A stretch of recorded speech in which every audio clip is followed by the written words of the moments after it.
Aha! Here we go. Welcome in, everyone. What's this? A very unusual situation. A re-roll to another build, a totally different build. In the middle of a league? I never do this.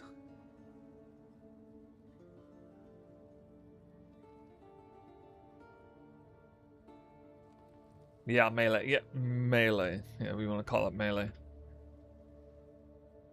We could call it that. Sure. Oh, yeah. Oh, yeah. Yep, we got a new build. I'm gonna debut it here in a moment. Kind of in the middle of testing. Still working out the kinks a little bit, but I definitely like where it's going.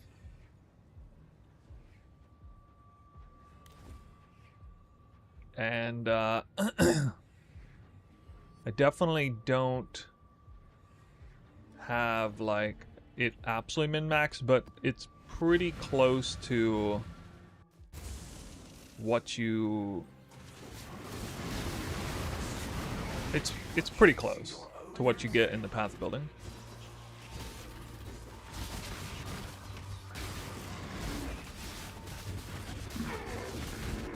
A little janky with this insanely fast whirling slash speed.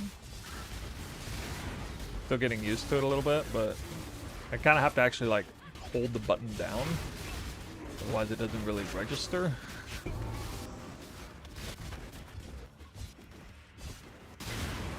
Yeah, it's like 50 attacks per second whirling, sorry, yeah, it's server tick cap whirling blades, I think.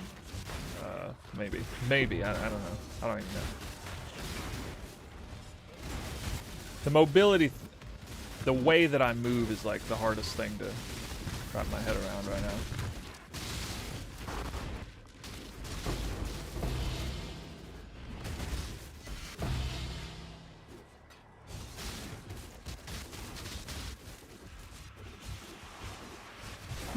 It's pretty funny though. Definitely a very different movement than the bow build.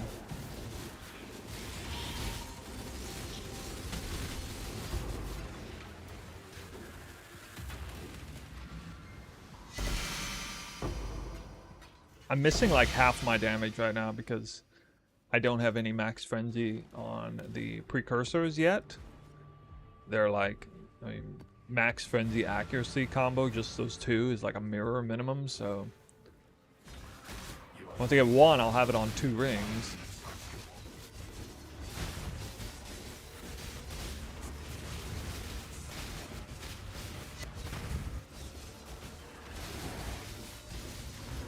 Shit's wild though.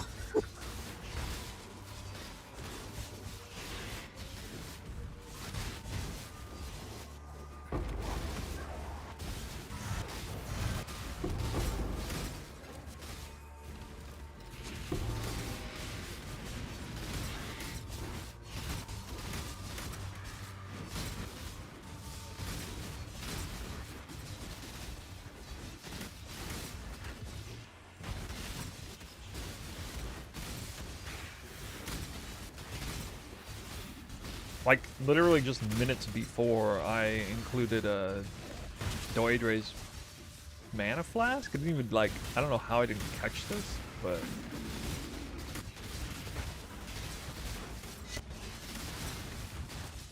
somehow, like, the top 10 accuracy stacker profiles didn't use it, even though they weren't using, like, any, utility flasks because they're doing the all extra rings. So I don't know why they weren't doing it. Then I realized like there were still a handful of them who were doing it.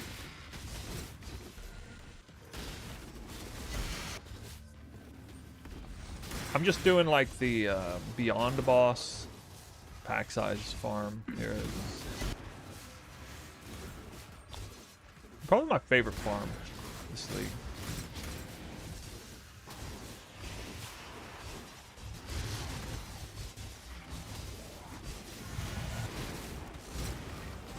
losing control a little there.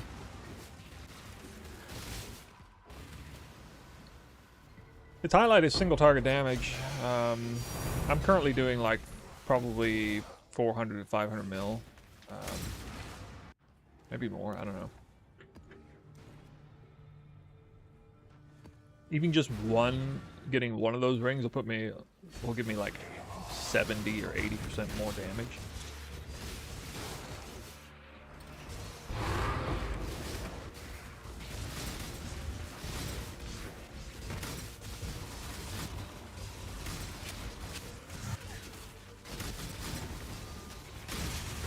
And this is with 2 separate defensive ascendancy points. This is double bark skin. So most of these accuracy stackers are running Deadeye with Windward, which makes sense because your attack speed is so insane, like your Windward would be up 100% of the time, basically. Except, no, well, that's not actually how it works. It would feel like it is, but it's not really.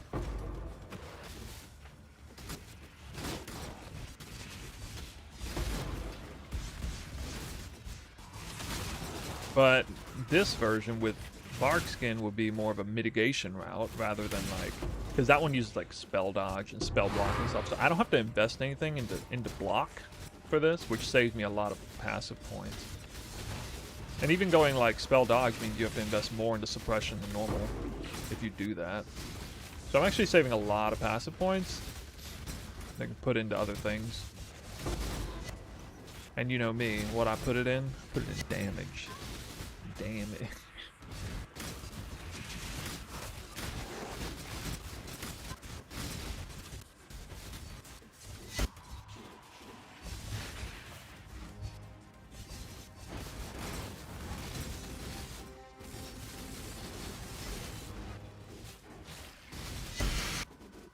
Is this your Merc static strike?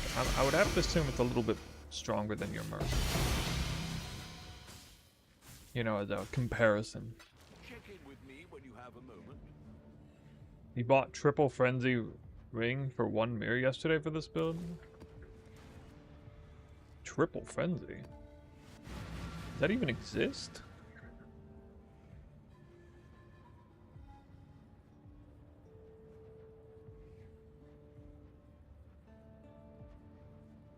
Oh, you mean +1 max frenzy across 3 rings? I think you meant like triple frenzy. +3 frenzy on max frenzy on 1 ring.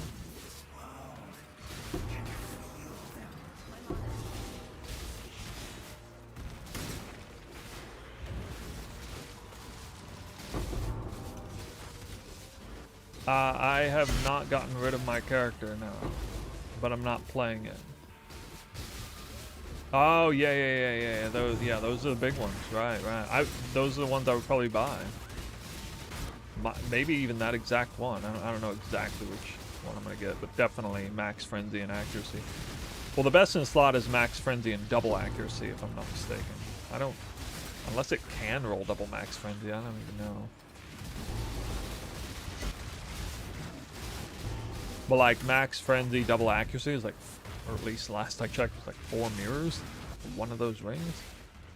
But it is just that's like another 80% more damage if you get that, because it's like way over 1 billion DPS. If I had one of those rings.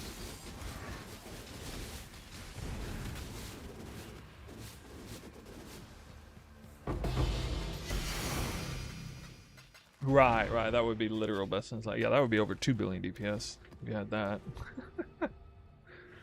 So, the scaling is nuts. I've never actually played a stacker build before, ever, of any capacity. I don't know why it took me this long to experiment with it. I don't know, something about...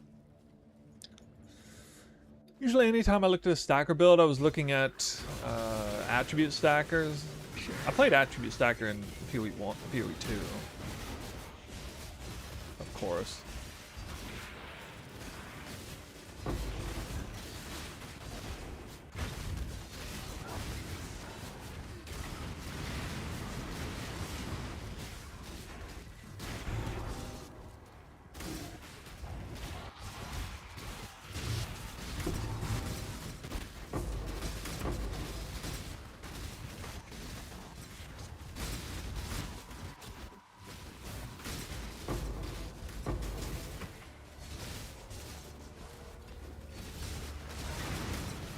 I mean, if that ring even existed, it'd be like at least 10 mirrors, I'm guessing.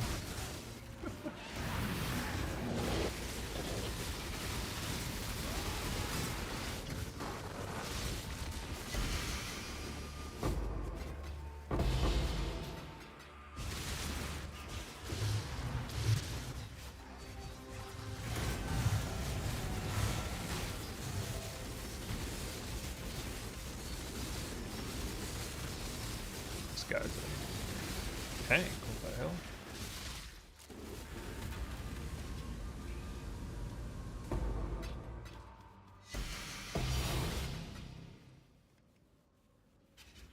Yeah, so what's your guys' initial thoughts? I don't even think I have a full mirror invested into this build yet. I haven't sold my two biggest items from my previous build. I haven't sold my bow or the outrageous Ventor's Gamble that I had. But I don't think they're actually going to sell for all that much.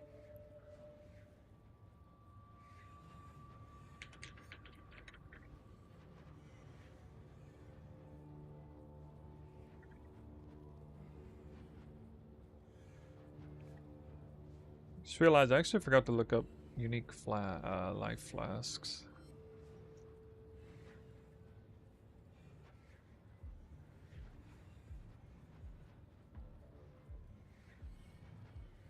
Blood of the Quarry.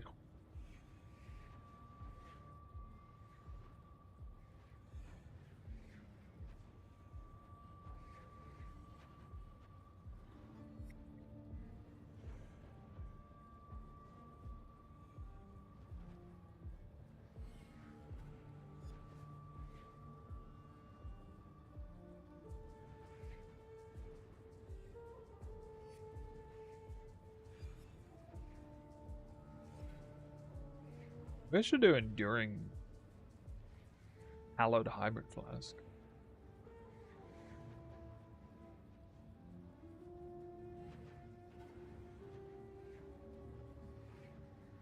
Yeah, that'd actually be smarter, I think.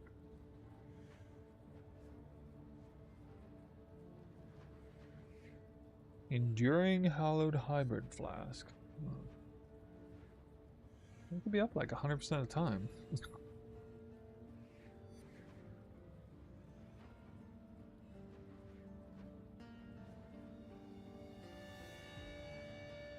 Anybody ever ran that before?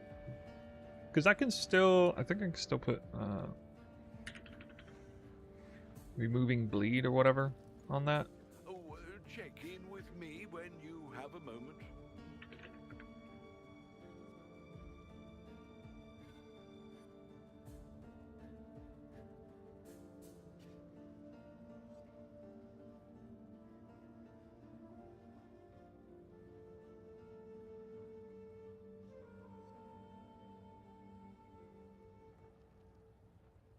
Huh, it does exist.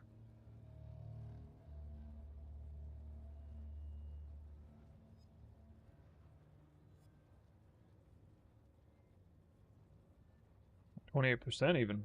I'll be looking forward to your appearance, PO2. Unfortunately, the first part holds no interest for me. Oh, sorry to hear that. Yeah, I'll be back, PO2, eventually. We've made a Somebody, that might have been you, asked earlier about...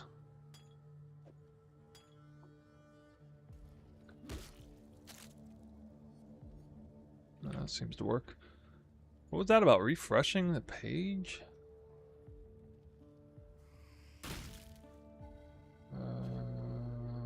Hold on.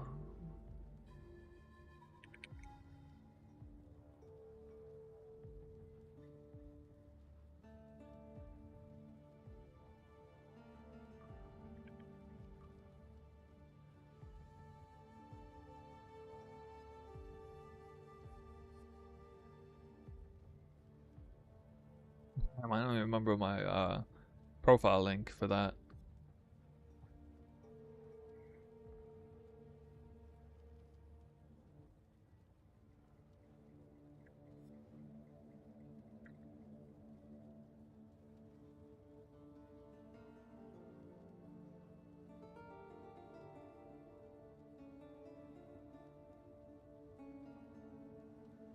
So I'm gonna refresh this now. Okay, refreshed.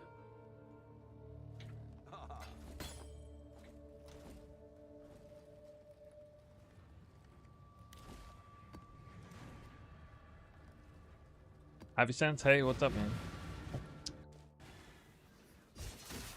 Welcome to the new build. Oh, that's embarrassing. To think I had 70% spell suppression there. I can't beat those guys.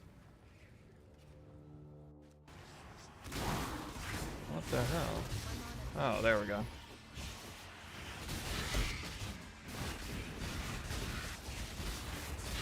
I can only play glass cannons.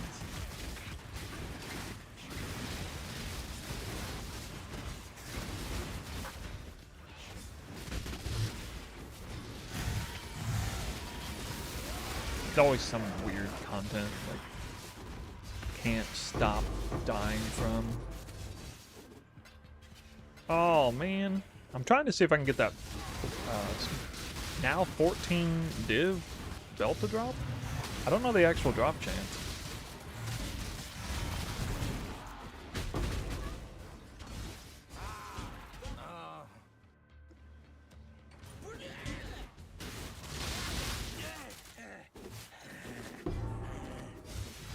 I can't believe how easy mercs are to kill with this. I don't know if anybody struggles with mercs, but like, I've yet to have any sort of bad experience. Like, mercs are like the easiest thing in the whole game. You just stand there on top of them, already wailing. They get instant stunned.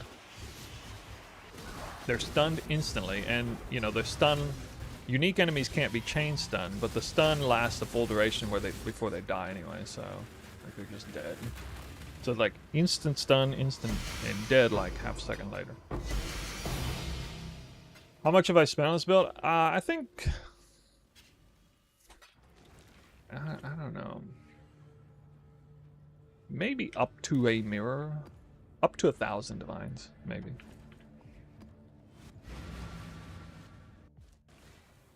I have relatively cheap precursor rings on. Like, I don't even have one max frenzy precursor ring. So they are like, that's basically all of the expense of the build.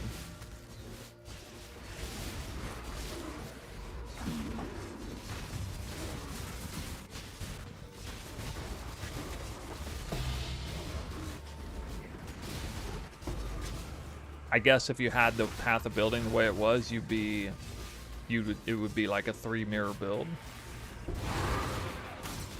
1 mirror for 1 ring, mirrored with Calandra's Touch. Then another ring. And then the whole entire rest of the build is like 1 mirror collectively or something like that. Why not Deadeye? Because I'm different, yo. I gotta do things differently. And I'm basically married to the Warden Ascendancy now. This league, the grand theme of this league for me has been experimenting with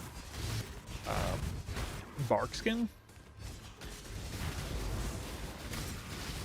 I kind of like it. Not gonna lie.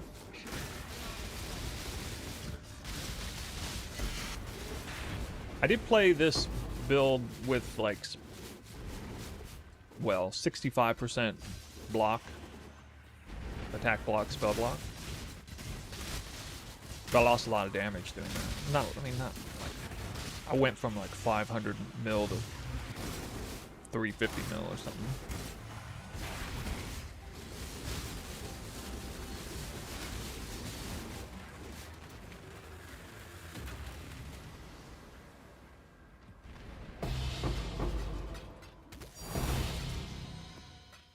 That'd be a lot of mana reaching.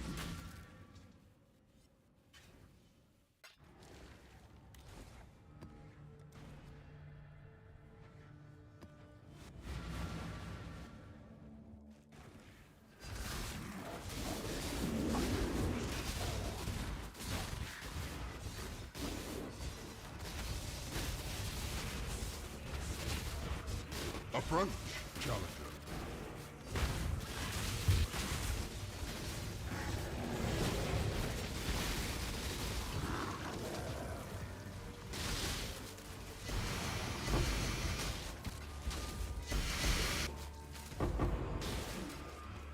I think these like tainted chromes and stuff are still not like cheap. Tainted fusing still like 10C a piece or something, and then the chromes are probably, relative to what they were at the beginning of the league, probably worth even more now.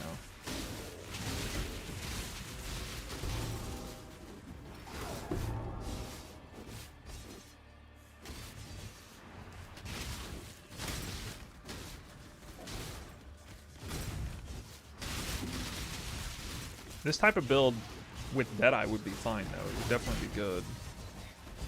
It would have a little less damage because you need... Like so it would have... I already have Tailwind because of the boots, but I only have half power Tailwind because I don't have Gathering Winds.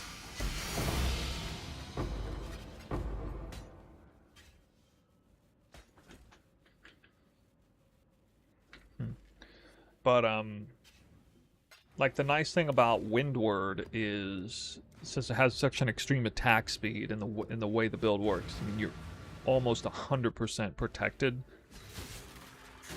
with that, you know, nearly all times.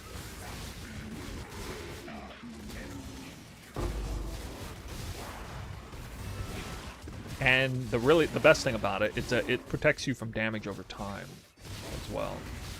So like Barkskin, the biggest weakness about Barkskin is that there's no protection against damage over time. So I gotta take like the full dot damage of everything that exists.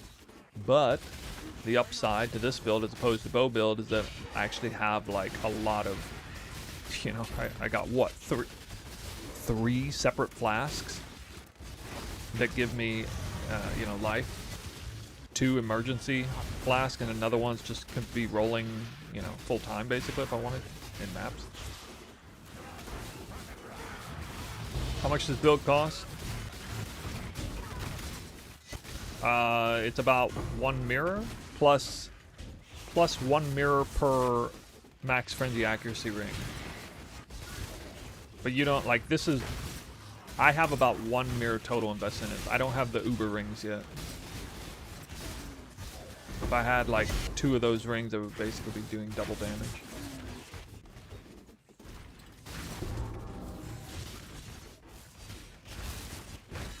It becomes a 1 billion DPS ring at that. So it's like 600 mil right now, and it'll be like 1 bill if I had those rings.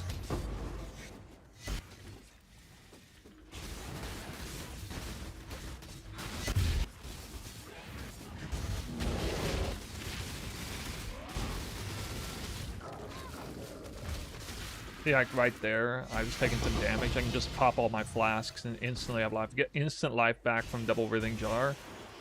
And then, you know, you have your consistent life rolling if you want with a Hybrid Flask.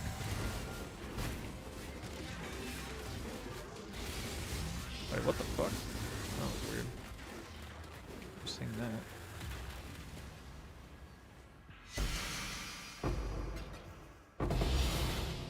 Initially when I tested it, the build had some major performance issues. I didn't realize just how utterly mandatory it is to have this mastery. Non-val skills, target an additional nearby enemy. I thought, and at first when I took it, I thought it was like, oh, it's because it's getting me like extra stacks of Gathering Lightning. But that's not actually what's happening. It's because this thing allows you to hit, it basically doubles your reach, you know, on any melee build. Which, like, everybody who plays melee knows that, but, like, you know, I don't know that, because I never played melee. So you just kind of have to take that. You have to take it just for the extra reach alone. It's not about double hits or anything like that. Because this skill doesn't double hit. It already does enough damage. Starting budget? Yeah, there's a starting budget version. You can check the path of building with in POB. Or no, even on the website. You can change it over to the early in-game budget. That is a theoretical thing. I've not tested that yet, but it should be pretty nice. And it's actually a way more interesting setup. Like, I'm way more proud of the early in-game, what I'm trying to do there, because it's like really, it's kind of quirky. The setup is like, is something you never see, like trying to ease into accuracy stacking. You don't generally ease into a stacker build. Like, you don't do a stacker build at league start. You know, not till you have like a certain mandatory pieces, but the Warden tinctures allowed me to like do that, I think, so.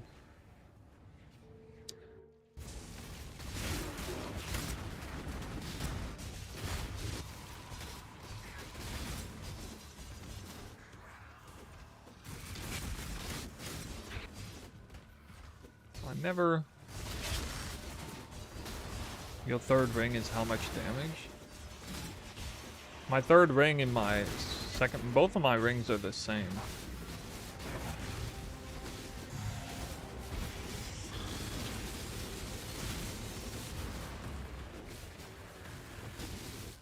$200 to $300 enough? Well, here's the thing. I don't actually have a version of this build at that budget range.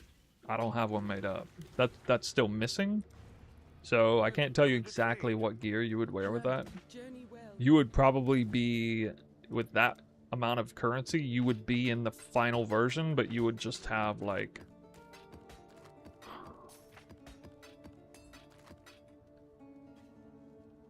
Like maybe you don't have... well, you probably still have corrupted Oscarms of +1 max frenzy. Oh, okay. You probably wouldn't have Tailwind Onslaught elusive boots, but you would have, like, you know, Eldritch Influence versions of these instead. You would definitely have Foulborn Dream Feathers. You'd have Precursor Rings, probably with accuracy, but maybe not, like, very good otherwise. You would have this helmet, but not 480, which is, this is a perfect version of this helmet. You would have, like, 4,000 or 380 or something, which would be close. You would have this neck, but not corrupted overrolled. You would actually, it would probably be like 275 or 300 or something. So you would just have like, you know, not perfect gear basically. Some of this gear is perfect. Like the helmet's perfect, the amulet is perfect. You wouldn't necessarily have this fractured body armor mod, although I mean that's not that. This isn't that hard to craft. Not actually that bad. You might not have a hunter influence belt, but like everything else would be here. I'll tell you what though, the fun thing is this flask bar is ultra cheap. And you don't need over 20% quality here really. Oh, you lose. Oh, how much damage do I lose? I don't know. Let's find out. Sheet damage to the 1.6 mil. So if I lose a ring, it's 1 mil. Yeah, so, or 1.1. So I go from like 1.1 to 1.6 mil. A lot. Losing just one ring. So the rings are the most important piece of gear, by far. As far as like min-maxing is concerned. It's not even remotely close.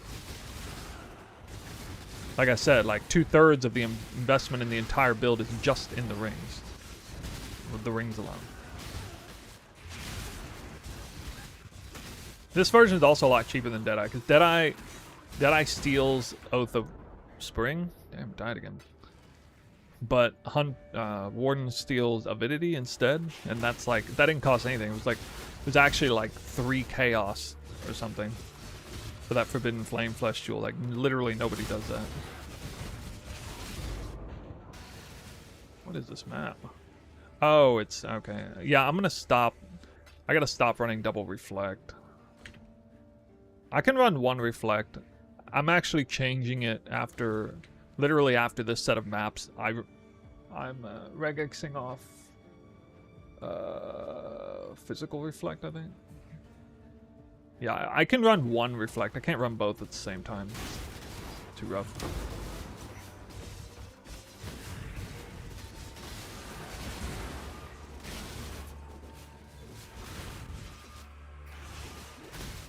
But, like, if I had Fortify... I don't know, if I had Corrupted Foulborn Dreamfeather, which you kind of don't want, though, because you lose a bunch of accuracy. Or if I had Fortify some other way, I would be able to run... Or if I just use this Pantheon and say I don't care about burning ground, I guess.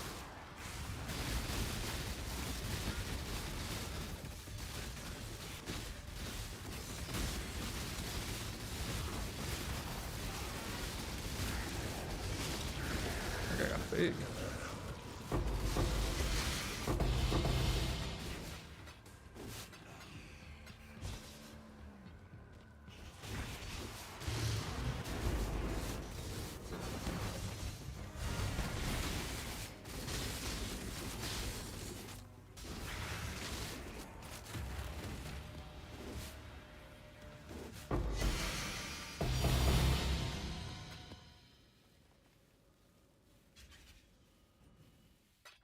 With 30% damage loss, a Mage Blood would be better. Well, a Mage Blood would make me lose all of the mods on this belt too, you know?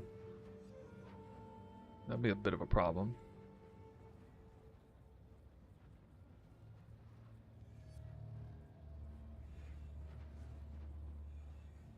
But the damage loss would be bigger anyway if I had real rings on. So maybe right now Mage Blood, but I don't know, but I wouldn't use no, Silver Onslaught's not that valuable for this build, and Diamond Flask is literally useless because you already have your like automatically crit chance cap because of the gloves.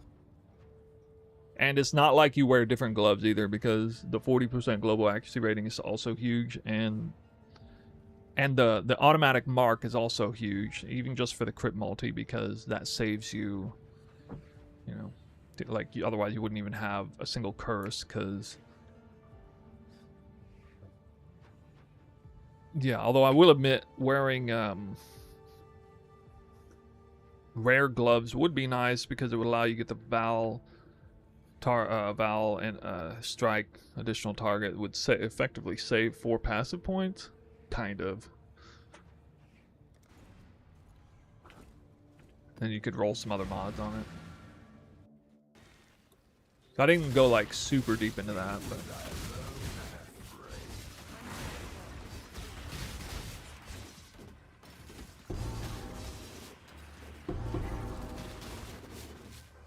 enchanted. I'd rather not wear Mage Blood. I don't know. I just don't even. Also, like the Quicksilver movement speed is kind of pointless. I'm actually, if I did Mage Blood, I would.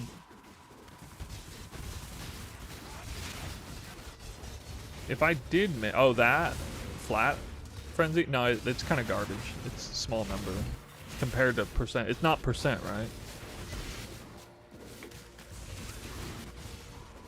You say flat accuracy? It's not going to be very good compared. Probably can't afford Mage. Yeah, true. Right now, I can't. Actually, no, I probably have enough. I don't know. I have over 200 div on me right now. I'm farming up a mirror.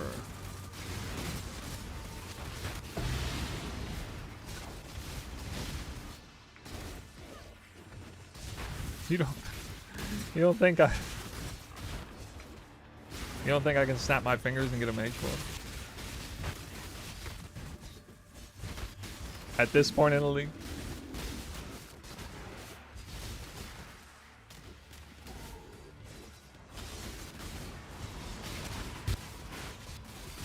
It's too heavy.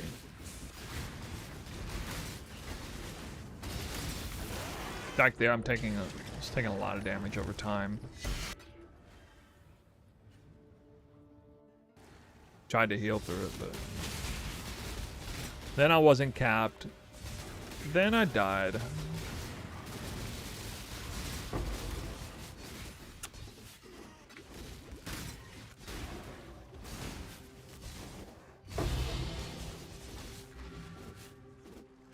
What's that?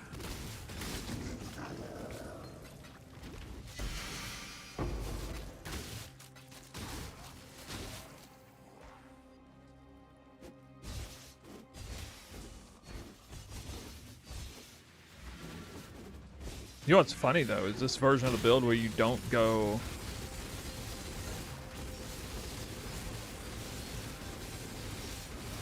actually hold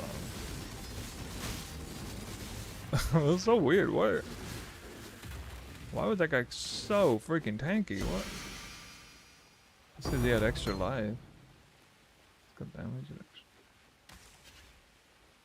The elemental res doesn't mean anything unless I somehow didn't have Trinity on.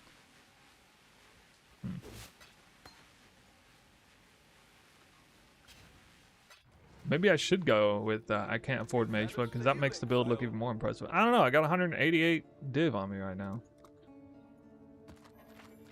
Plus, who knows all this stuff. I think I could afford one.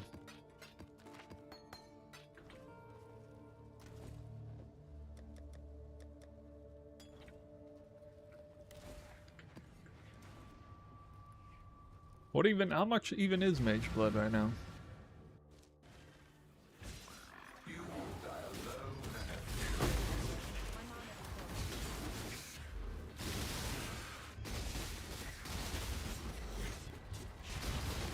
I just rage baiting, yeah.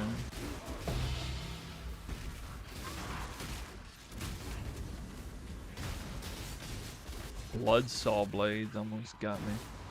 See, that's where, like, Deadeye is better. With Bloodsaw Blades.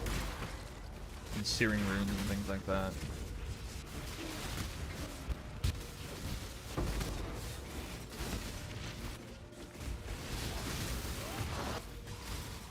How tanky does it feel? I mean, for me it feels tanky because I always run, you know, Giga Glass cannons, but I wouldn't call this a tanky build. I would still call it like a, you know, I don't know, middle of the road at best as far as defense. I'll tell you this though, attacks are almost completely inconsequential. It's all spell damage.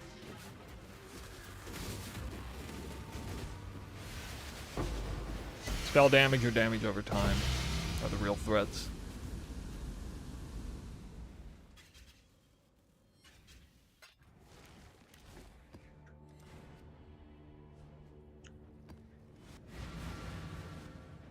Accuracy stackers are never tanky though. Like, you can look any of them up, they don't.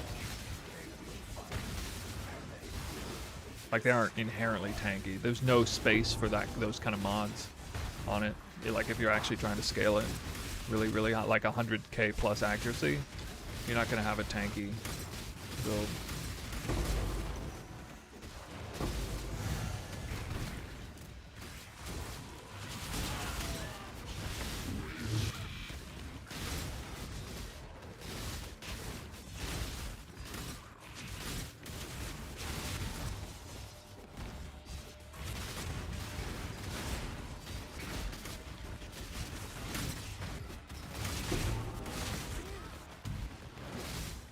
Number says. I can't even read it, my overlay's in the way.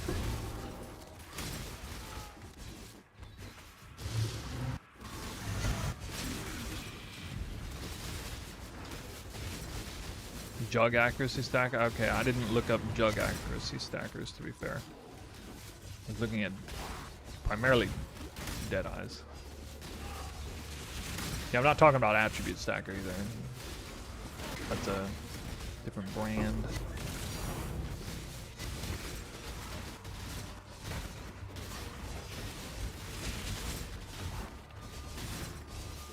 I used to get a kick out of doing like 60 attacks per second. That's pretty funny.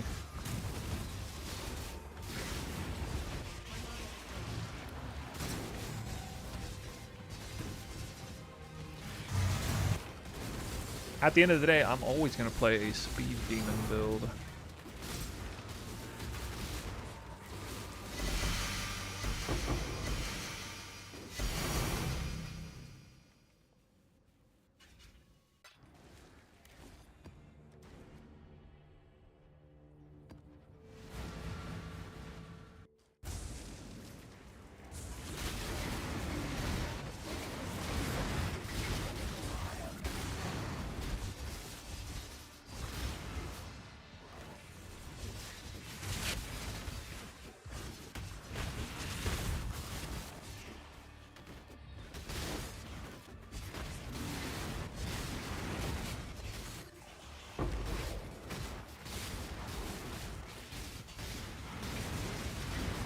I'm still getting used to the playstyle too. Once I get more used to it, it'll be better.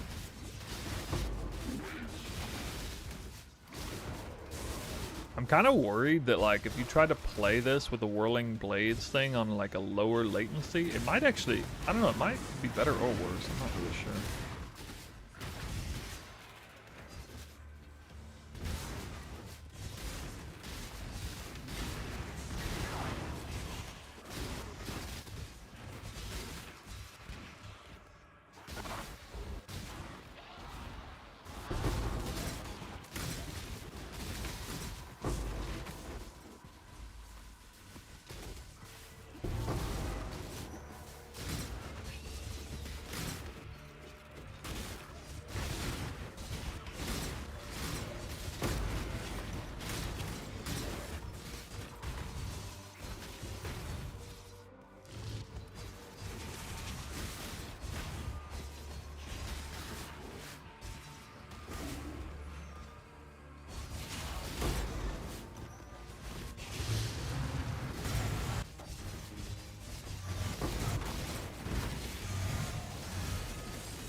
Yo.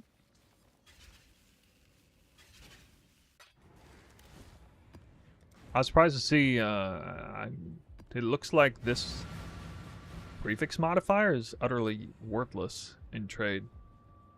The grasping males with this mod only cost 40 chaos. And there were a lot of them on trade.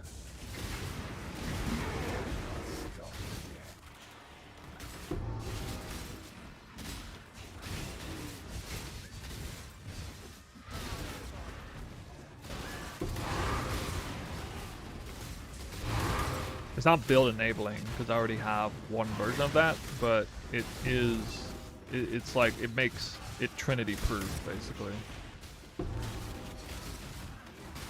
Having the Blue Dream or Blue Nightmare plus that mod. I noticed when I ran with only one of those stats, Trinity was, I mean, it was fairly reliable, but it wasn't this reliable like what you see here.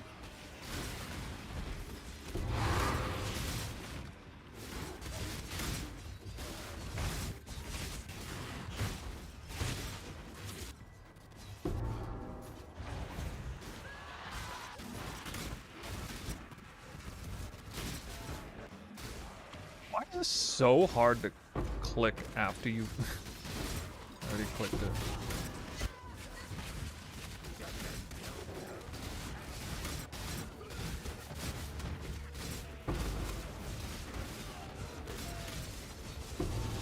I played this version of the build with spell dodge instead of, well, with Barkskin, but like trying to like not get hit. Yeah, it was terrible. Didn't work at all.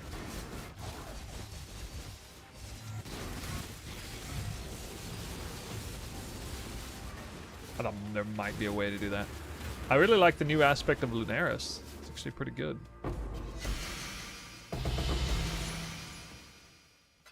I suspect many of you haven't even heard of it.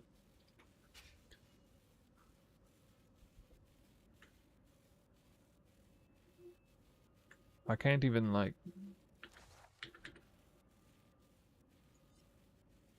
While active, taking physical or elemental damage will grant you either lunar protection or lunar resistance, respectively. Lessens incoming physical and or elemental damage. Stacks up to 8 times.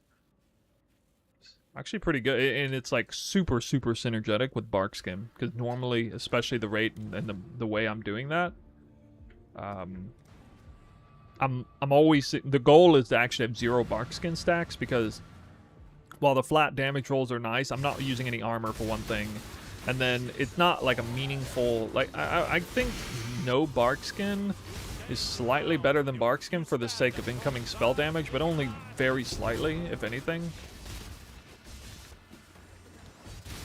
At least relative to the most threatening spell damage. Obviously, like, going from 40 to 70 spell suppress is better. Like, right now, I have no Barkskin stacks, you can see. And I have full stacks of... yeah, this is Lunar Resistance, and that's the one that's usually up. This is actually way more important than the physical one. And so you still got Arctic armor.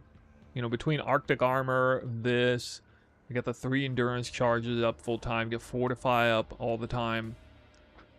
There's definitely some defense going on, but it's still not that tanky of a build. I'll show you guys the Uber Exarch though, that's pretty funny. After we get done with these maps. This is the highest DPS build I've ever played. Like, that's for sure. Which isn't saying that much.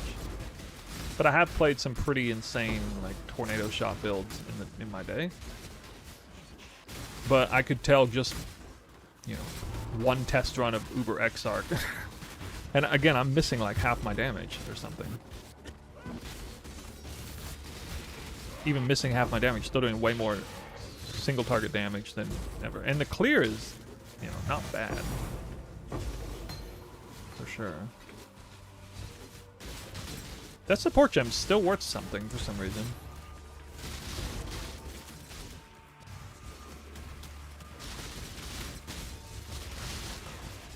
Path of Building, you can check the description of the stream on YouTube to get it.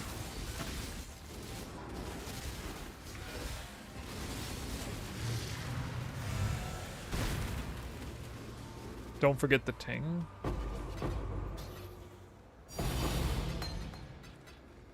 Wait, did I skip loot or something?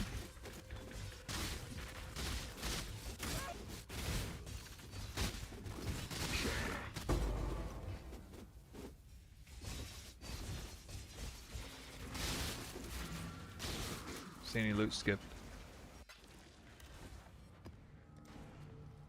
Oh, check in with me. Hello, farewell. Yeah, you heard a tink from the support gem.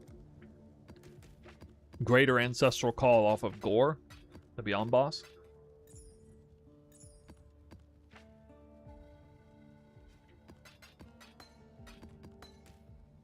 This right here is still worth 1.5 div.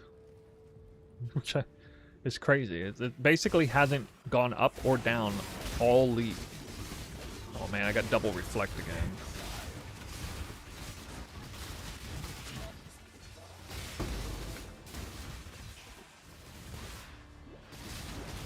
Think. God, that damage over time there.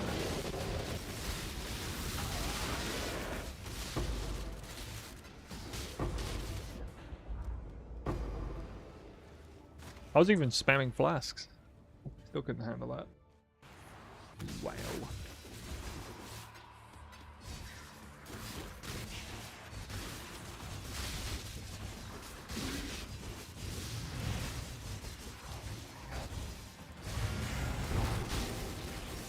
Here's Syndicate's garb. Uh-oh.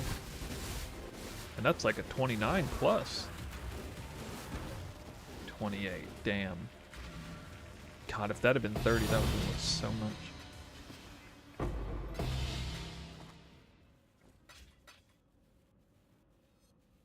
Hmm.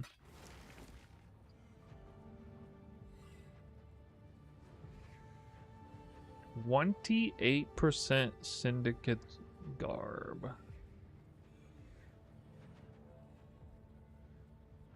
No corruption, no fracture. 4 divines. I've got some. What are we shipping? Minimum.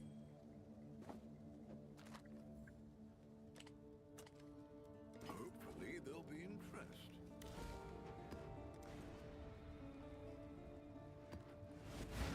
There's some new tech this league, though. I think, well, last league introduced the Foulborn mod here, which made Foulborn Dreamfeather insane for actually stacking. This league, I guess, introduced this helmet, which is crazy, and Untouched Soul. I'm not sure. Yo, Robert Averge. 7 months in a row subbing. Thank you very much. Welcome back. I want to check when these items came into the game. Yeah, 3.29 introduced this helmet. This is a game changer for accuracy stacking, and then I imagine this came in last league. So.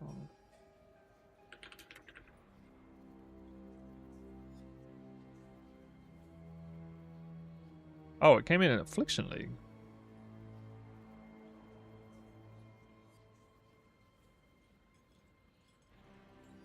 Huh. Oh, this one's been in here for a long time, apparently. Okay.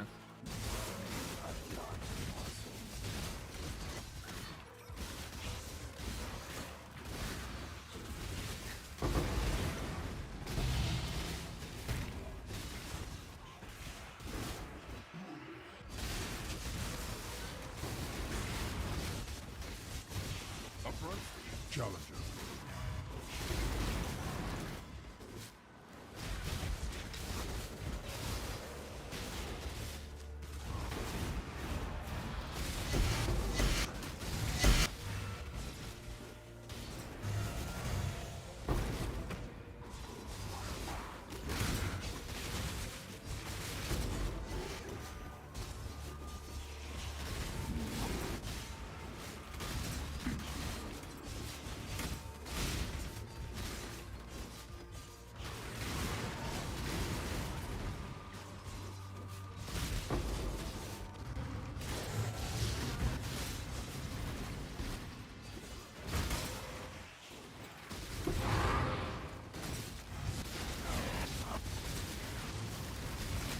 Environmental blueprints are still insanely valuable.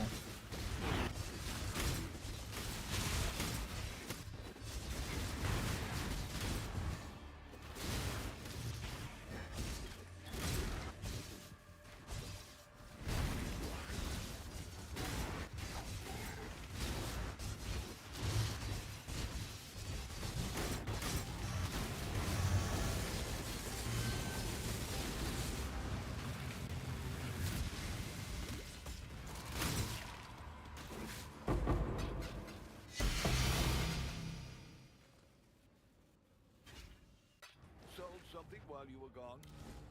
One more and we'll do a big ol' Exarch.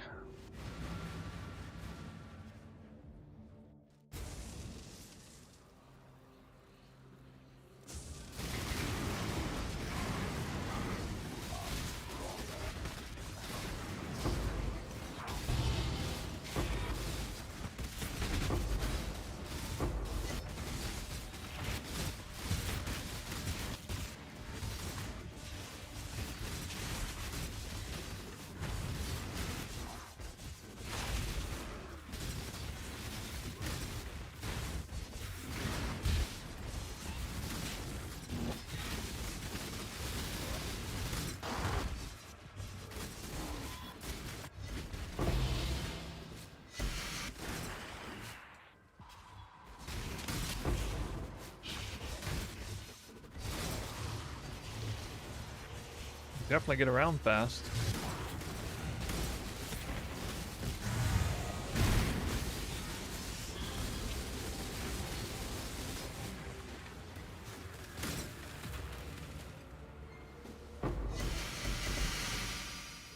Oh my god. I'm out of portal scrolls. Check in with me when you have a moment. Hello. Till next time, shall we keep, Savior?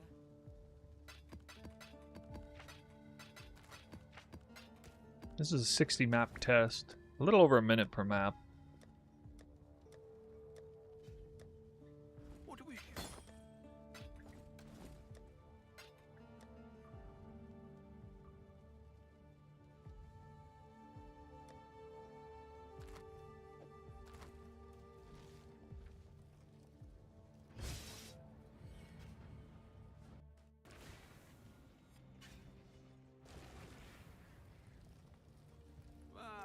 But first,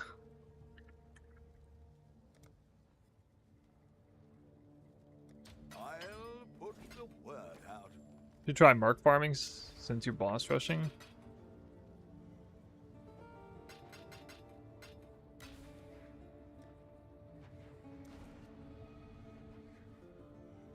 I don't really want to like try to learn the merc meta. I don't know. You're absurd to I could with this build though. I definitely could. So pop everything.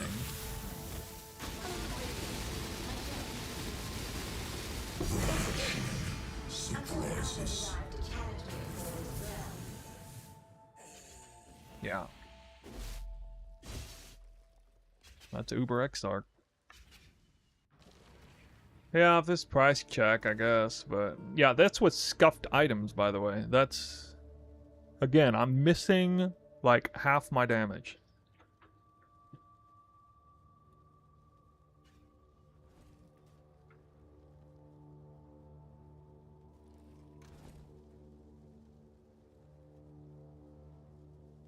Pretty hard to believe, huh?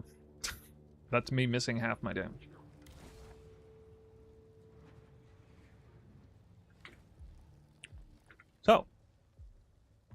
So it's obviously like, it's kind of, I guess it's a bosser more than anything, but I don't know. What happened this league? By now you normally have 20 mirrors? Nah, not anymore these days. I don't even play enough to have that. The last 2 or 3 leagues, I've never had more than like 3 mirrors invested in a build or something.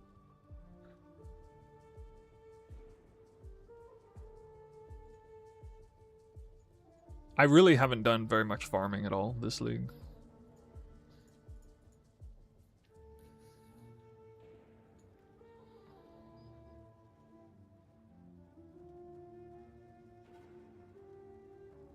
I think I've ran like a grand total of 200 maps in the last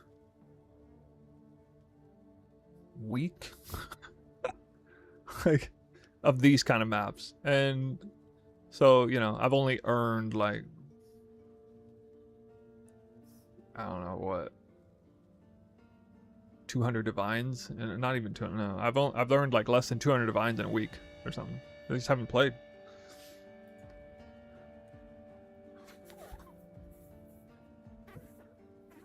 All this past week, I've been theory crafting this build. I've spent like countless hours in Path of Building.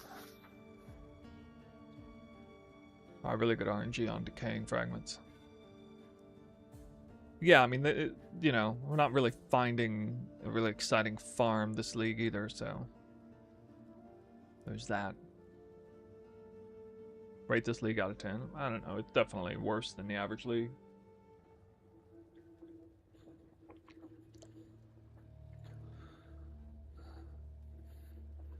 I made more currency than I've ever made in any previous league in the first 3 days of the league.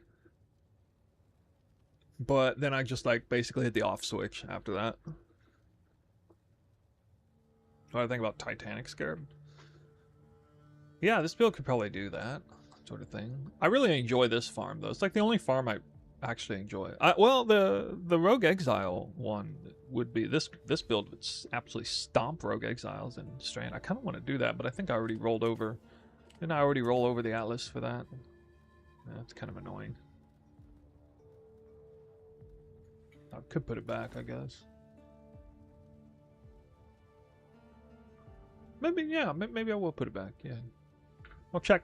It'd be nice to juxtapose this session with one of those Strand sessions, see how good it is still. So I have 83 divines in this dump tab. Literally half of that is the decaying fragment.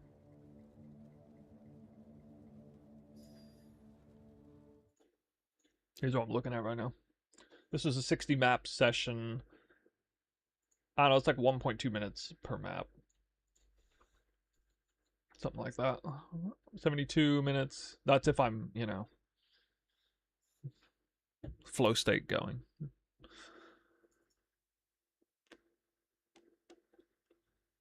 So I did get faster with this build. Like, this build is faster than the... Well, probably altogether. Yeah. I can definitely rush a boss faster with this build. I kind of wonder how fast I could rush the Abomination boss. Might be kind of wild how fast I could, like, do, you know, pure boss rushing.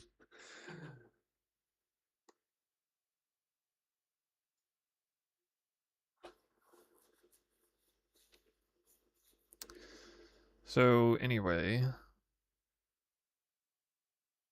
So, total cost is times 50. Do some feared rotas.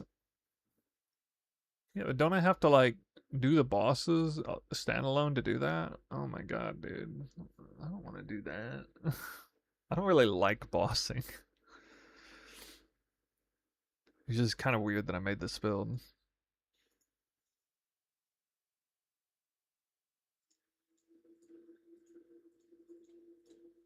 Alright, it's about 15 divines invested, 83 minus 15.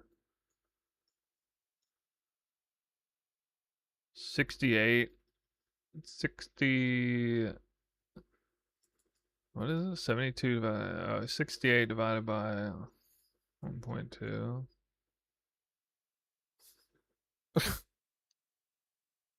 Okay, I didn't actually make this number because I did this session across 3 different times and I was all tabbing and stuff. But like, if I did sit down and just do like 60 maps of this straight, I'm making over 50 div an hour, apparently, on this farm. The tainted chromes are kind of good, man. But you know, it's mostly freaking decaying fragment, of course. Man, I don't know if I can beat 50 div an hour on many other farms.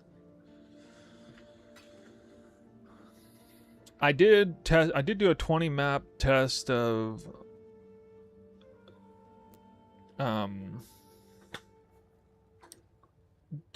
Paranoia delirium farming, boss rush style kind of. Well, you actually full clear the map, and I only made like not even 30 div an hour doing that. Although scarabs are so expensive, and then the rewards are kind of bleh.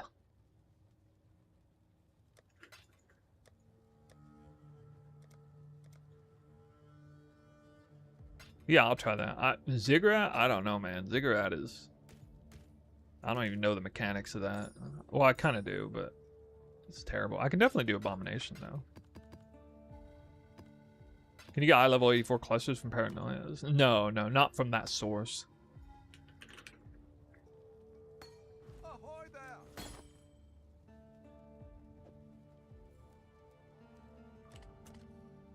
At that price?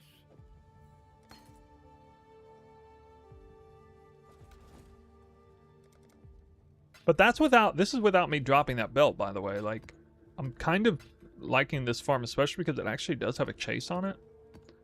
There's a 14 div belt.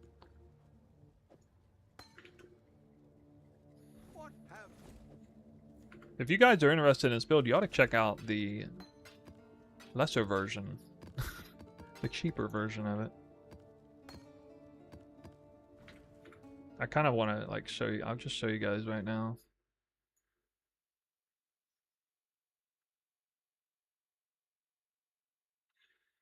So this is the build in its final form. This is still only a 2 modded precursor ring, but it's with accuracy and max frenzy. And they starting cost of the mirror almost 1 billion DPS.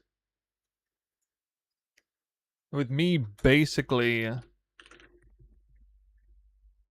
I'm basically running this minus 3 max frenzy compared to that, and I got 500 mil.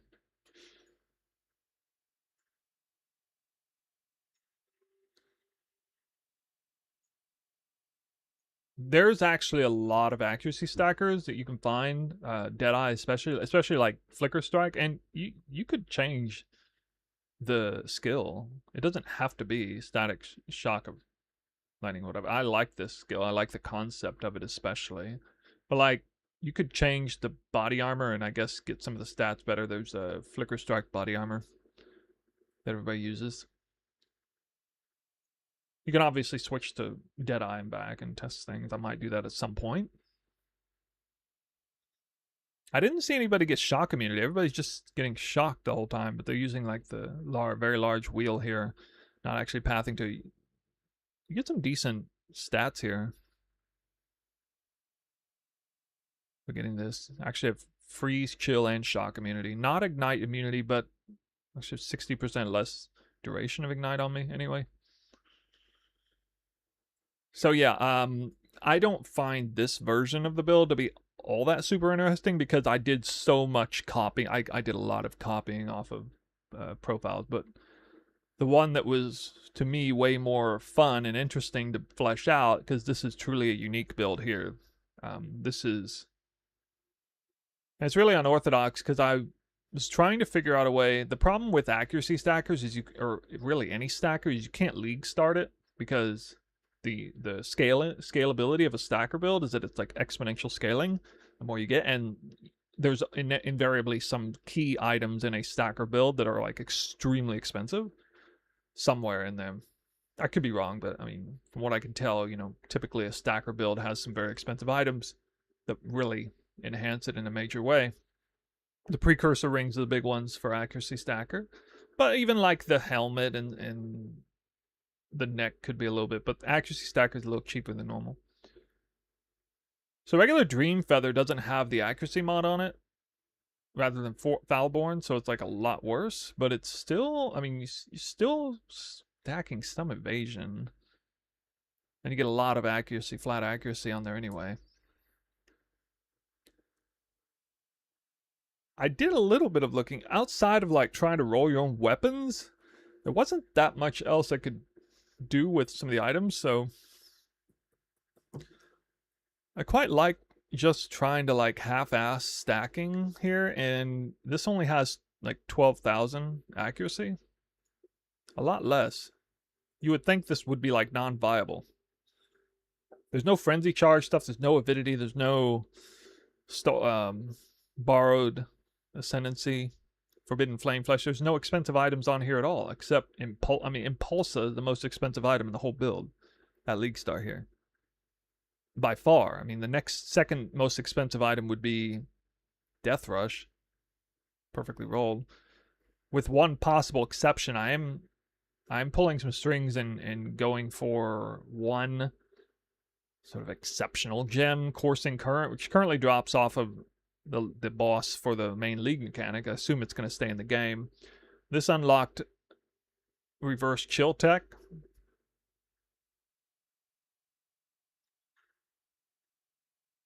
What makes this version so interesting is that it's combining reverse chill, permanent reverse chill, permanent adrenaline uptime, easing into accuracy stacker while using Impulsa with shock prolif even. And it's still somehow doing 10 million DPS single target, which is decent at this gear threshold, I think. And it has a really impressive, actually has more effective tankiness than the endgame version, the super endgame version. Even if I remove this, technically less. Yeah, technically a little less. Like you see the numbers here for the super late endgame version. If you look at the early endgame version, they're almost the same. Actually, the max fizz hit's even higher. Because I had to sacrifice Chaos Res a bit. But when you can actually use a bunch of gems, there's so many different things you can do with this. Like, okay, so here's some interesting tech. We have Smite, Aura, and Innervate. If I remove these, my damage goes down a lot. And of course, that's not even counting like Val Smite, which is actually the real buff you'd normally have, not regular Smite. But the reason these count for the path of building is because I'm using Writhing Jar. So you could start every single fight with Innervate and Smite Aura up. You start every single fight with 3 power charge, endurance, and frenzy charges as well. And you actually get your flash charges back quite quickly because of Nature's Concoction here.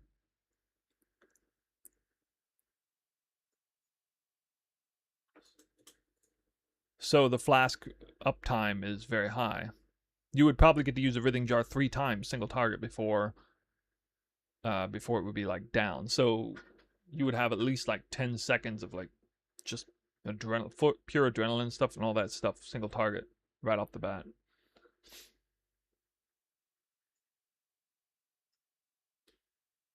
I've kind of decided now, every single League starter I ever make, I'm probably going to combine Reverse Chill with Death Rush.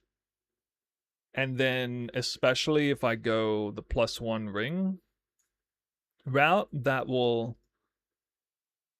means I can't that gives me room for things like Doedre's Elixir and Writhing Jars and stuff, which effectively supercharge the value of Death Rush. So Death Rush is basically giving me full adrenaline uptime on virtually all fights. I mean, again, the fight has to last a very long time relative to the, you know, the encounter. If I'm trying to, like, I don't know, if I'm doing something like Uber Elder on the second day of the league or something, right, it's not going to be up 100%, but most fights, it's going to be up. A map boss, possibly even some pinnacle bosses, because the pinnacle boss with this damage is still going to die in like 15 seconds or something. If it doesn't have invulnerability phases. And there's even more potential tech that you could do with that. You could actually you could do this whole thing here for 5 passive points, and this would truly put your hybrid flasks at, like, they would just be up 100% of the time. Without kills even. Every rare is just 4 modded. Simple rares. There's only 3 rares. I'm really looking forward to testing this. I'll probably make this at some point before... Oh, I actually need to do a non-corrupted version of this.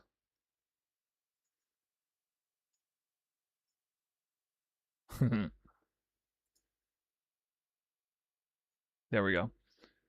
This is kind of interesting, the value of this. Evasion, Light of Meaning, nobody wants that. It's actually a decent amount of damage, and it's a huge amount of evasion. And I can go all the way up to 7 Barkskin stacks before I drop below evasion cap. So I start off at like 85% evasion even when whole Barkskin is up. And the Barkskin's over here.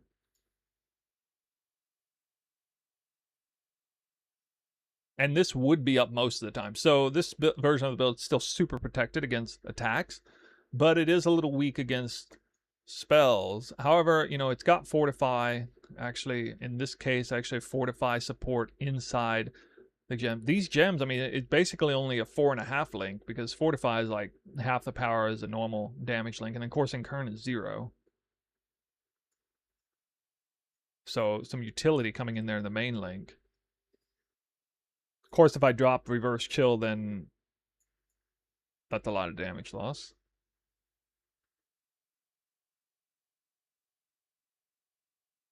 So it's just really interesting to me. We get the Smite Aura, Innervate, Adrenaline, and Reverse Chill up basically 100% of the time. Put your Maim tattoo and put Fortify and melee hit. You don't get Fortify on melee hits, Fortify and melee stun.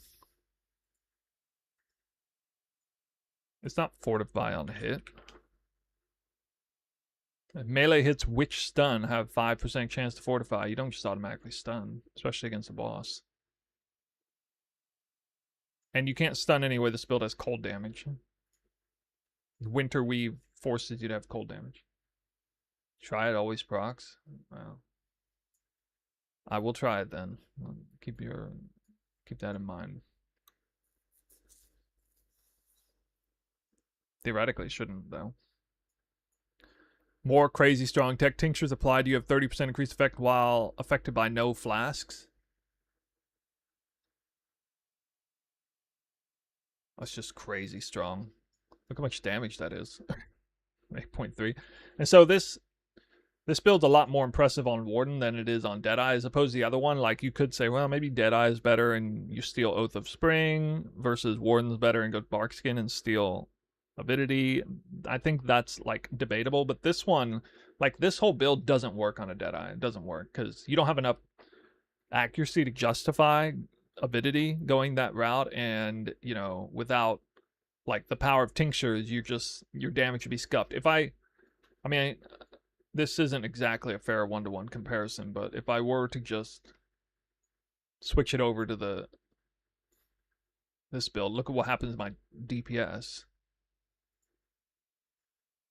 It gets crushed. Now, it's not a full fair comparison because I would do something with that flask slot, and then I would probably not spec into tinctures anymore, but do something else with those passives. But the tincture is still pretty strong in the Deadeye, to be fair, with this setup. It's just the value of the tincture passives is just insane on Warden.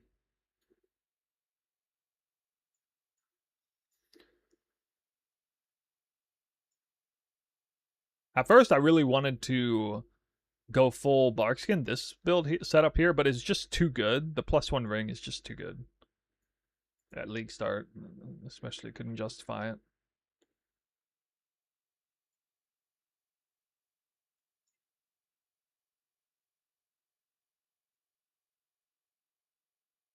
I can do endurance on stun. Okay, well, again, Path of Building set up for a pinnacle boss. Are you stunning a pinnacle boss with Whirling Blades? And besides, it's unnecessary anyway. If Doedra's Elixir, you're gonna have 3 endurance charges at all time anyway. Or, you know, at least for 10 seconds at a boss fight. Assuming a boss fight isn't any more than 10 seconds long, all these buffs are up full time.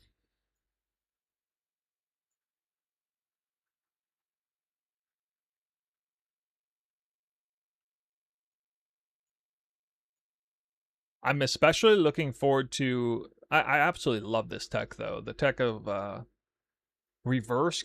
So this is reverse chill with Winterweave. Malagar's Restraint.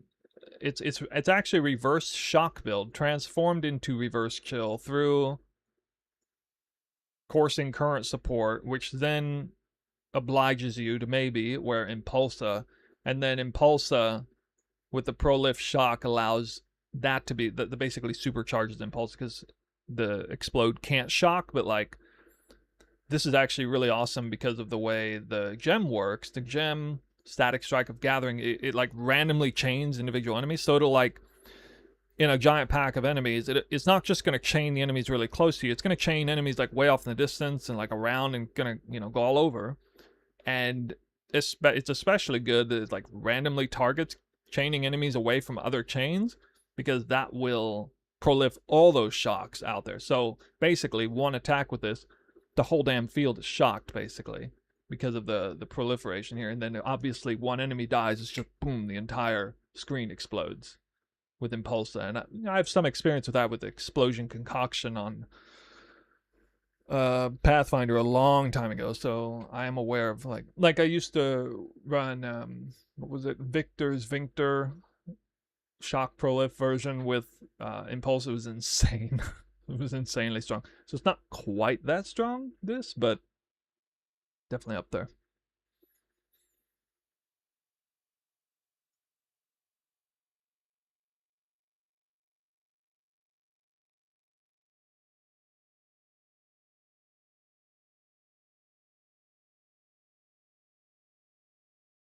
But yeah, obviously at this point in the league, I went ahead and made this more epic version.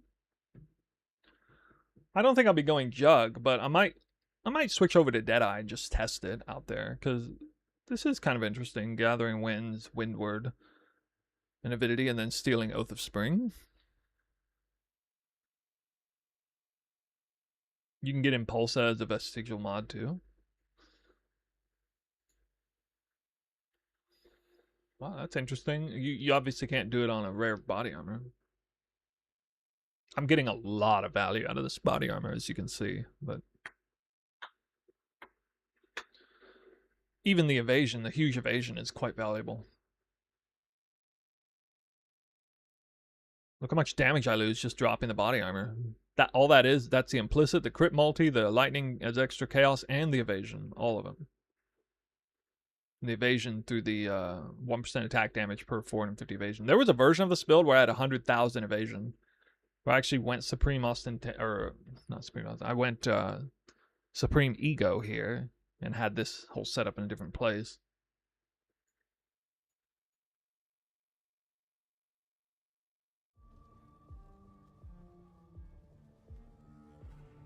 It's kind of interesting.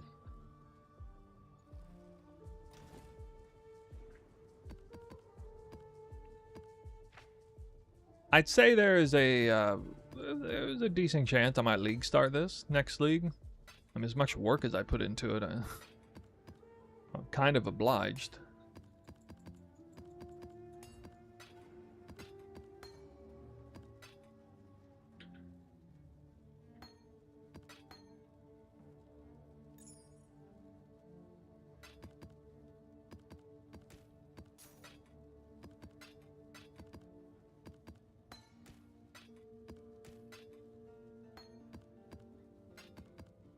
Any of you guys ever ran Accuracy Stacker?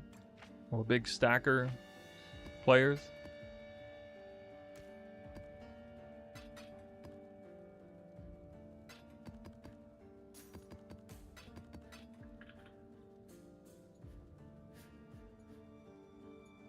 What have you got? At that price? Are people using him Yoke of Suffering for like a vestigial mod? No, they can't do that because it's like, I don't understand why. So Yoke of Suffering is like the same value. It's like still 40C. It's worth like 40 chaos, even if it's like nearly perfectly rolled. It's still almost the same amount.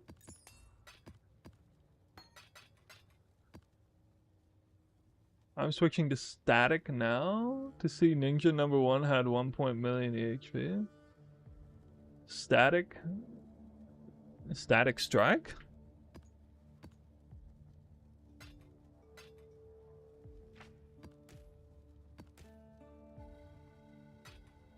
You mean DPS?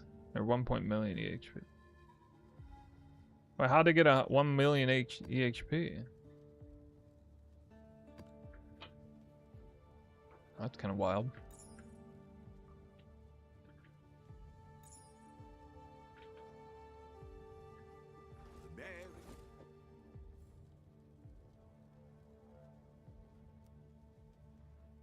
I'll let you know. Dusting yoke. Ahoy there. Oh. Okay. Okay.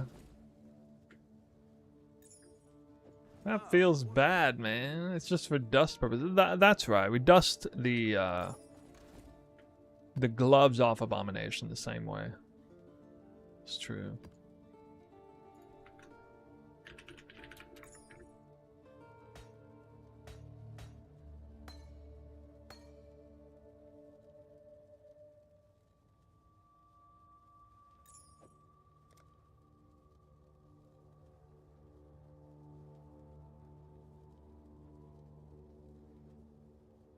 Business? Really?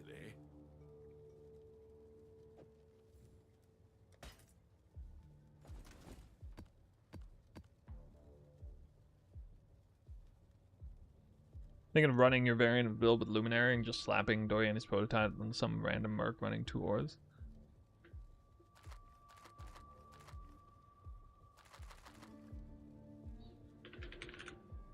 Oh, I actually made even more currency than I said. I had 2 experimental. Wait, what? Hold on. Oh my god, how much did I make, dude? Oh yeah, I forgot. I didn't even count full reveals.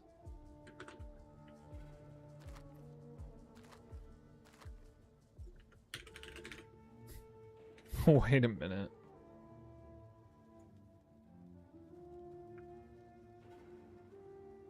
Two experimenteds in 60 maps is a little bit lucky, maybe, but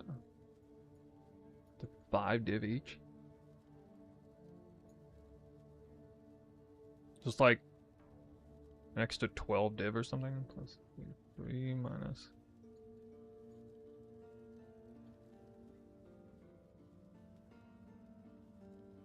Wait, what?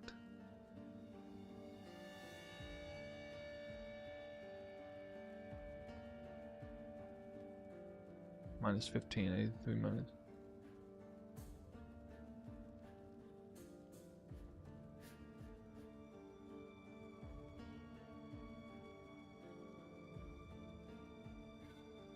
+3 plus 12 minus 15, 1 Wow. Okay, I actually made like 65 divines an hour with that farm. Counting the blueprints. But that's still not counting, actually that's still not counting regular blueprints or charts even. That's still not counting regular blueprints or charts. And I don't know, the average chart is worth like what?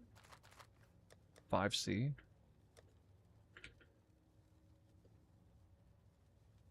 Are they even worth anything anymore? Hopefully there'll be interest.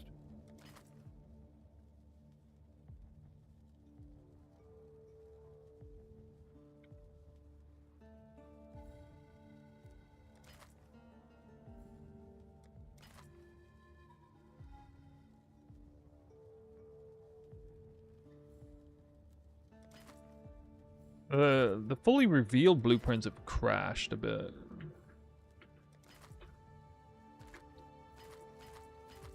Even like regular blueprints have crashed a bit too. I was selling these for like 7 or 8C a piece, and now even at 6C a piece, they don't seem to be selling. Really?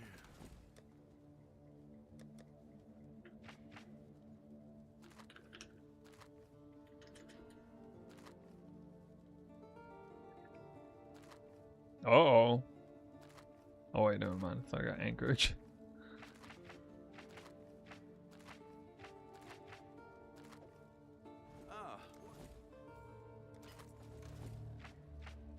One nice thing about that boss rushing beyond strat, there's not like a whole lot of random BS you gotta sift through to sell stuff. As opposed to like the cluster farm, there's actually a lot of tedium involved in doing that. I mess with selling these later. Oh, Anchor Field. The Anchor Field is worth a lot more, right? Isn't that the most valuable one now?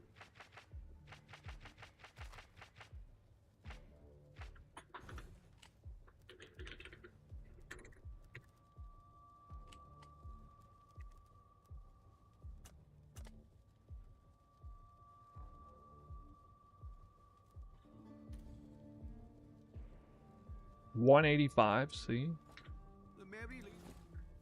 These I did not drop in that session. These I already had. But actually, no, this one, maybe, no, actually, I think both of them I didn't have. Alright, let me run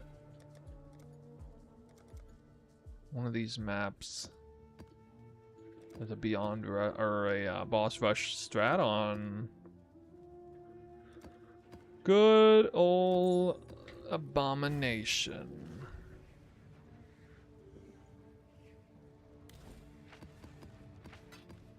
Oh, forgot my map. I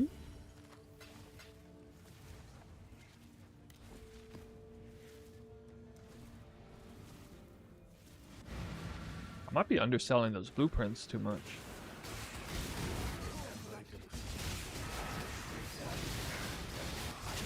I could probably get there super fucking fast with this build.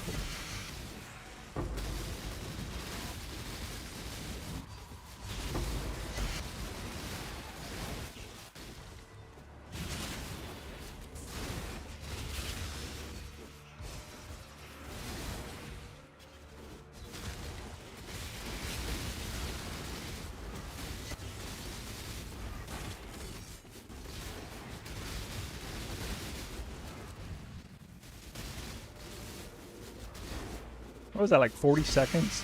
Oh my god.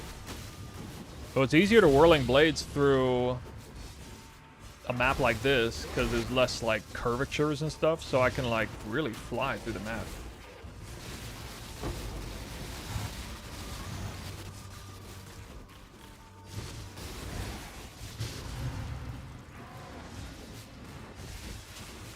How to test like an actual pure boss rushing strat on Abomination with this build?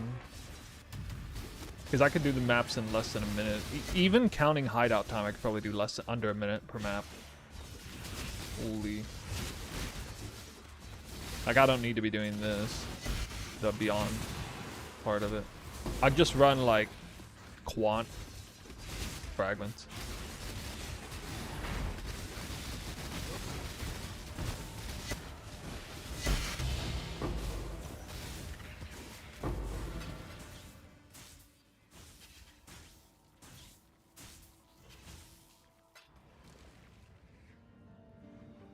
We've made a trade.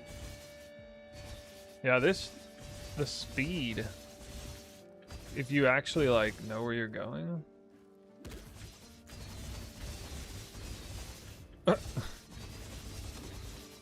Bruh.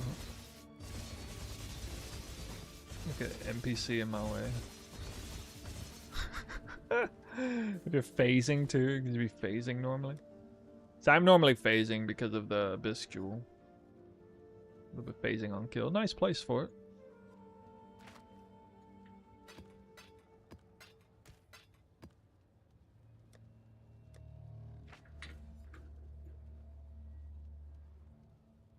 I want to check the Rogue Exile strat though, because those Delirium Orbs are still crazy strong. Red Vials going to Japan. You should meet up with them. I did mention that in passing on his stream. I think I wouldn't mind, especially if he's going to be in Tokyo.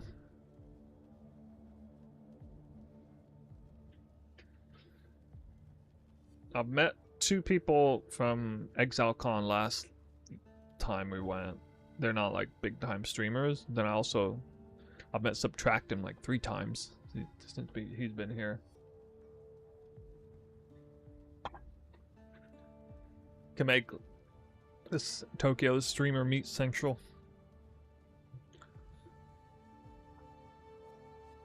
Take 10 Delhi Rogue Exiles for cluster. Decisions. I gotta look at my Atlas again for the Rogue Exile farm.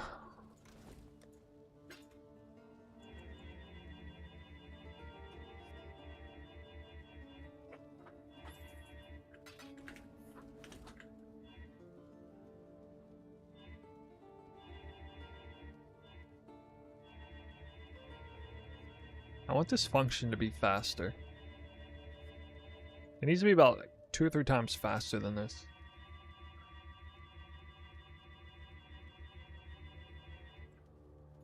Because like you can actually click it faster.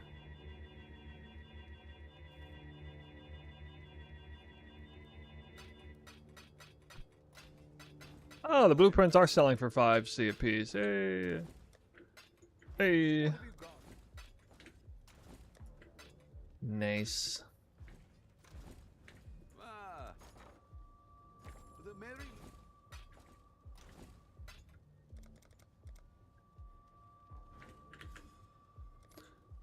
Well, 177 respec points should do it.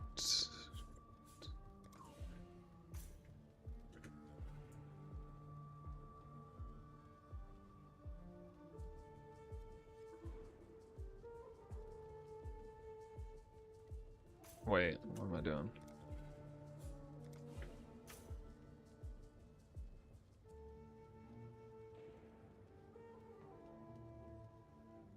That's Strongbox.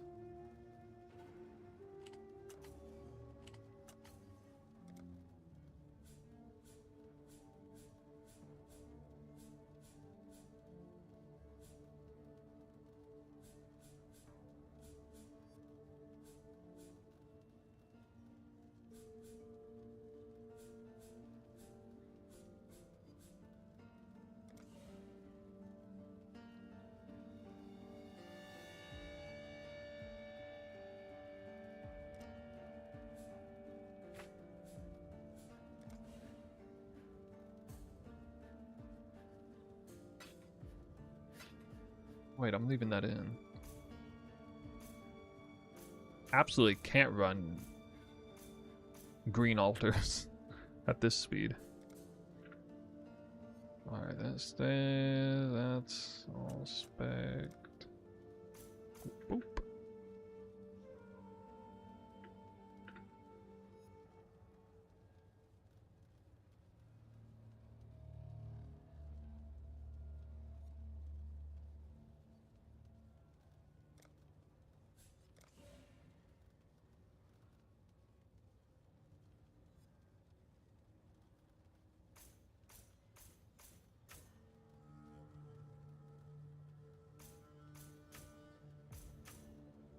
Not that much change.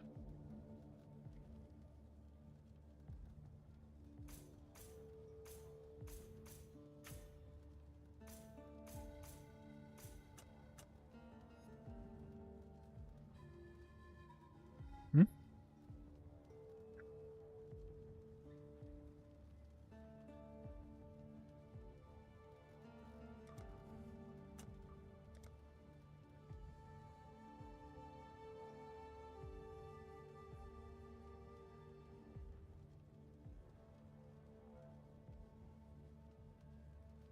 Can't find the missing spot.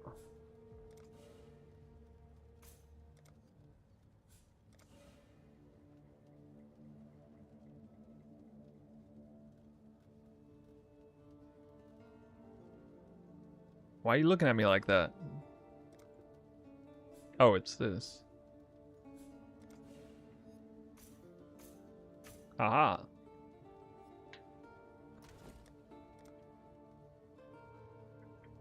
Alright, quick test.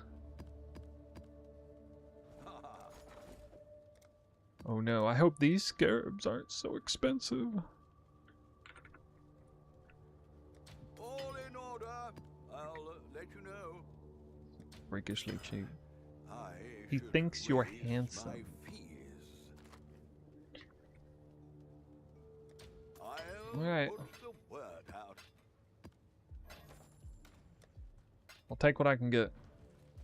Aha. Annoy them.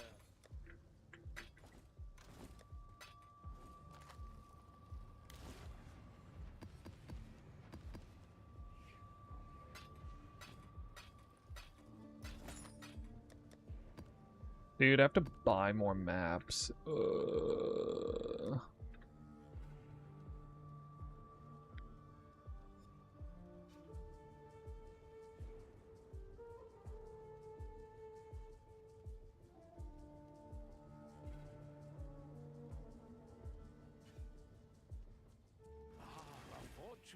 Actually, this might be the best.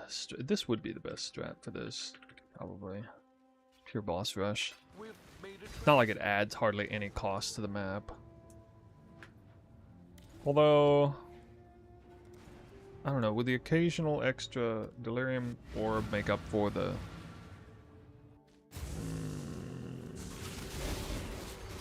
loss of the quant fragments. It'd be fun to murder these exiles though.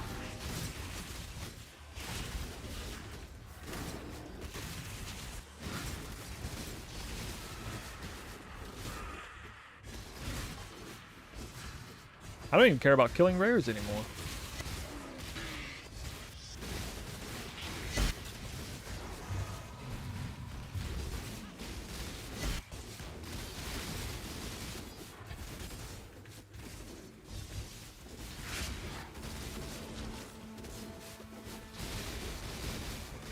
Are we going to Maid Cafe together? You know, if there was anybody who could actually convince me to go to Maid Cafe, it's probably Red Vials. If he pushed hard enough, I might do it. I've never been. I decided to check out a Maid Cafe vicariously through YouTube once. And I gotta say, it kind of made me think, maybe this ain't for me. Maybe... I don't think I got enough of the otaku gene to do that.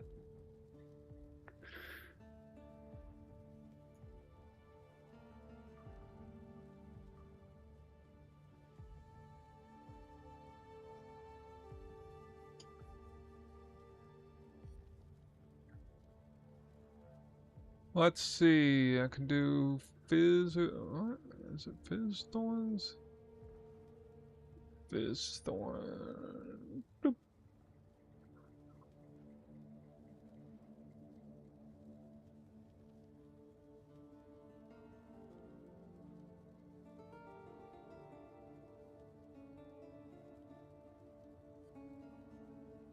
I gotta go in and change my regex. My regex is different now with this build. Like, I don't care about flask modifiers and stuff, but I do care about, you know, players have 25% less accuracy. We can't do that shit.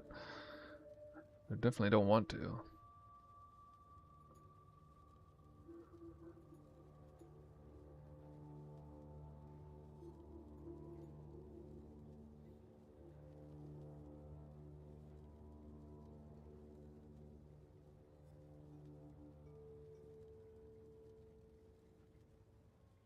Monsters cannot be leached from? I could probably run that. I don't know.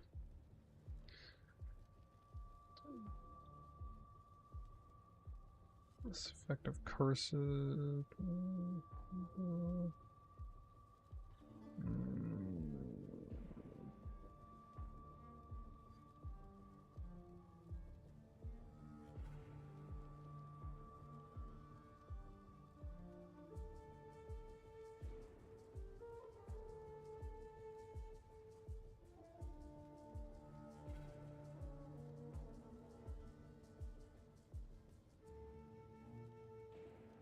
Oh yeah, the modifier players prevent less suppressed damage. That's pretty bad. Well, like monsters have a chance to avoid elemental ailments. All right. Actually, no, I don't want that one on there because it's still the shock. Shock thing is kind of important.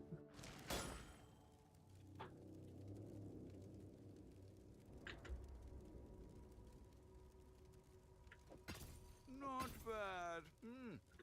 Not bad at all.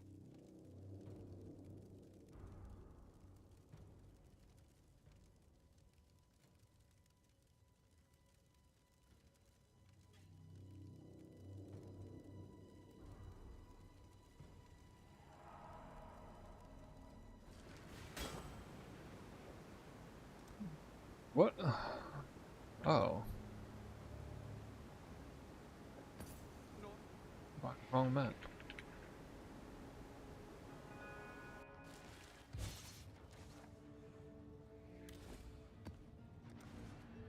What am I farming? A little bit of this and that. More about playtesting the build. I think I'm about to do the Rogue Exile Strand strat. I bet you I like navigating with Whirling Blades better on that map than these tier 7, or not tier 17 maps. Nightmare maps.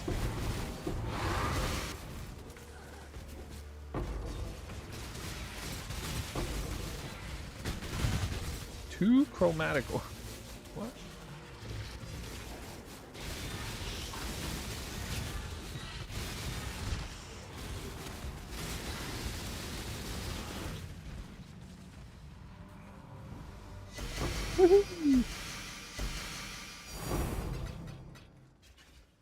This skill gem is like god tier at this boss because you actually get the beam effects on the multi-boss part a little bit. Alright, now let me go to Strand.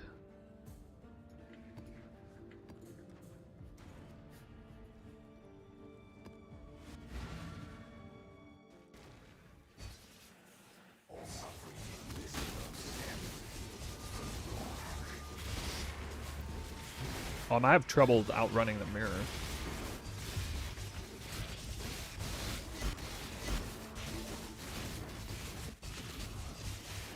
No, actually, it's pretty goated. Oh! And then that happens. I actually died from a Rogue Exile. Eek. Why?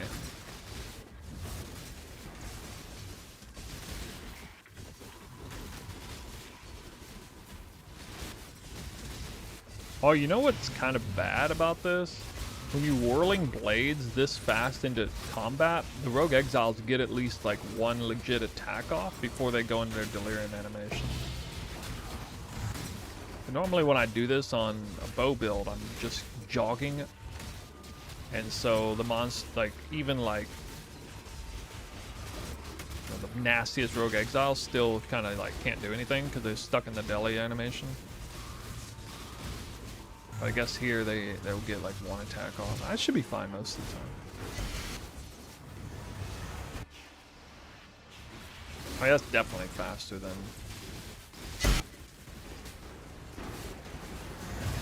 in my other build, just doing that content.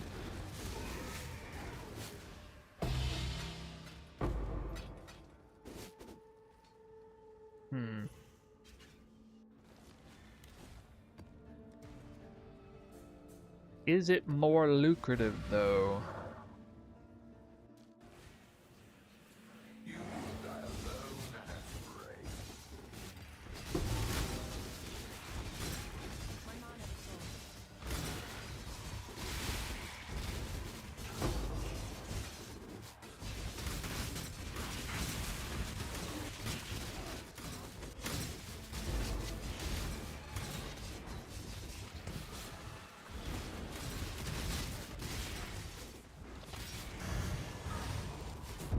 Dude.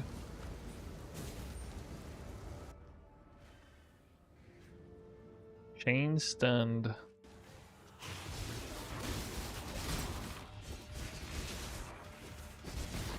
I'm currently testing like no stun resist. I'm not sure I like it or not.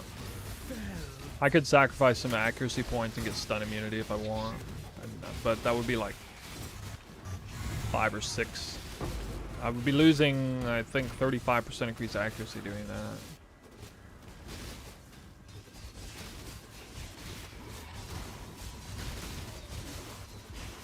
Uber Dread farming?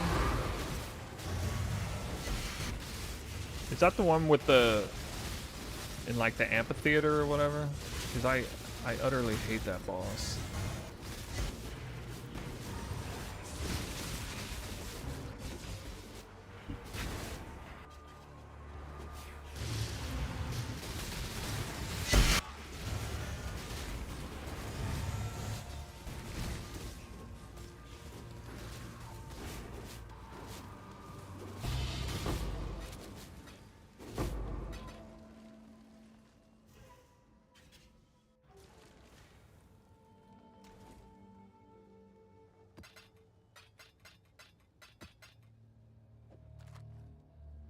What have you got for Not terrible, but man, I don't think that's gonna do anything like price? what I was doing a minute ago.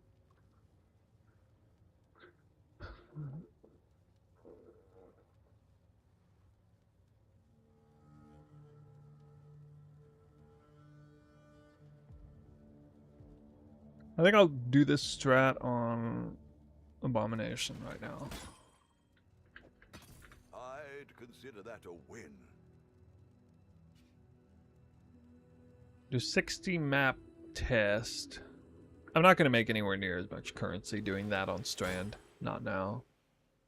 Spending so freely.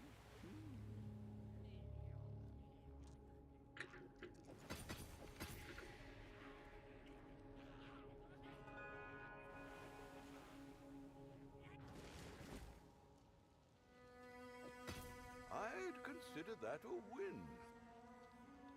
Oh, I'm actually mandating scarabs right now.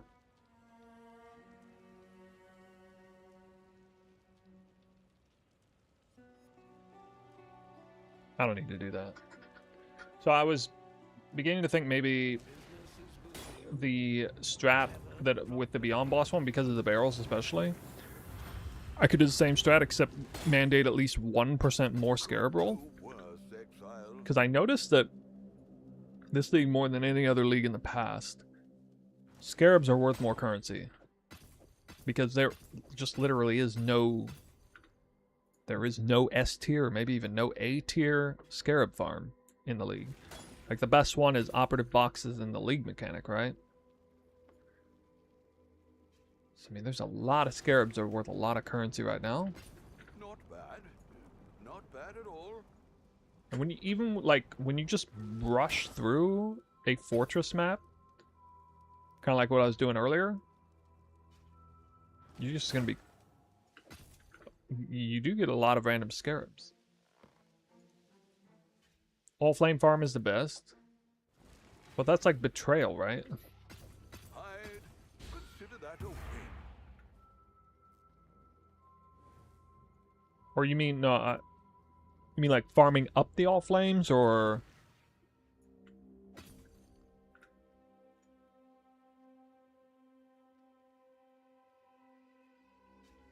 I think I heard about that somewhere.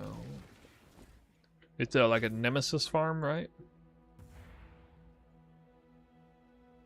When did that? When did the blid blow up on that? I'd consider that a win.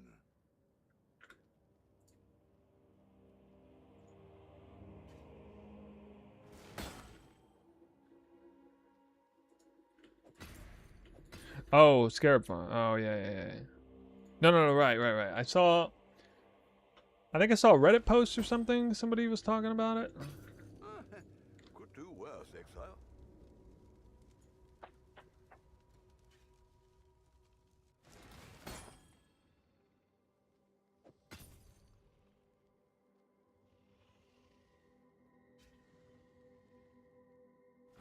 That's the one that makes... It makes like super rare meat sacks, right? I did strats like that. I even tested a strat like that a little bit this league. Didn't get hardly any drops. You know, just the usual like 30 stacks of fusings and 10 6 links and that. Well, that's kind of what all I was seeing.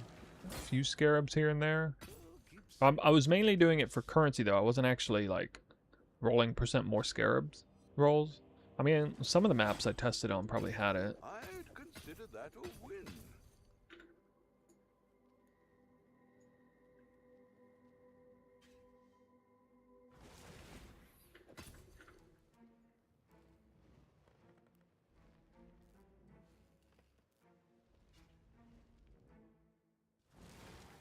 Yeah, it was transferring the modifier of a rare. So like the last monster you kill has like 70 modifiers on it or something.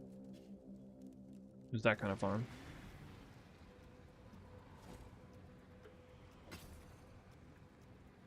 It also caused the game to crash often though, so I mean it's not like a, at least for me at the time, it wasn't some kind of long-term farming viable thing. Consider that a win.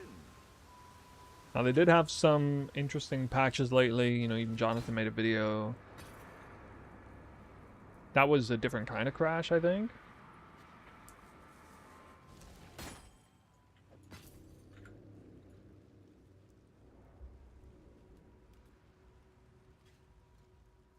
Propagation.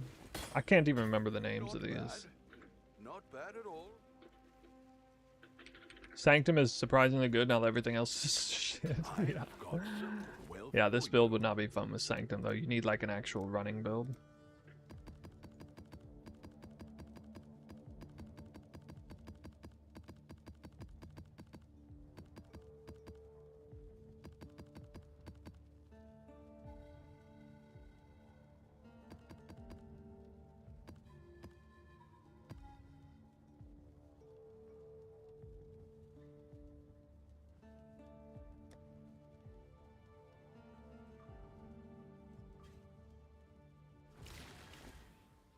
Volatile Val Orbs, right? Not bad Those at things all. are bank now.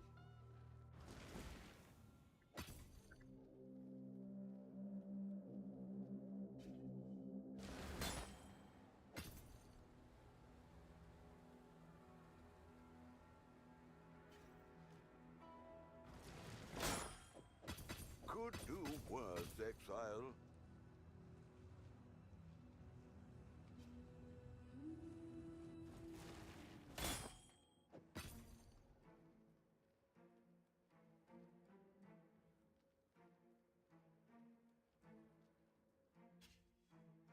Merc and go. Spending so freely. How many strats are pulling 50 div an hour right now? Sold something while you were gone. I know, I think Red Val's Damnation strat is.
Let's pull up the timer.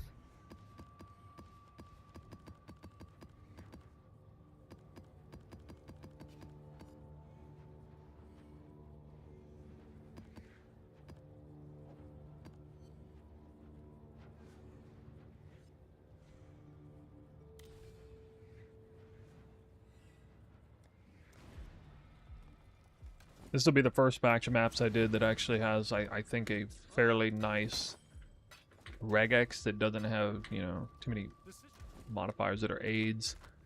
I think one of the best things I'm doing here is I'm removing double reflect, and it's just so bad dealing with that. Alright, let's see how much currency I'm making. You know. A little over an hour, maybe.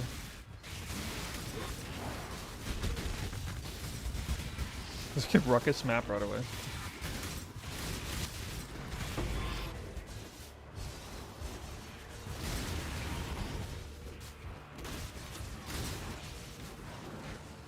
And extra blueprints.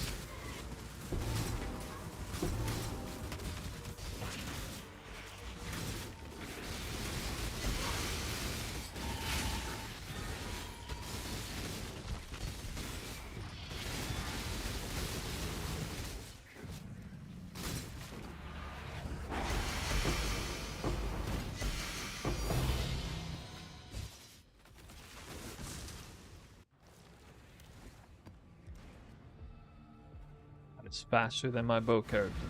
It's definitely faster.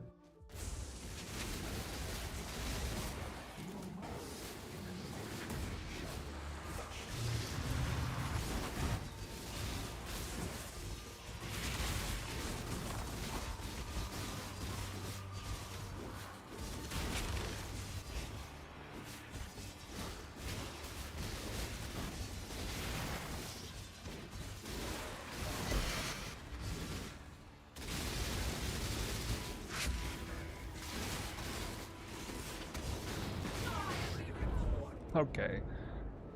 What?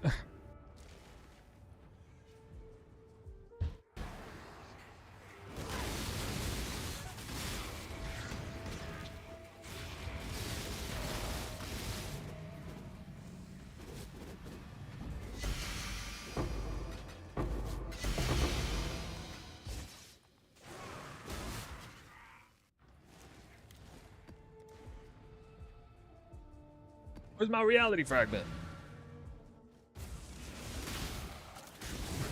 Dude, skipped. I skipped over the mirror.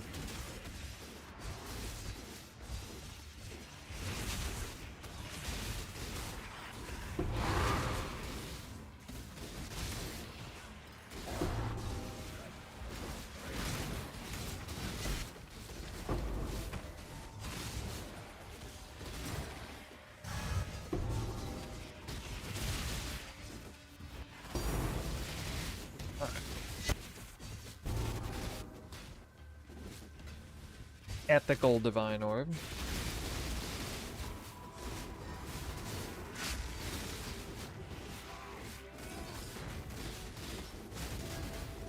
Contracts are worth something, yeah. Oh, what the hell? I thought he was dead.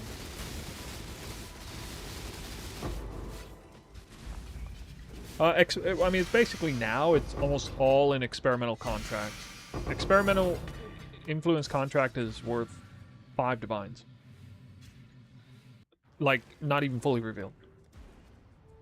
Currency or Scarab contract is worth like half a divine, and full reveal contracts are worth like almost half a divine each.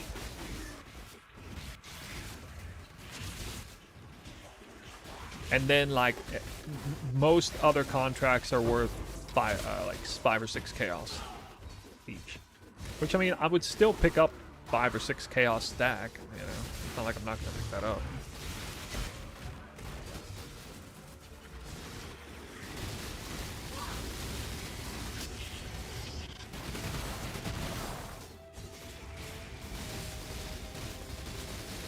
Thought I wasn't doing AoE maps. What the fuck?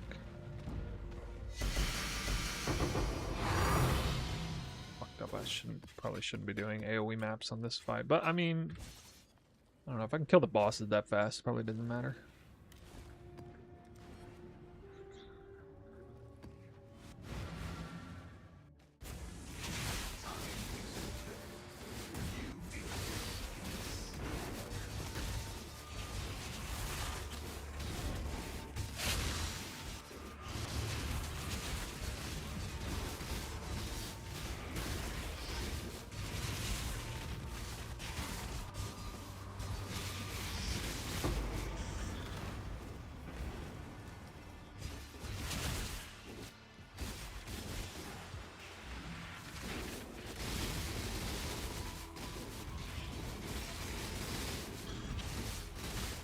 I should just kill her first.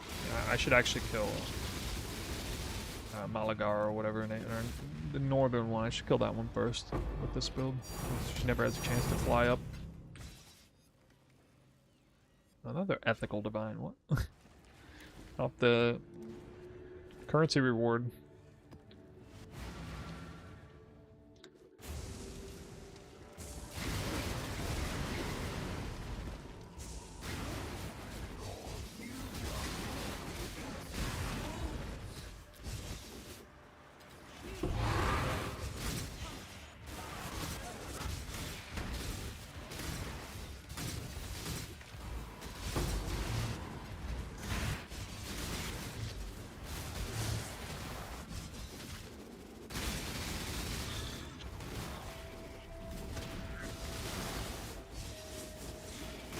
Yeah, and then, of course. Yeah.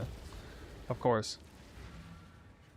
That's just the universe saying, fuck you. Think you can do it in that order? Go fuck yourself. I don't even know how to, like, get in there now.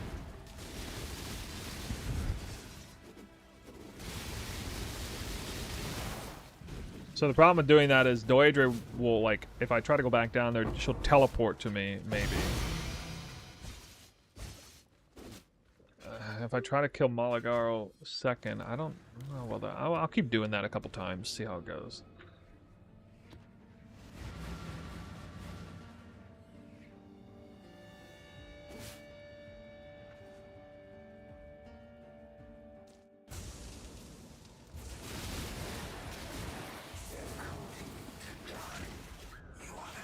Really? Am I doing AoE maps again?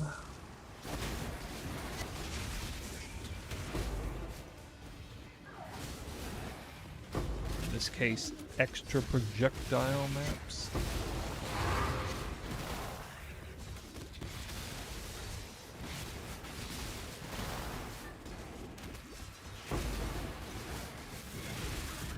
What? Oh. Okay.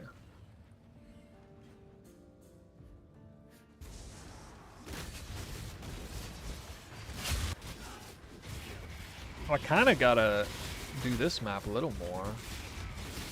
Divination Scarab drops.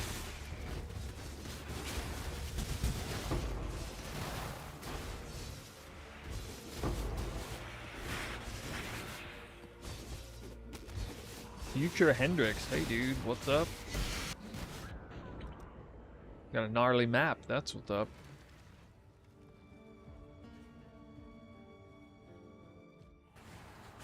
Playtesting a new build today, though. Oh my god. And it's bubbles on top of everything else. It's wild. Oh, nice build. I don't know if you're being sarcastic or not.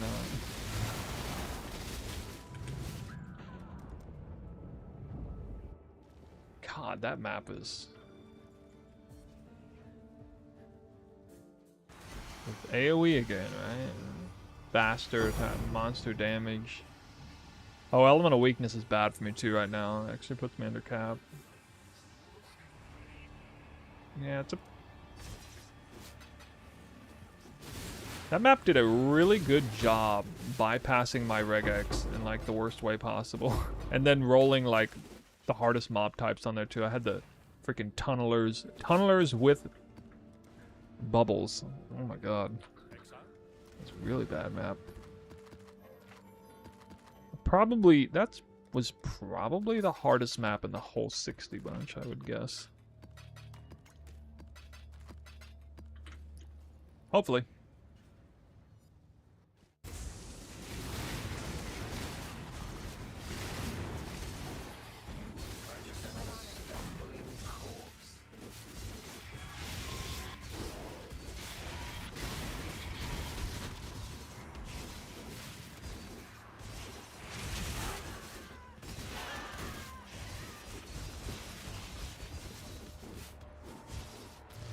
I outran the mirror, what?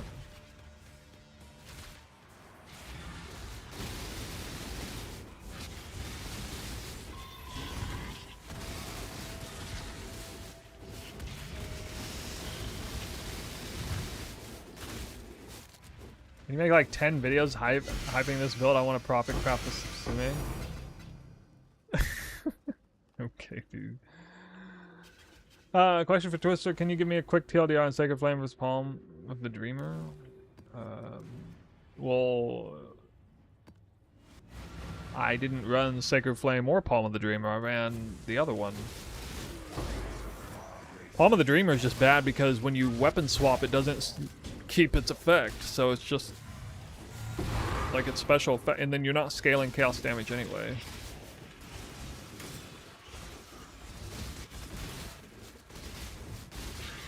So it's just kind of bad.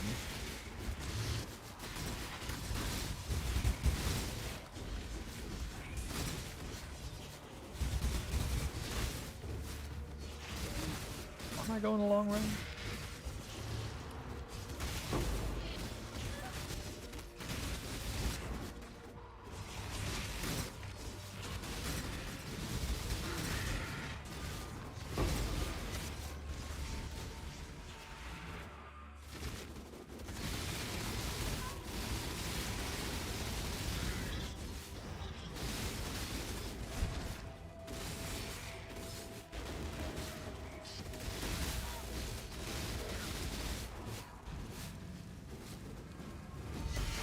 Yeah, I'm gonna regret that boss kill order.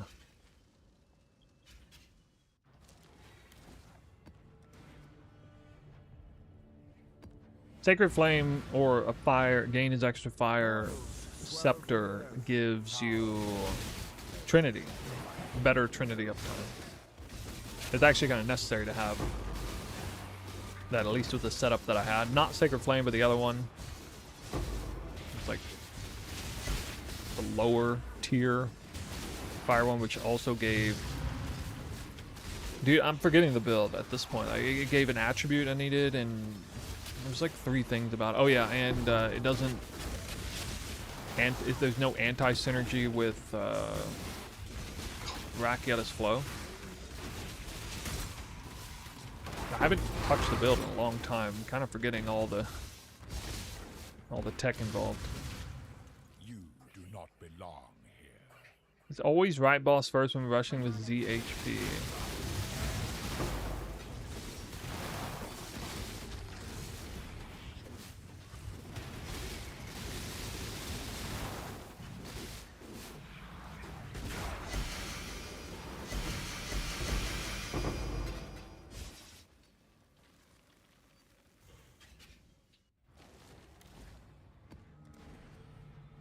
I'm getting screwed on the fragments. This is why I like Fortress, because you're basically guaranteed to drop more of the correct fragment. Oh, the nurse card, nice.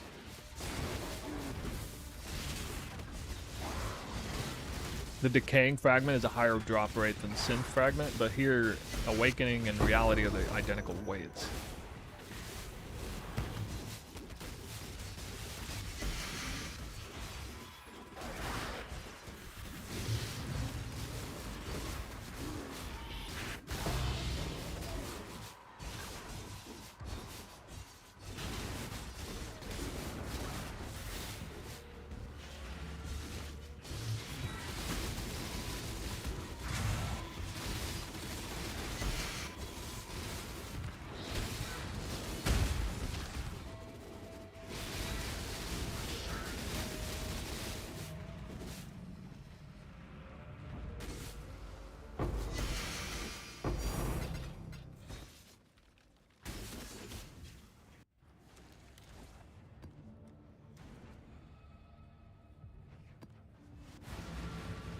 Someone bought a max strength subsume from me for 50 div.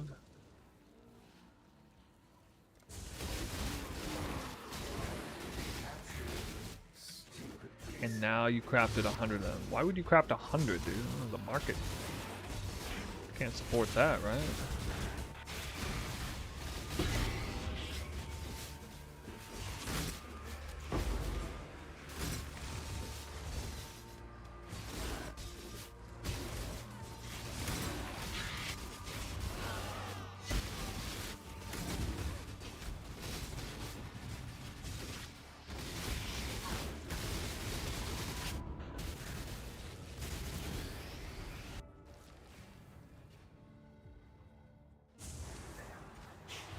Hey, I didn't...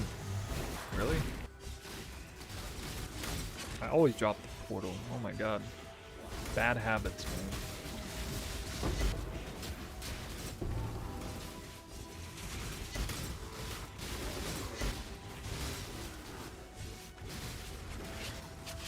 Oh, come on. This stupid mod or monster, dude. It's gotta be my least favorite monster in the whole effing game. That stupid tunneler with the water spout, man.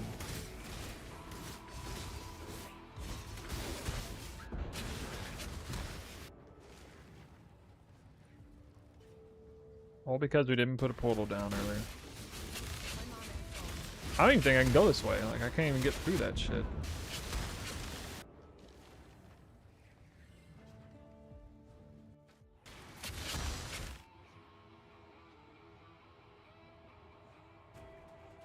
I'm a retard for running this mod. AoE additional prog. This is a modifier I generally never run on these maps, but I don't know. I thought this build wouldn't be bothered by it, but I was wrong. Especially with like when you spawn, that modifier doesn't matter until you spawn the wrong mob type, and then it's like bricks your map.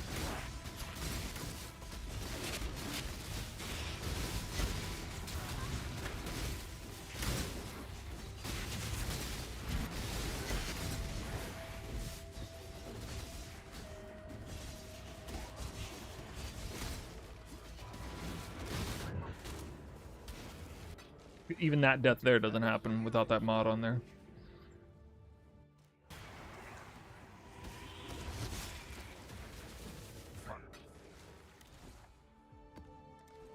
So I gotta check that one off the list.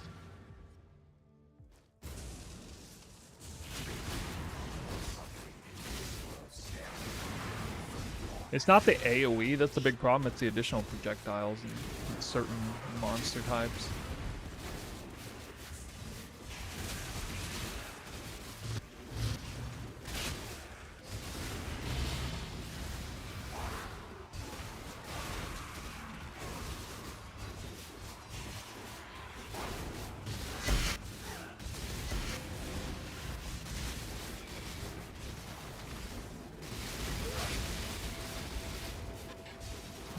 The wrong one first. Oh.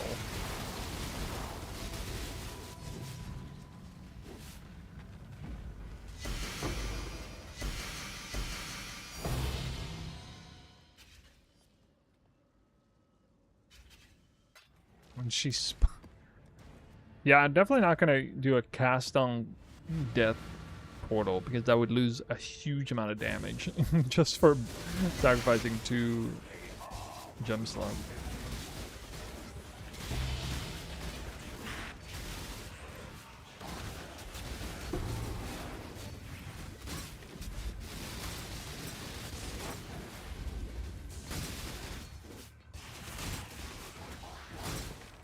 Can it handle full deli? I did a little bit of 100% deli farming on Tropical Island, or like deli mirror, and then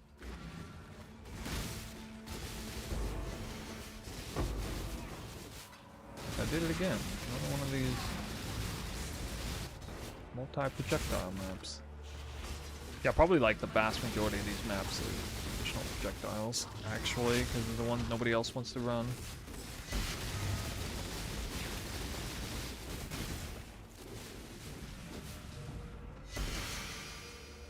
I'm noticing a lot of these maps are multiple projectile. As long as the mob type isn't a certain kind, it's okay.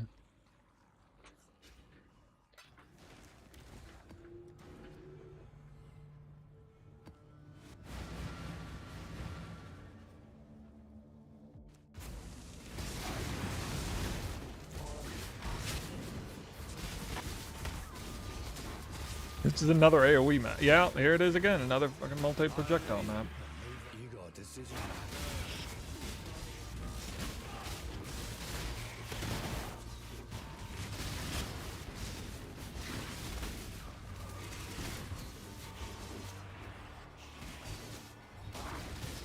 They're probably literally like probably like 80% of the maps have that mod on there.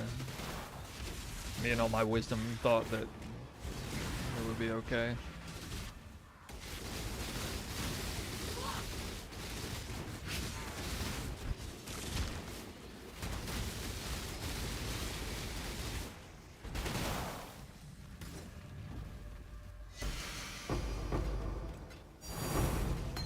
And that's on Dexter? Yeah, you're right. I could do that.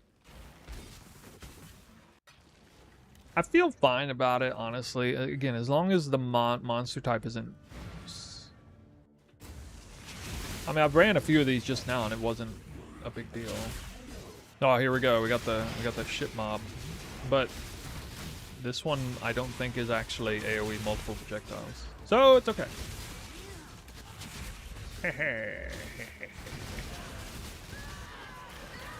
Whoa, whoa, stun! Wow, I was actually stun locked.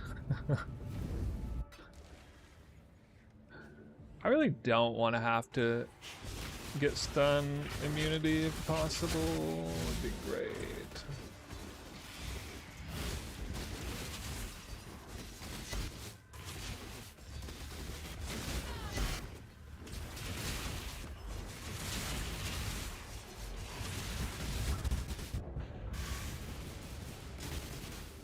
They have some kind of stun mod on them or something?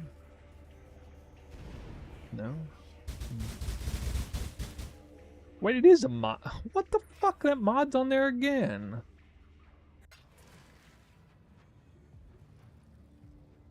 Okay, hold on. Oh shit, I reset. Okay, it's 22 minutes plus. Oh, check in with me when you have a moment.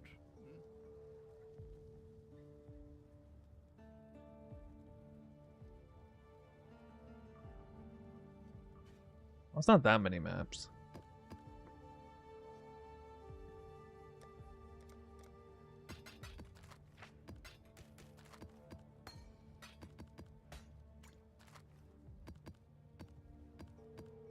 I'm gonna get all these out of the way, so my brain can rest afterwards.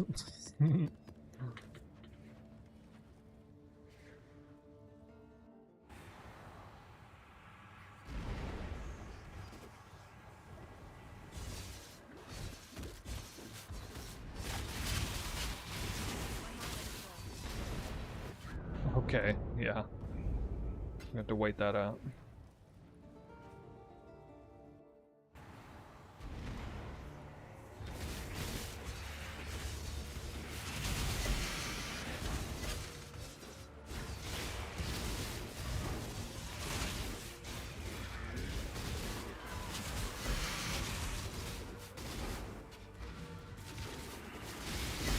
I made it.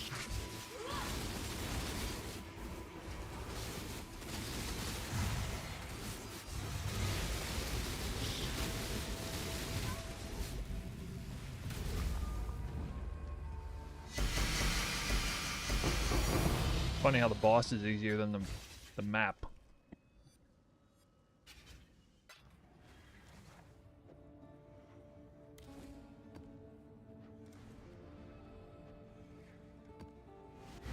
Okay, all these AIDS maps out of the way. I'm gonna actually Foul, malignant flesh without purpose. get my filter right here.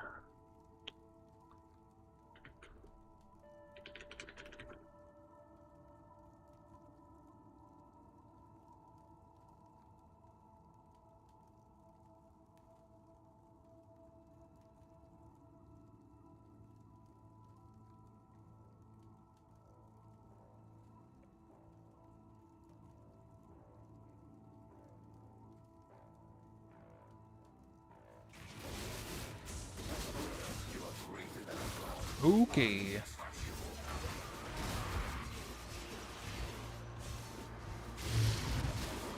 Eris with the re-up. 5 months deep.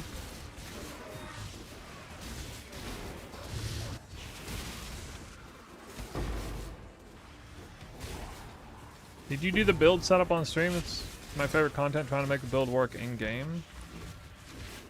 Build setup. These worlds are Can you elaborate? You mean where I go over the build? I did a little bit today. I did like a short version of it.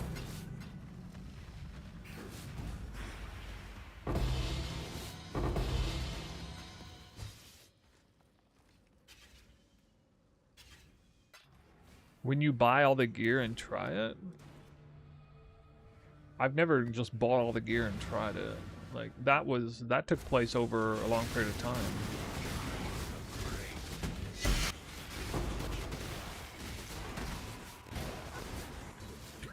This is bad. Like, oh my god. Okay. A little bit of stuff on the ground there.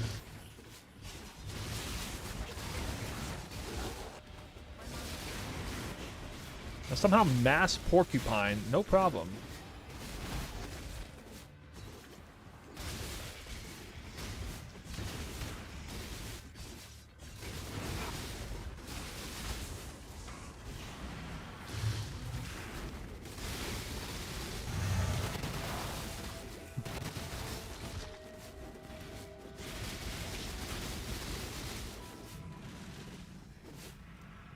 Oh, I'm not actually standing on anything. I can't tell if I'm standing on anything. Oh my god, please despawn.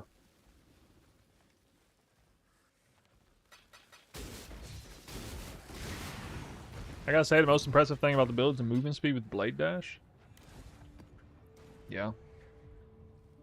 That is probably the most impressive thing, technically. Single target's probably the second most impressive thing. And then, yeah, the clear would be at the bottom of the list of what is impressive. I will never run a build that has shit clear, though. Like, I'm not gonna do it. So I'm satisfied with it. I'll run a build that has shitty defenses before it has shitty clear.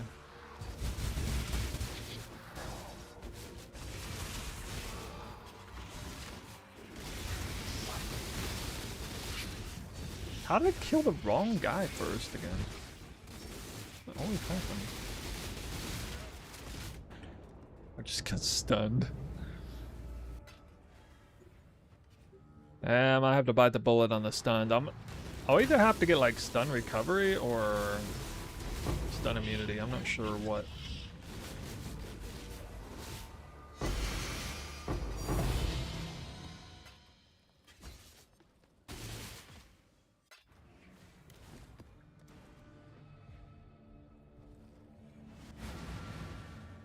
boils swell from the earth.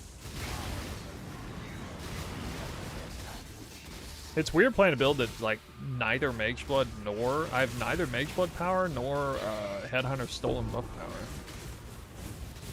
So yeah, this mob type.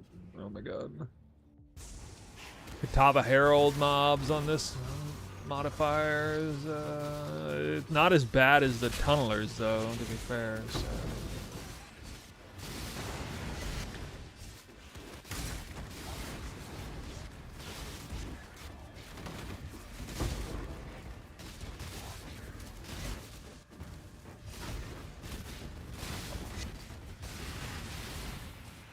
They're getting stunned by the porcupines.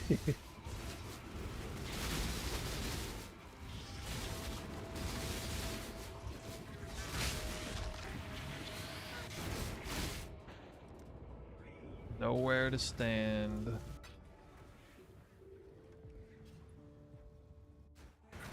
Wait, how do I have a point to spare? What the heck?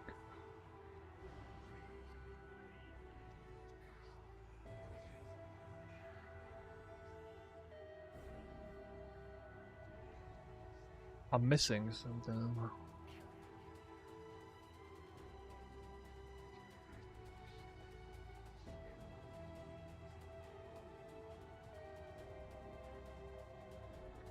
remember at one point I switched over to do this. Oh, it goes here.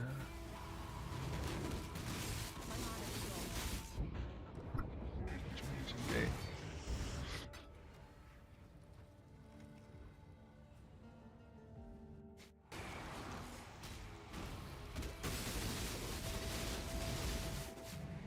Wow. No further, villain.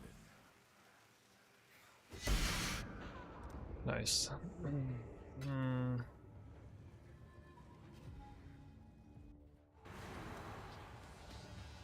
Crap, I forgot to turn the thing on. Alright. We'll assume it was like 30 minutes in, I think.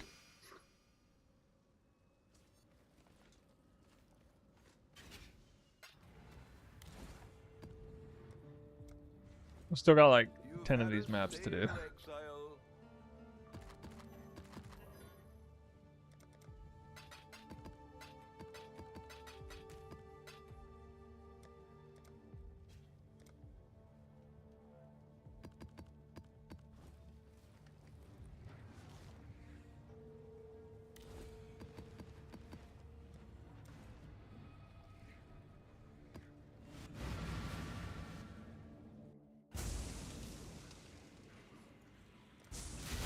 $1,200 chaos taken during flask effect.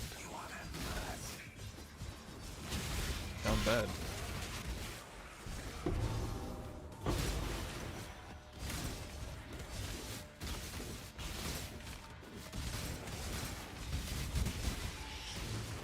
Except the only flask that actually runs is the hybrid flask.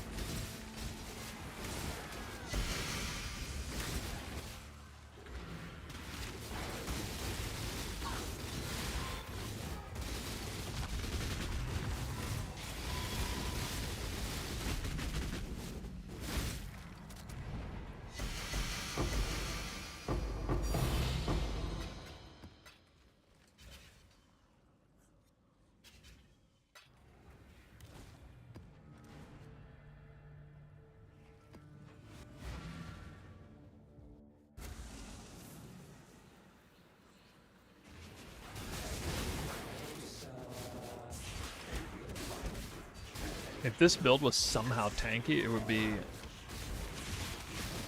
kind of outrageous.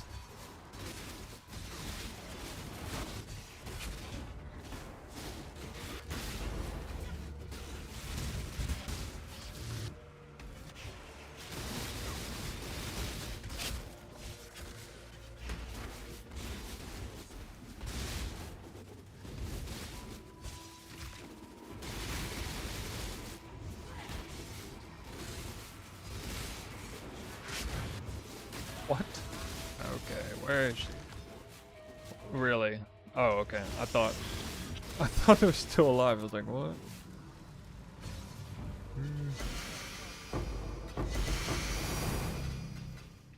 There we go. Okay, I'm not that fast. I could go around the corner and kill the guys and loot them before exiting the portal. Oh! Bad name, Jayla.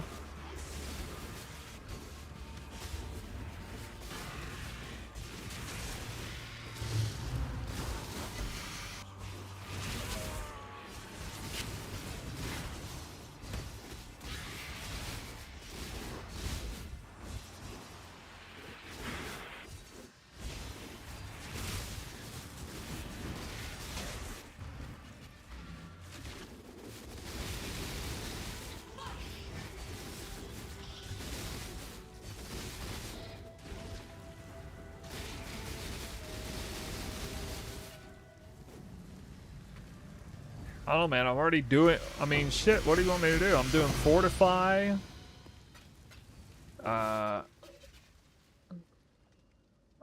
Dude, I actually have a lot of defensive layers on this build. First of all, 2 entire ascendancy points, 100% devoted to defense. Both of these, and this is mitigation, not avoidance, so it's like real defense there. It's basically Well, the bark skins, attacks aren't the real threat. Spells are the real threat, and I go from 40 to 70% spell suppress effectively here.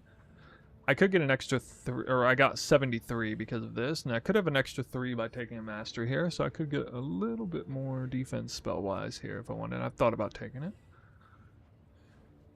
Yeah,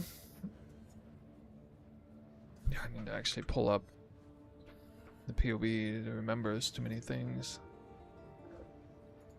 So we have Grace and Val Grace.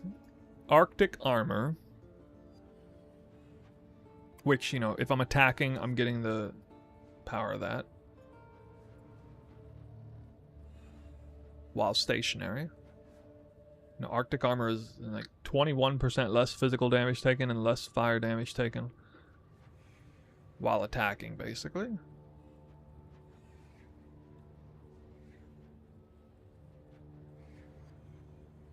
Yeah, we got Fortify.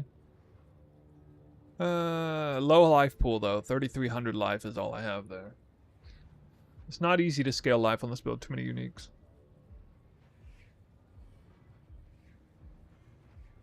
Arctic Armor, which I already said. Oh yeah, and the new Lunaris aspect of Lunaris is on, which is a great synergy with Bark Skin. Why you have no Bark Skin? I'm no longer running Flesh and Stone. I know Flesh and Stone is like a really, really good defensive layer.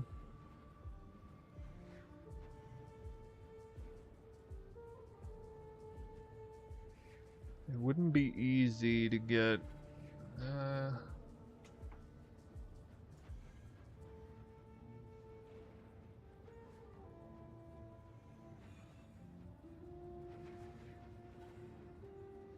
I'd probably have to sacrifice 2 gems to run Flesh and Stone. I'd have to put in a level 4 Enlighten and a Flesh and Stone gem. I would lose 2 damage links if I did that. The clusters seem unnecessary. There's one gem that I could drop. It's or jewel. It's maybe this one. This is doing more for me than you might think, though. Any less movement speed, I'm going to feel like I'm slow just walking at all. Granted, I don't have to walk that much, but... You know, you still have to walk. You can't just, like, only do this. Because you can't, like, control the character, right, without walking, so...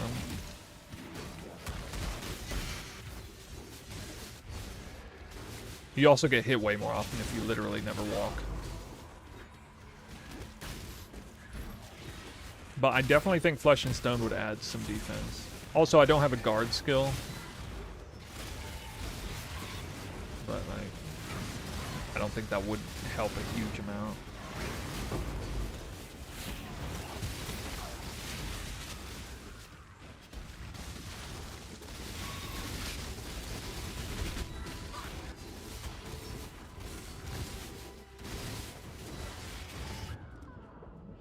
Death by multiple projectiles again.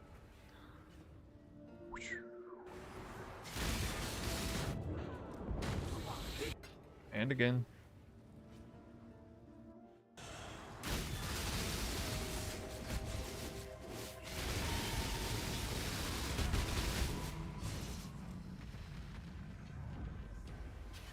It'll be interesting to see how my survivability magically goes up when I stop having this modifier in the map.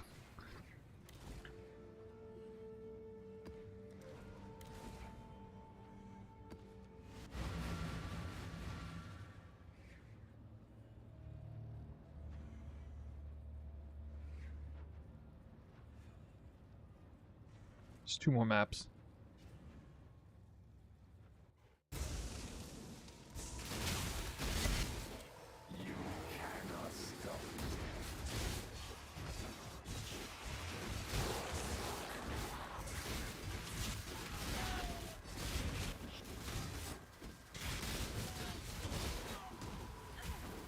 Oh, I could get a fair amount of EHP off of block, spell block and stuff.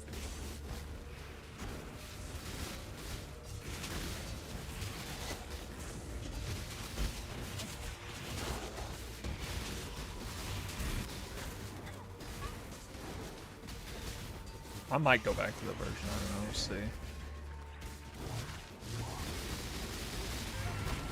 It requires more playtesting to know if I would want to do that.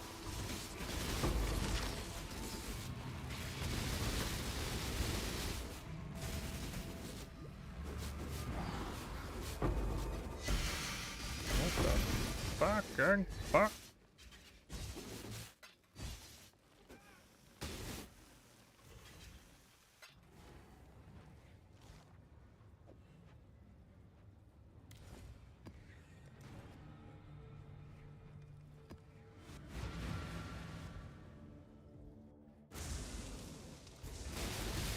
Last shitter map.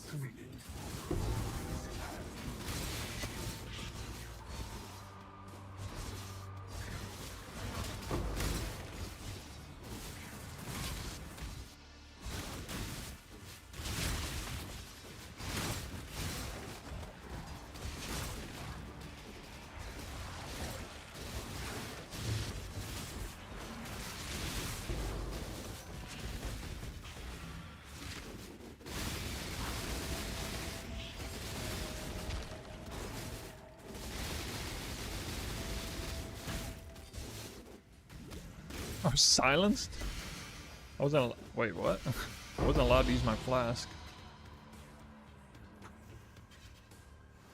Does that silence make you not able to use a flask?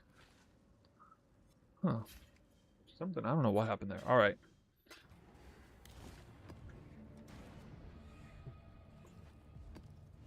No more AoE project maps. Might still be a regular AoE map in there.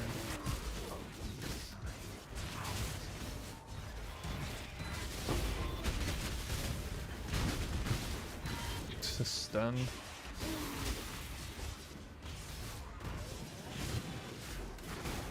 Shitty mob type.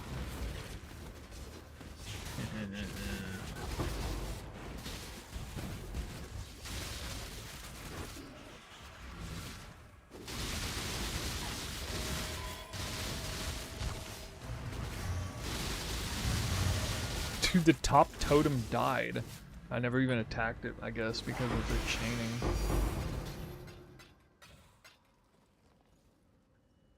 Well, the boss is sure as hell better without that modifier.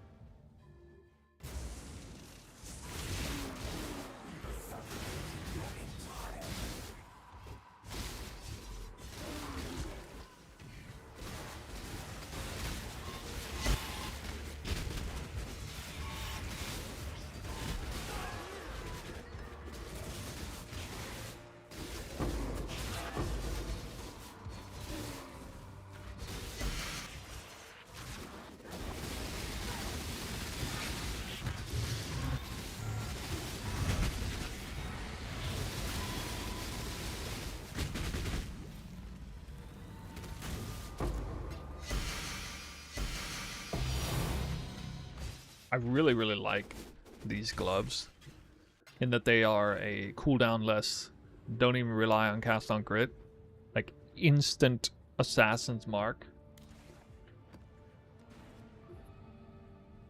There's like literally no delay, and for a build that moves around this fast, that's such a godsend. Whoa! What the fuck, dude? Whoa! Whoa! Enter a map? What? Oh, I guess I'm getting a new ring. I guess I'm getting a new ring right now.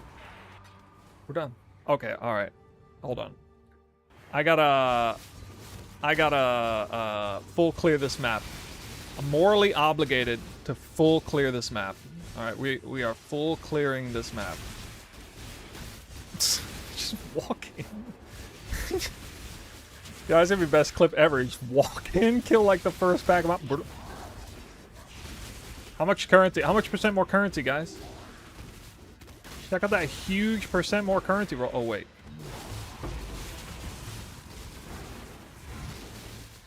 Wait, did that drop off an exile? What did that actually drop off of? Please tell me. Dude, you know what? It would make me so... It's gonna tilt everybody in the world. If that somehow dropped off of a tile set exile, Can you imagine how many people will be tilted? Tile set reward off an exile. I pray that's how it dropped. That'd be the most drama-inducing Mirror of Calandra drop ever. Tile set currency reward off of exile. I hope it was. I so hope it was. I don't think it was. I think it was actually some random BS mob. That's so funny. Middle farming a Mirror. That. Yeah, if you missed it, I dropped a Mirror of Calandra. Literally just now. For no good reason. For no good reason at all. Like this is the opposite of a currency farm. This is like tile set mass, tile set reward, boss rushing farm.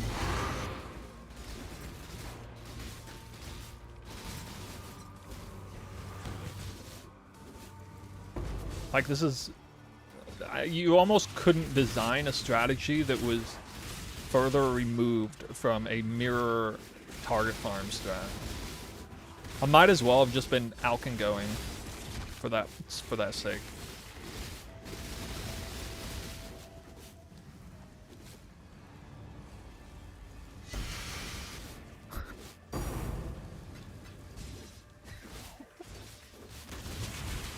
That's so nuts. Watch that. What if that's a Mage Blood? No, it's not.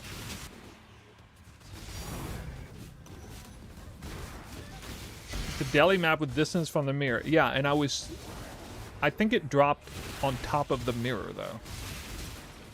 Like it dropped from the first pack of monsters that were standing on the mirror. I don't even think the Delirium had kicked in yet when that dropped.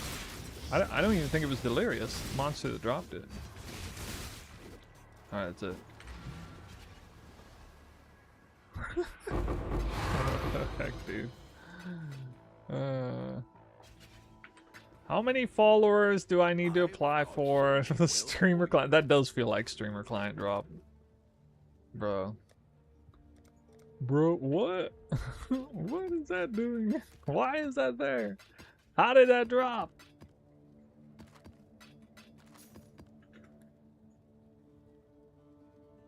Alright, well, I guess I need to open my overlay. Yeah, I dropped a mirror on the strat that doesn't farm mirrors. You can rewind the stream if you want to see it drop. It was literally the first monster I killed in the map.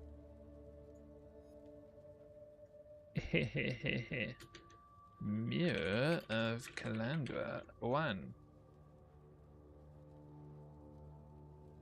Has anybody got a clip for that? We'll add it to the title. It must be the build. New build, guys. New build. New build drops Mirror of Calandra. That's the strongest advertisement I can give it.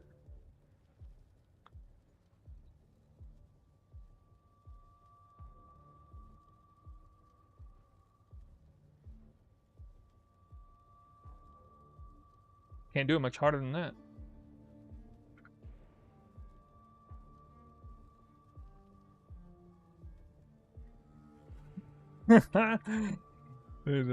Hold on, I gotta buy a ring. I gotta figure out which ring I want. There are no double frenzy char— I couldn't afford that anyway.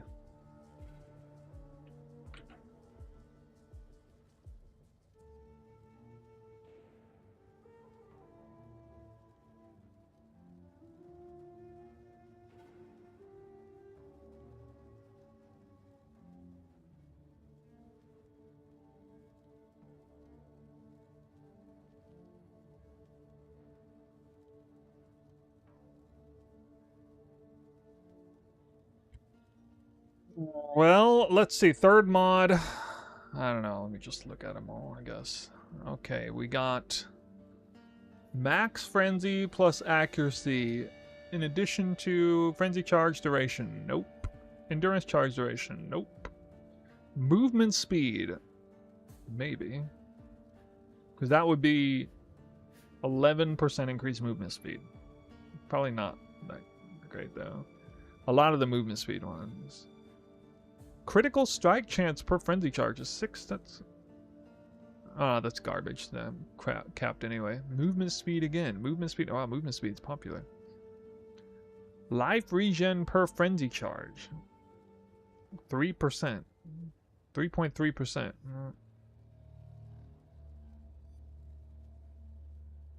You won the game. I know. Physical damage reduction per frenzy charge. That's. I think it's either that or endurance evasion. Evasion per frenzy charge? I don't know. There's one of these up. What is a mirror worth right now anyway?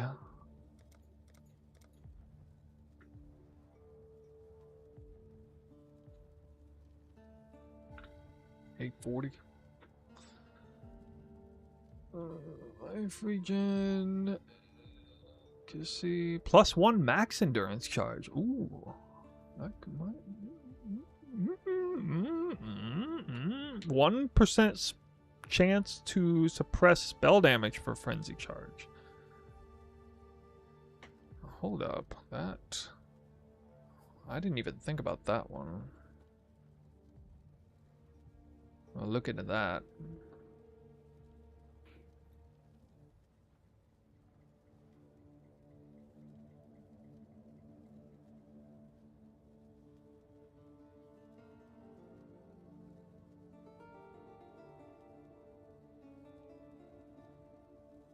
Because that would be 22% spell suppressed. I mean, I would save. How many passives would that save? Actually, that doesn't really save any passives.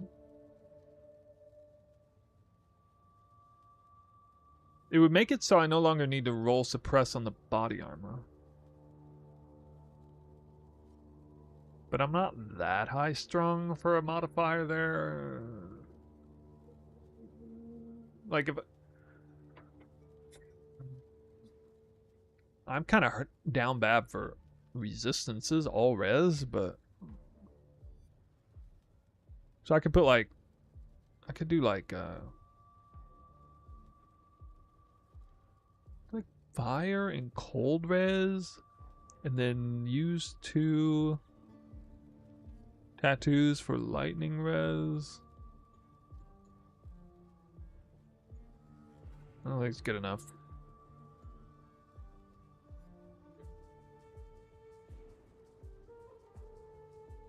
I can't believe that dropped there.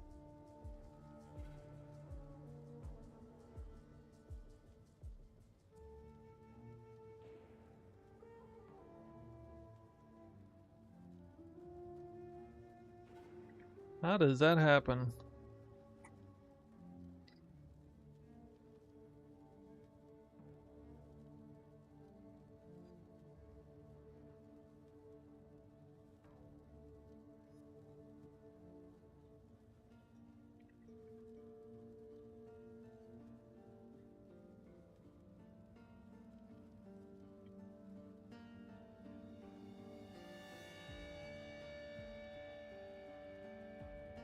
You know what I really like about evasion, doing the evasion one, is that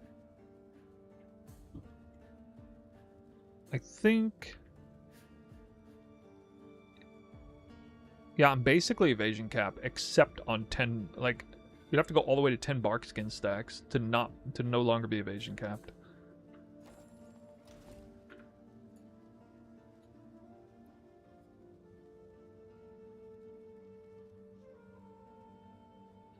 We need a clip, yeah. I was hoping somebody made a clip of it.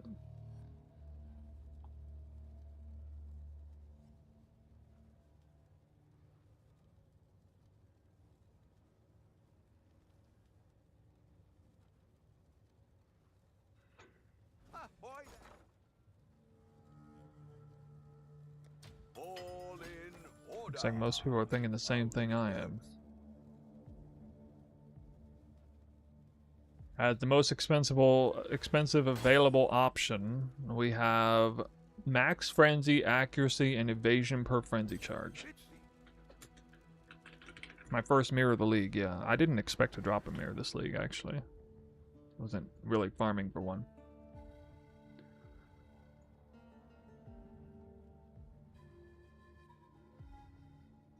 This is like this is basically like 60 or 70% more DPS that I'm giving myself,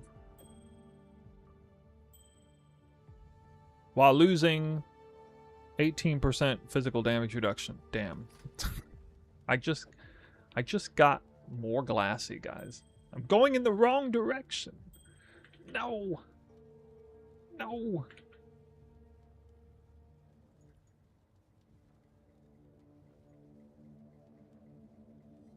I should corrupt this. Because if I corrupted that for max spend, that'd be insane.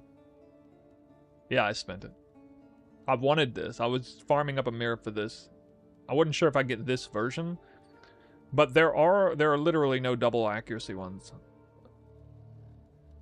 and I don't think there's gonna be lock corrupted. This one is probably worth lock corrupting, maybe.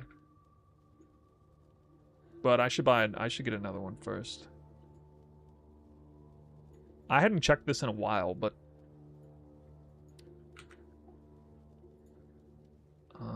before, like a few days ago, there was a double accuracy roll one, and now there is not. Next one of these is 1,000 divines. Oof.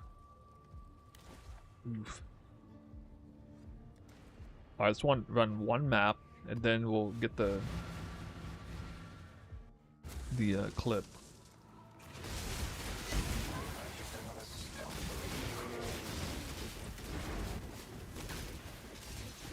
$11!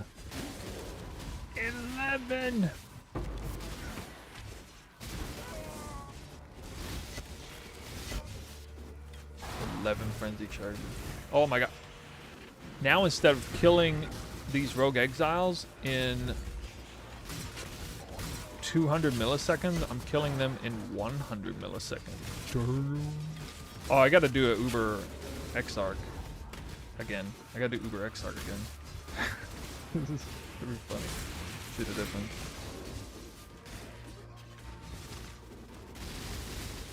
Bro, what? That was faster than any kill I've had. Yeah, that is faster. Oh man, whoa. Whoa, that feels a lot faster, those kills, actually. Freaking stacking is nuts, dude. Oh my god, I can't wait to see this Uber Exarch here. What? Alright, let's check this.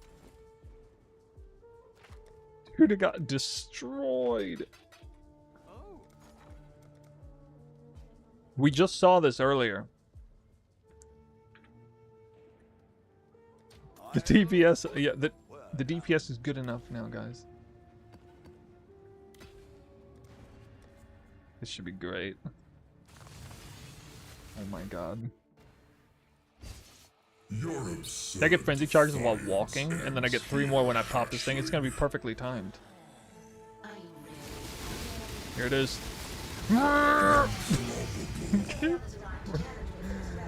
Okay. You did. And oh, I got boots. Haha. Looks very balanced.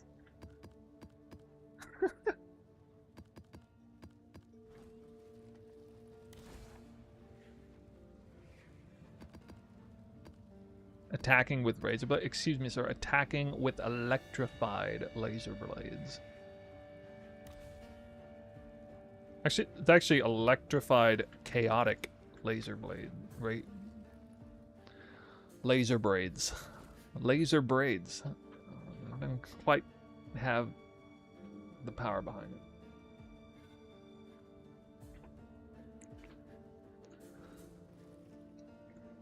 This build attacks like 60 times a second. And this is without frenzy charges. This is with 3 frenzy charges. Or 4, I guess. Well, yeah, I can just give them anyway. My mana is gone.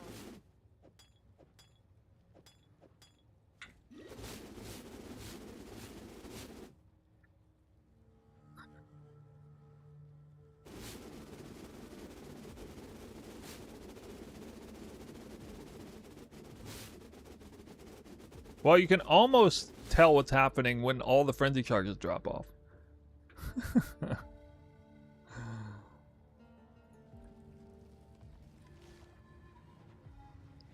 Alright, what about that clip?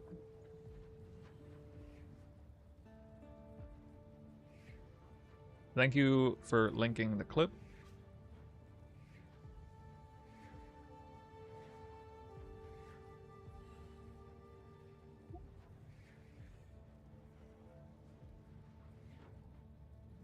Alright, that's a nice clip. I'm glad you clipped it before I even enter the map, so people really know, like, oh, he just went into the map. A brand new map. Wow.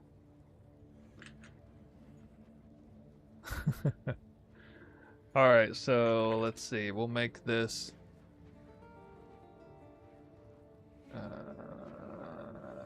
mirror... I bought a precursor ring. That's what I wanted to buy. I was going to farm up a mirror to buy a precursor ring. Now I'll just farm up a second mirror to buy another one. So I can actually have 12 frenzy charges.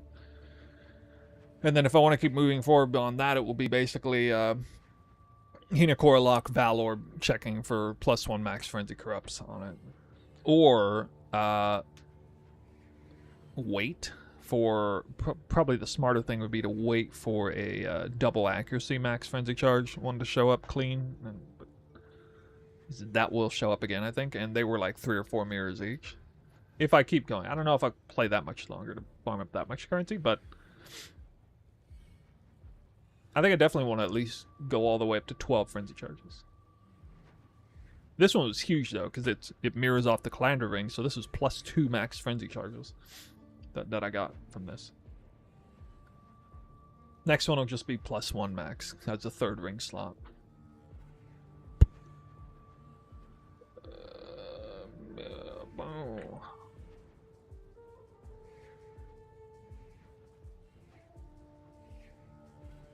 Dude, this shit looks sick. I shouldn't have gambled my 800D and quit. No.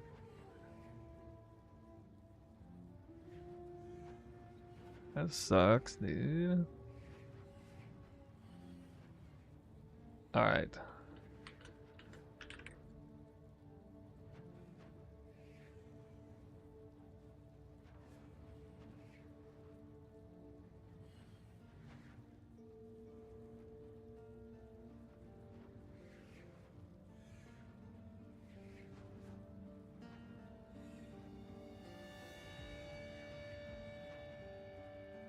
Alright. Proper update. In order. Okay.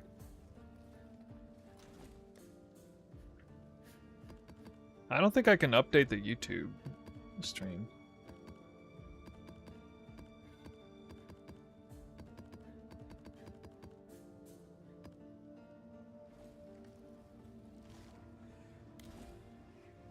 A lot of good farms, get back on the grind. Kind of, yeah, but... Oh, shit.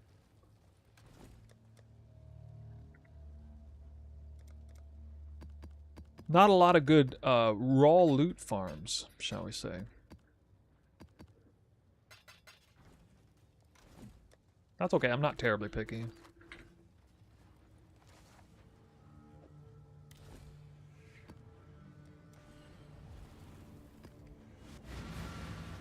You just gotta find ways to enjoy different kind of farms.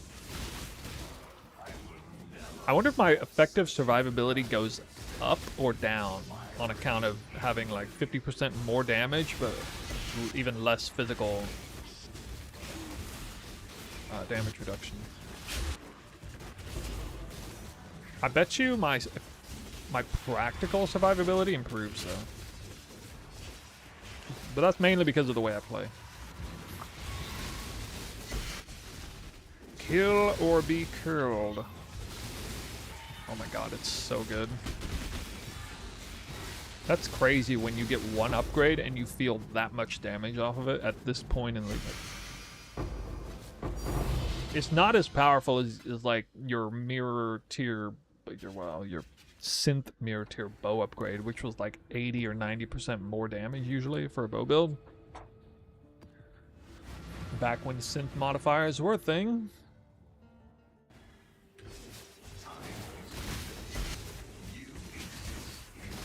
And you know what's great about it?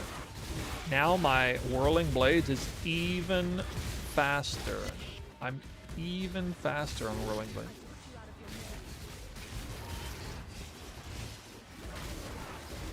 Oh, I regexed out charge steal. Yeah, I'm not running that mod.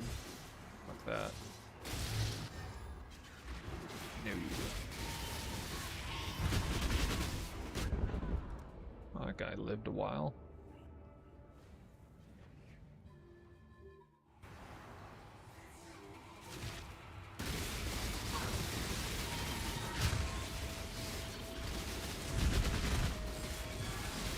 This is funny how when I started that fight, I did like no damage for the first like 1 second, and then suddenly you could actually see, like I can tell I went from like 0 to 11 frenzy charges in like 1 second, and then you actually see that ramp happen in real time.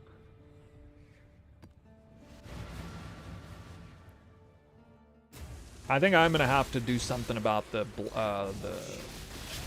getting stunned. I could go back to trying the full 65 spell and attack block setup, and then I'd have block recovery in that setup, and I probably don't need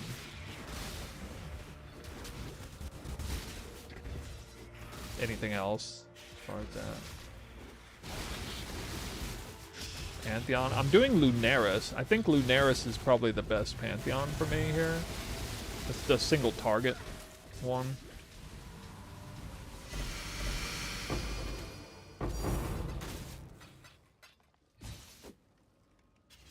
Stuns are still an issue.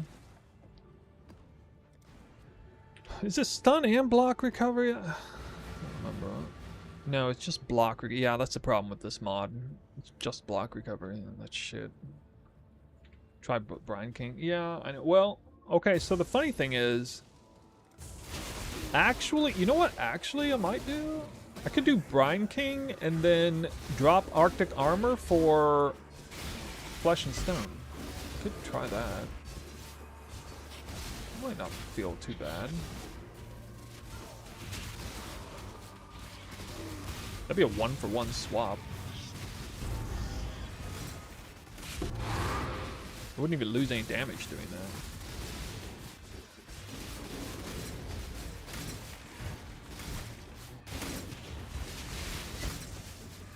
That's on mirror, thank you. That was maybe my most disbelief mirror ever. Ah, I died from the meteor. I wonder if I took 2 meteor hits instead of 1 there.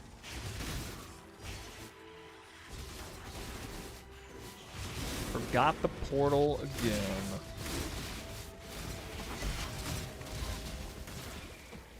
Uh-oh.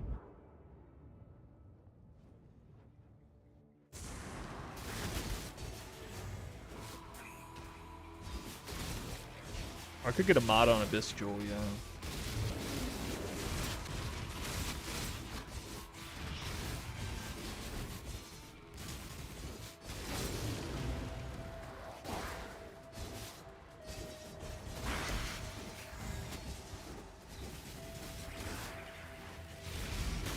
What the hell? Nuked. Stepped in, get nuked.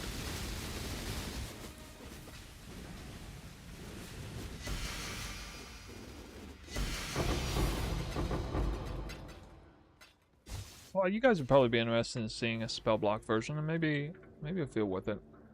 Let's go into, yeah, let's drop down to Path of Building and see what it would do. I've looked at this before.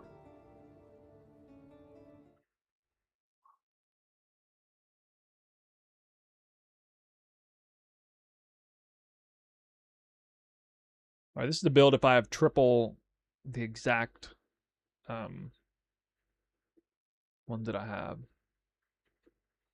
1.1 billion DPS. If I had another one of those identical rings, this is what this would register at.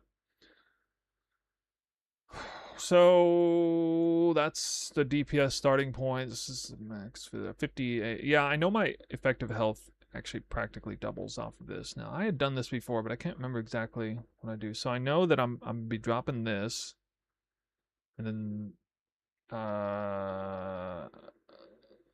this has to switch over to that. So I get 3 passive points back there. I have to run an additional nearby enemy. I know we drop this.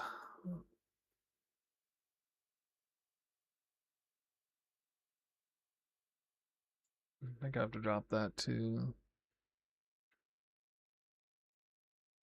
We have to drop this, which makes Trinity harder to proc.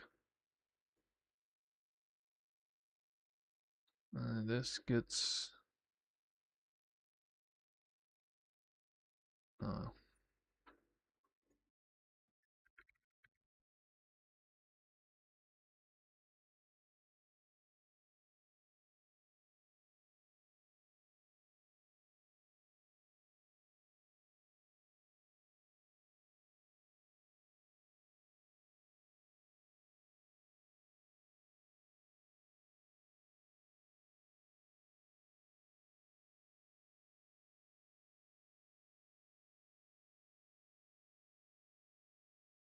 I get ready to see the block numbers go up. We start at 26-0.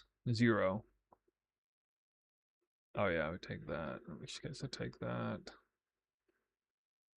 Need this one. Need that. Boom.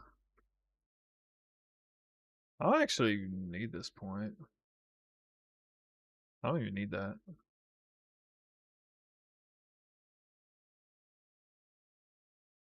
With the Doedre Flask.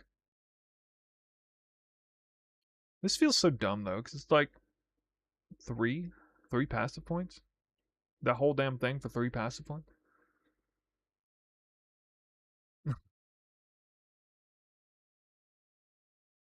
we have to do this to get the mastery.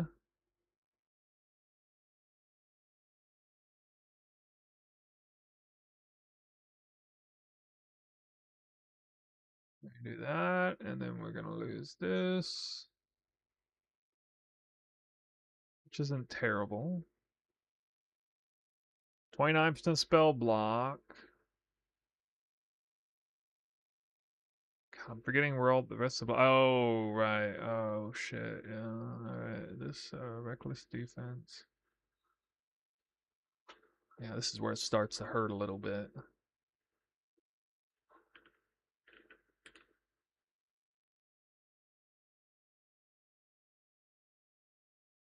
I still have this thread of hope in this reckless defense on me.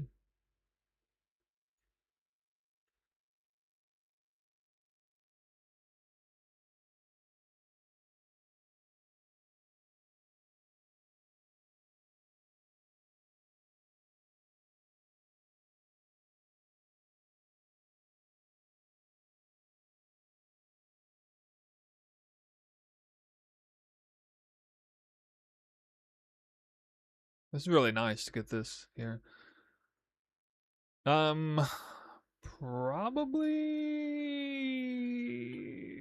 doing another one of these. It's only 2 passives away.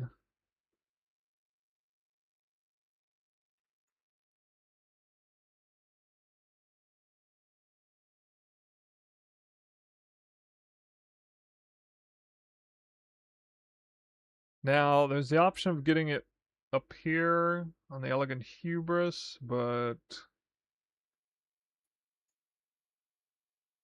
there actually is one good one. I remember there was for like 150 do.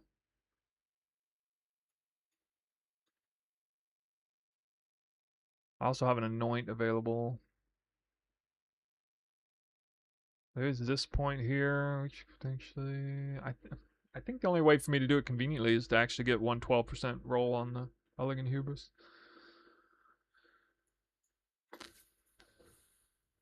I don't think I'm forgetting anything.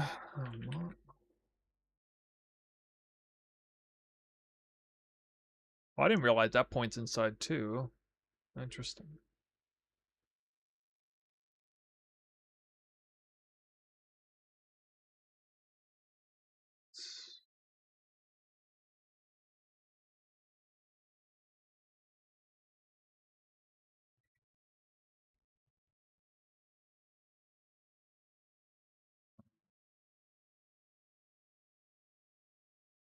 12% chance to block attack damage. 12% chance. Attack damage while dual wielding. Just shits and giggles. Alright.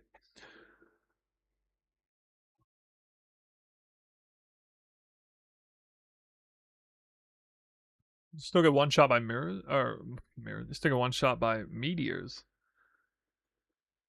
Yeah, that's fine. The nice thing about this though is that the block still synergizes with the setup with the Lunaris, because you still get the Lunaris procs. I mean, I believe you do. Aspect of Lunaris, as well as the bark skin staying down. And so, especially in terms of surviving one shots. Okay, I can't keep time with that. Surviving one shots, the bark skin being 0 is the best, because that's from 43 to 73% suppress spell damage. Not technically surviving attack one shots, but rarely ever dying to attack damage hits.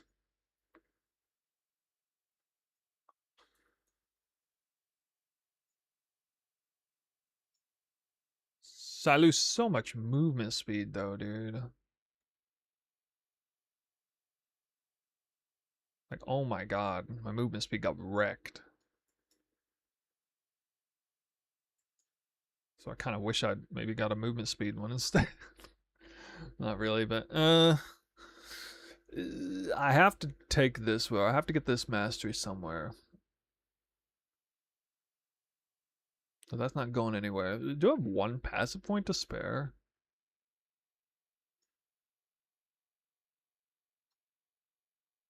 I'm 3% over cap, which means I wouldn't even need to do that.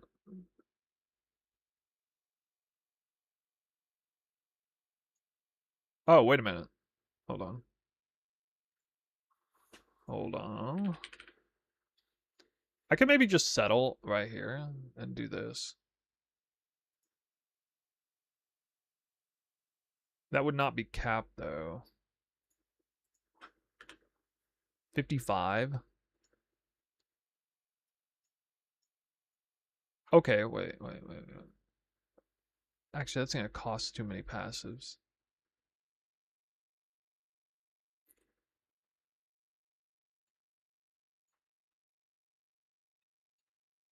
There is this option. It's the only block cluster notable for dual wielding here. It's called Deadly Repartee.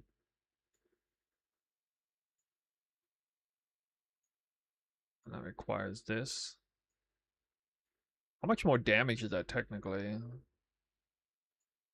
From 850 to 900. This is a stronger cluster jewel in general. More percent increase accuracy in particular. Takes me up to 59. Now, maybe if I go block on both of these, that's 61. And this is overcapped.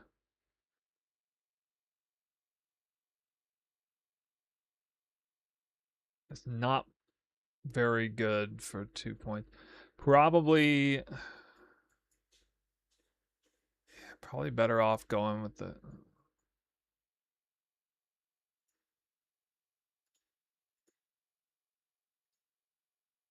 I could do this.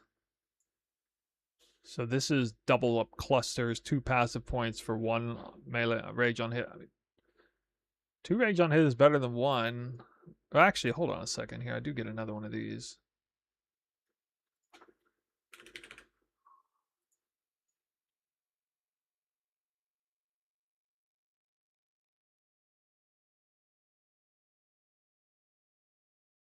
Still not cap.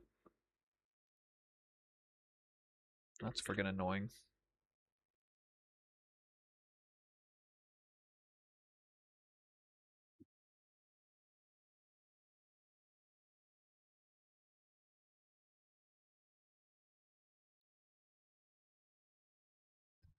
No, it looks like going for the elegant here. Now I gotta check elegant hubrises again.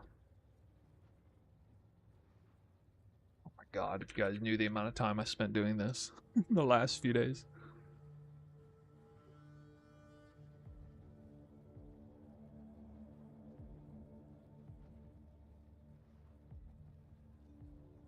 There's a really good one.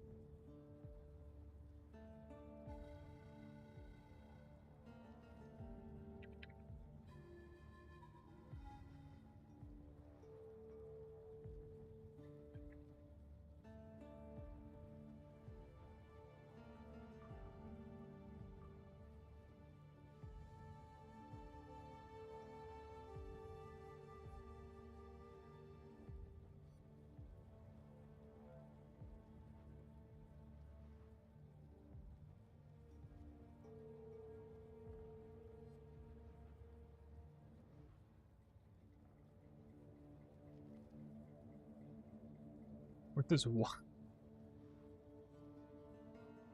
I don't really want to show this because I don't want to get sniped.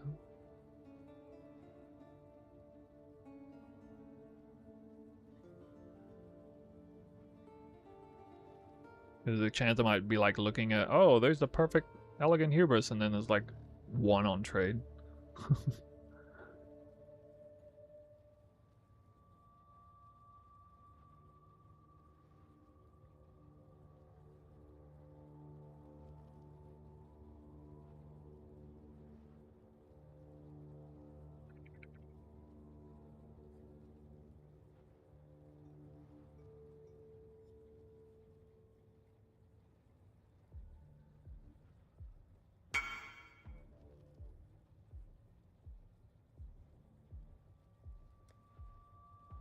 What kind of value does this have?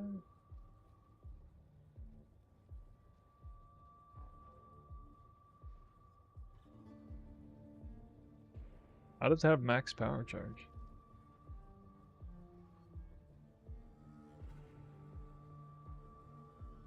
Oh, corruption. Didn't realize it was corrupted. You missed the corruption. Oof. I don't know, man. I'm out of the loop on that.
It's too bad there's not, it doesn't appear to be any like godly elegant hubris for this spot. There's a lot of decent ones. It's nice for people wanting to kind of follow. There's like a lot of different options.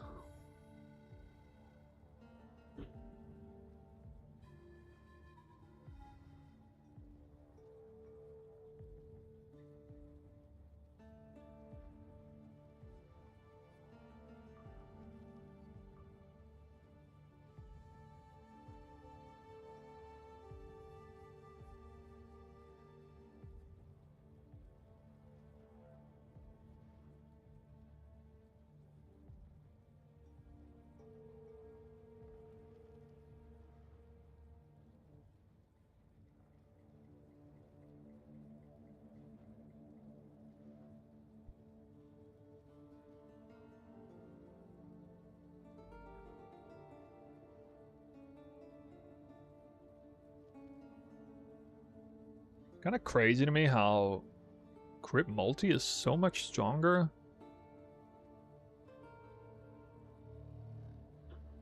Then increase, or the frenzy mod.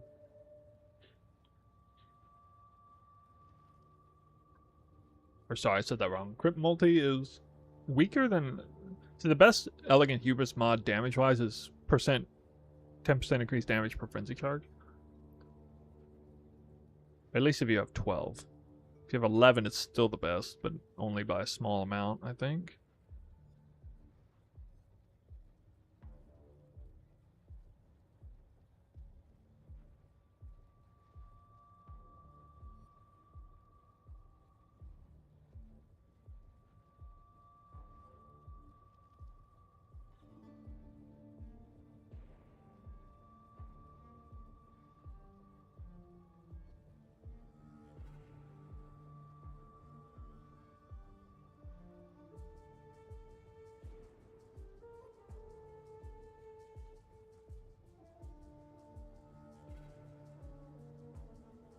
Hmm.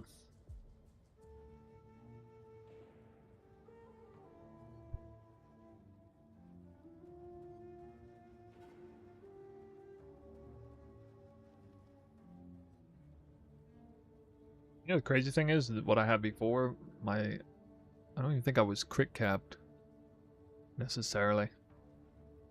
So now that I have 11 frenzy charges instead of 9, it validates spell block a little more because I think I can hold on to crit cap even by sacrificing the entire Fatal Blade wheel, which is like a ton of crit and crit multi.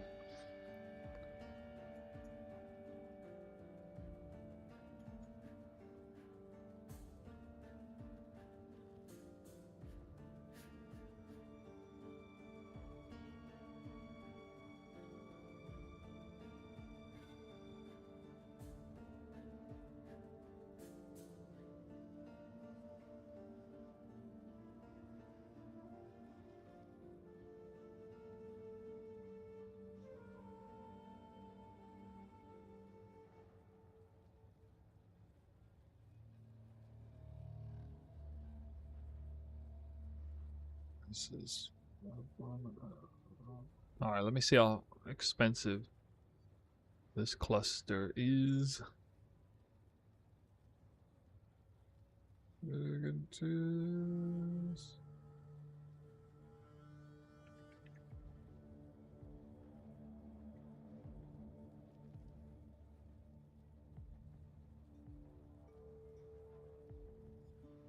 Oh. Gone down in value.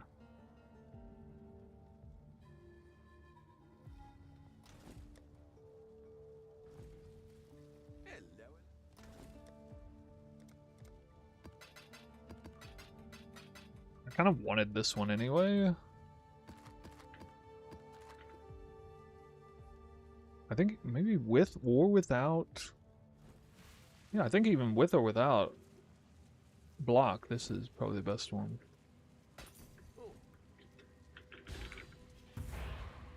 You've had a sale, exile. Elegant Hubris 5100.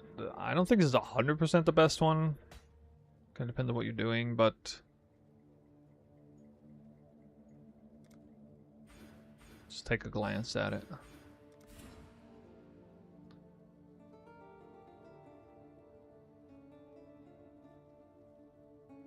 So buried behind here, one travel point, with more chance to avoid stun.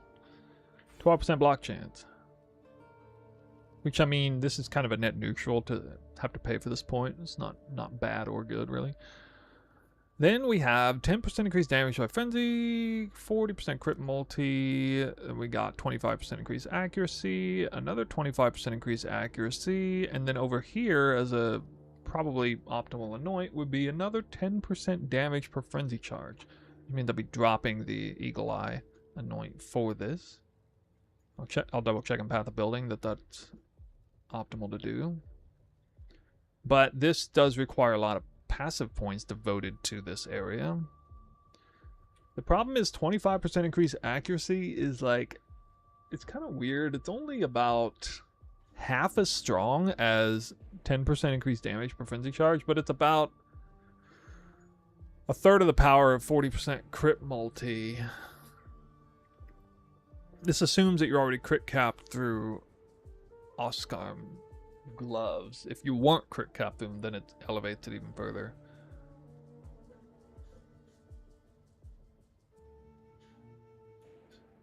Still good mods. So what I did have on this one was super convenient, just like right here. One accuracy mod, double frenzy, and a crit multi without the need to grab that down there. So I like this one the best for like keeping the passive count low, but there's no block option here. At least, actually, I'm gonna double check. Might.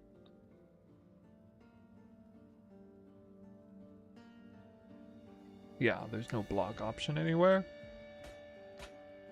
It's ironic that the exact same points that it took are the good ones. So now I can bring you guys back in here and we can check that. Holy shit, my PC is angry at me right now. Too many Chrome tabs open. What skill should I level on? Ranger, low-key want to pivot to this build.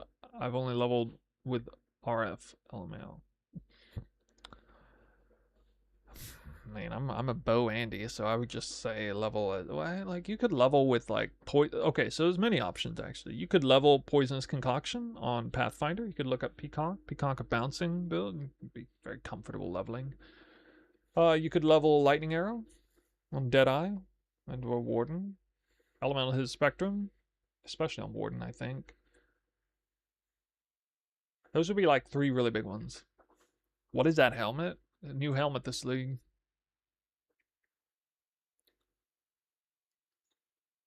It allows you to absorb 1 modifier off a rare, and you can, like, before you throw it in, you can only have the 1 modifier you want on there, so it's very easy to maximize. A perfectly rolled plus 300 flat accuracy Abyss Jewel on an already perfectly roll-ranged Subsume the Source. Apparently, Volatile Valorbs doesn't work on this in any capacity. I didn't double check. Volatile Valorb, does that work on the Abyss Jewels? I saw no proof of it. I could actually test that. Or no, you can't. Wait, you can't use Volatile Valorb on a rare, I guess. Maybe that's it. Is that it? Can't use a Volatile Valorb on a rare piece of gear? Or can you? I don't know.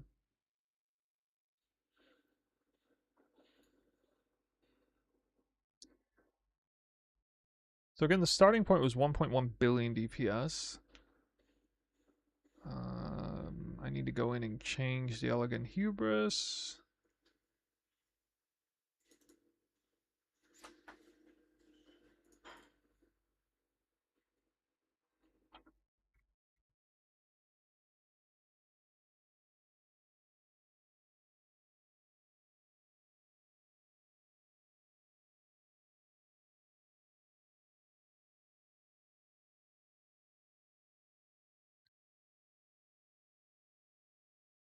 Why is my block chance so high?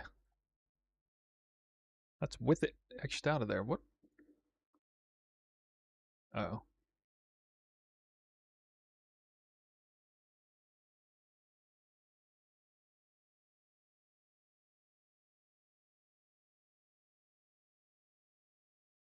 I'm overclocking block here. What the hell? You know, maybe I don't need that jewel.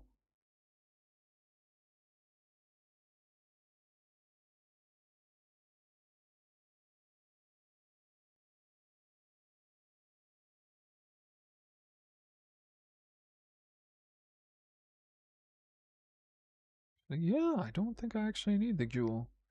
I could double up this cluster.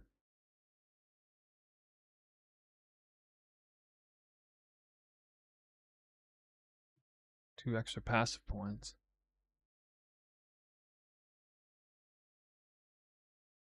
I feel like +1 rage as opposed to +2 is not that big of a deal for a build like this because they get hit all the time. So while it will take initially a little bit of time to level up the rage, like you're obviously going to trip that counter literally on like the global cooldown that it allows for.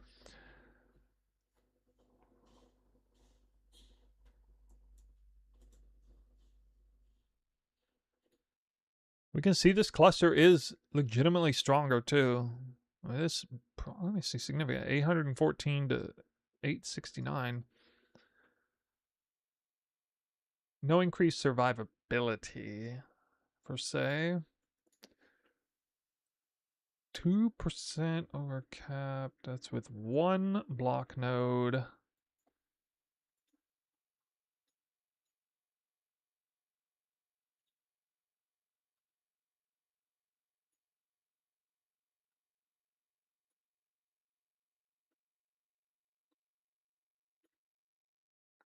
That's crazy how Reckless defense is honestly pretty freaking weak as a jewel for this. I don't think you should do it unless you just literally can't find another way. I would have to fix my suppress anyway. I was down to like minus. Actually, I only have a tier 2 roll, so oh yeah, I did have a test Elegant Hubris that had like I think it had an accuracy roll, percent frenzy roll, percent damage per frenzy roll, and then it had a 12% suppress roll and a 12% block roll. So it was like really sacrificing a lot of damage. This one still keeps basically all the damage, but requires a few extra passives. So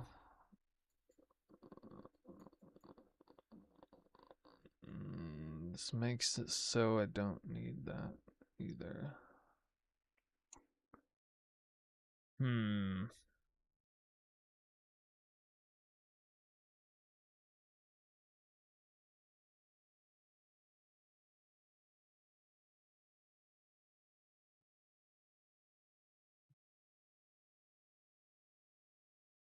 Really?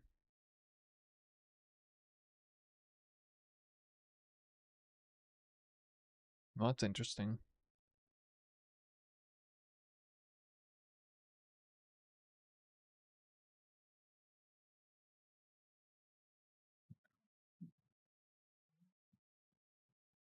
It's probably gonna be ugly.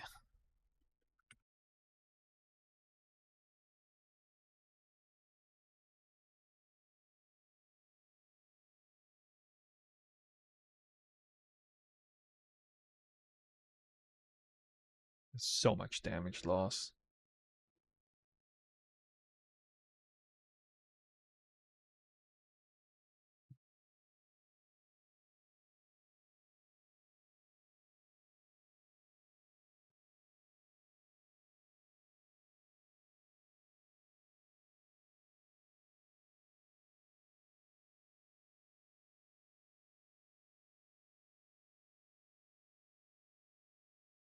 What's up? Well, we dropped a Mirror of Calandra middle of the day. So that's what's up. Huge.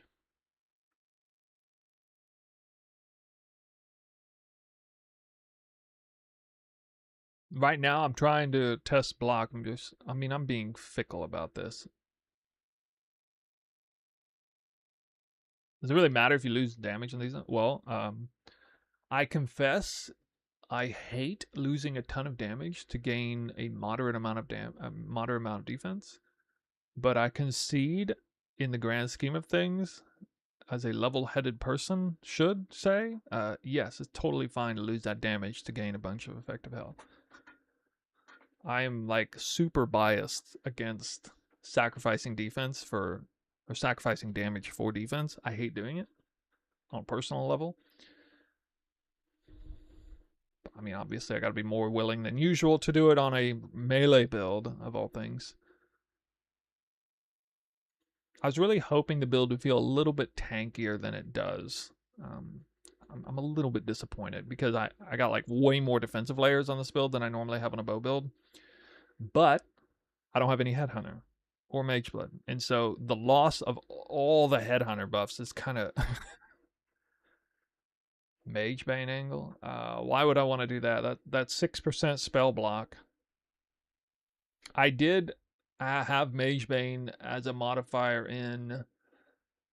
So you're talking about like, I did actually glance at that. Going for, let's see, you basically do like this, and then you do this for spell block, and then try to just scale up. I can't get enough though.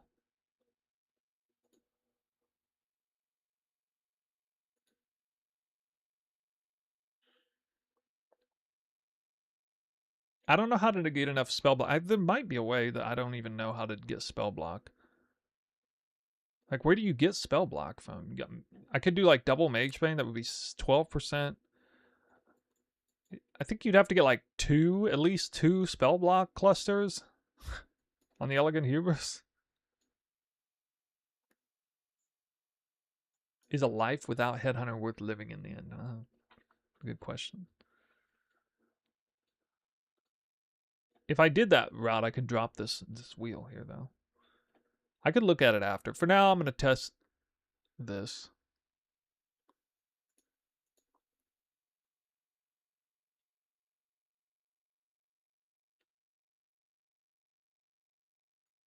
I don't think I even have this ready for yet. At least for testing purposes, I'm not going to make another Jewel. I'll look at that later. Switching the cluster might be smart in the end, but at least for testing, I don't need to do that yet. So keep that in.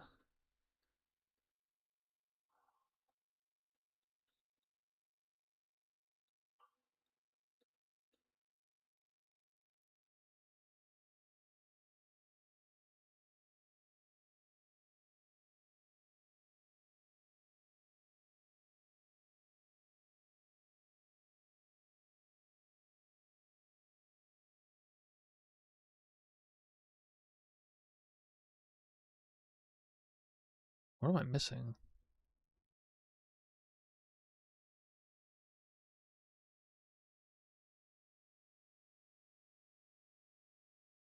I took a block somewhere I'm not supposed to.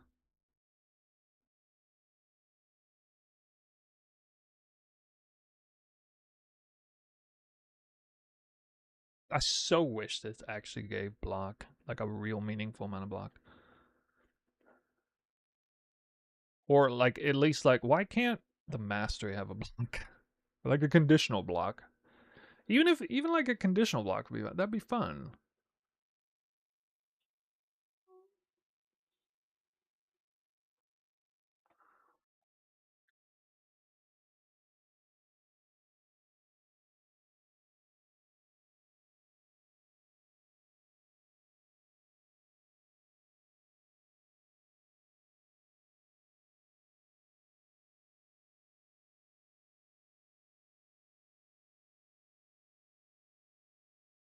Just know the block anyway. I wish I could have that 10% reduced damage taken over time while you at least have 20 fortification. Been working forever on a Ranger inspired earning setup just to find out the Fub had won the entire time, and it's better than what I came up with. Yeah. That sort of thing happens. Why do I have so much extra block? What did I do? Oh. It's fucking this thing, duh.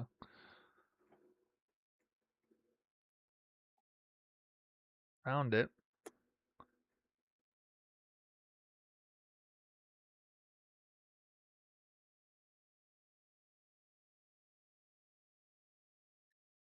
Yeah, so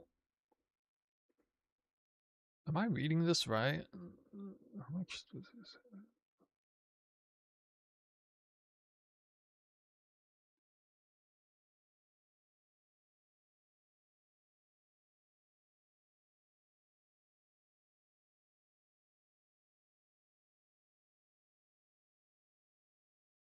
$9%. Okay. A reckless defense is all this is worth is 9% chance to block attack damage. Mathematically. That's so bad. I really don't want to use that. Imagine having an entire having an entire jewel for 9% chance to block attack damage. What? I'm gonna say no to that.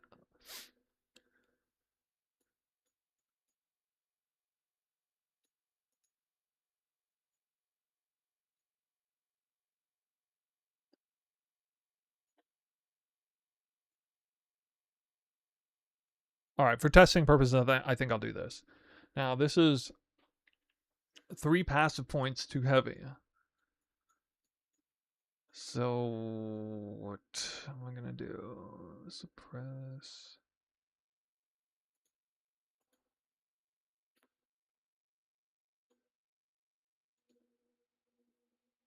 You know, I should probably drop this point and get 1 suppress tattoo.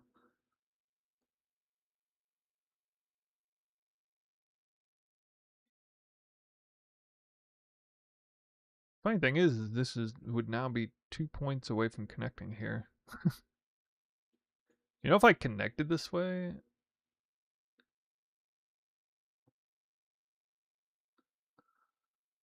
wait, I would still need to take that.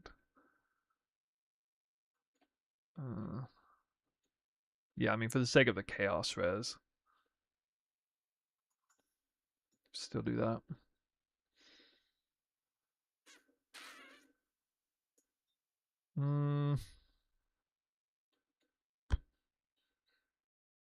Look at my movement speed though, dude. My movements, I lost like 40% movement speed or something. And that's with this on.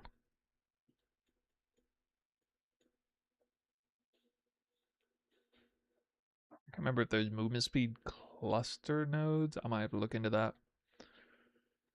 I don't know if this is going to feel playable to me. 77% increased movement speed, and that's it.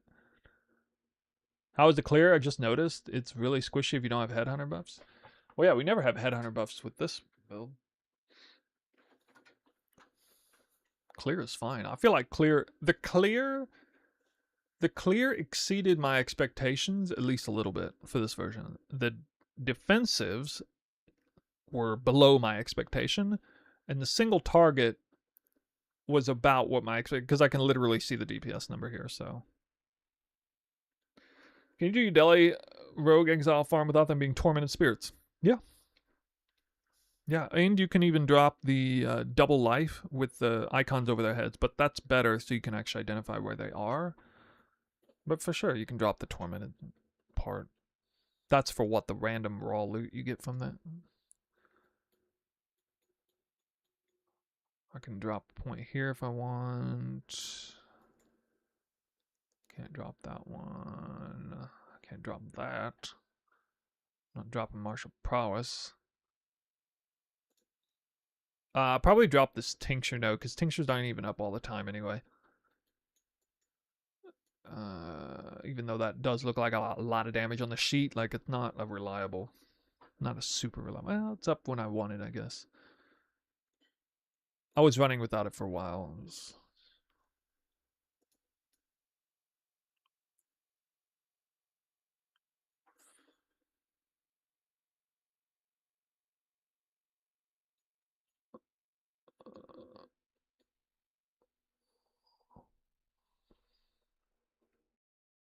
Maybe both of these masters for now. It's either that or drop this.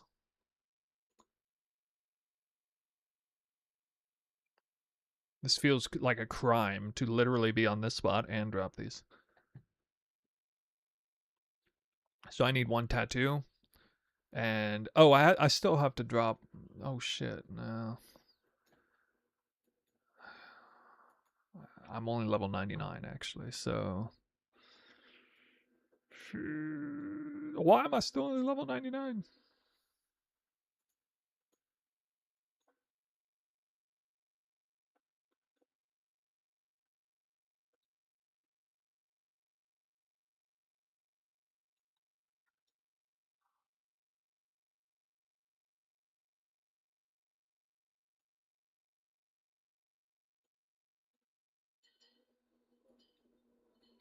I kind of want to do the full defensive test.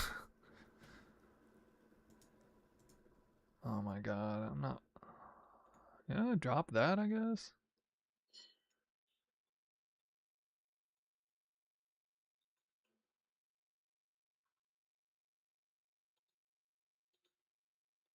Wait, is 25% accuracy worth more than...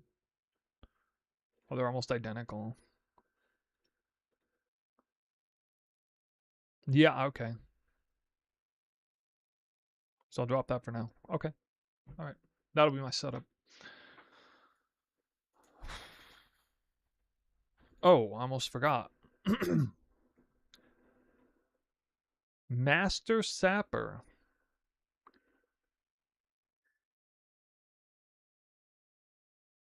Let's see if we can improve our DPS with Master Sapper. How good is this? Marginally better? A little bit. A little bit. All right. That's always cute. I remember this the very first time. You guys might remember this back from Calandra League when I made a Scion Tornado Shot character. I had like the most crazy robust tech ever in the middle with the Elegant Hubris. I had like... Actually, we didn't even have Impossible Escape at the time, I don't think. Or maybe I did. I had a Massive Wheel Thread of Hope. Plus, like, oh, I remember what it was.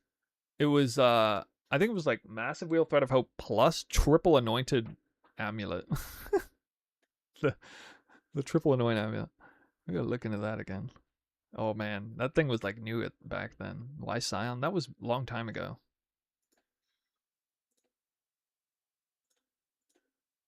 Long time ago. All right, we'll get back in game. I gotta buy a block tattoo and re-anoint my amulet. Because I'm gonna probably keep this.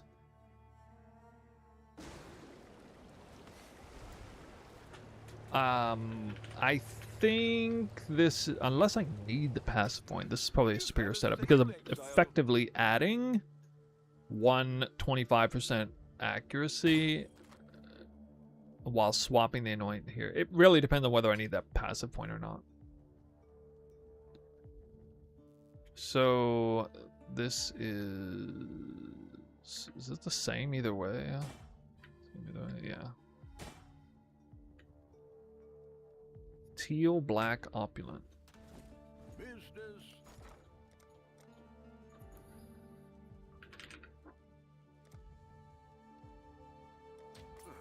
I should raise my fees.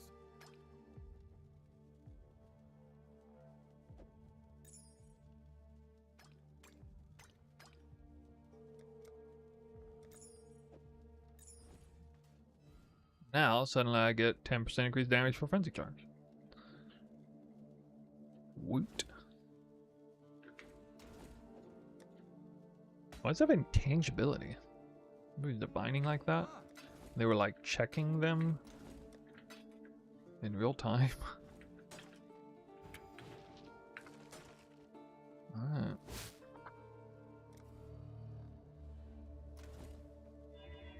Oh my God. I regret to inform you all that I'm out of regrets. Well, make it happen. Regrets going up in price. Oh no.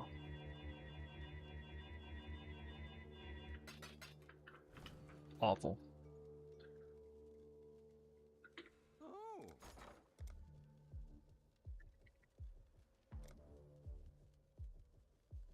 I'll put the word out.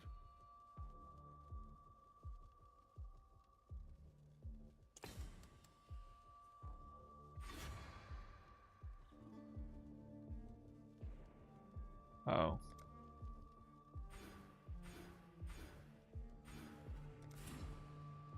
I'm gonna lose some uptime on Trinity, potentially.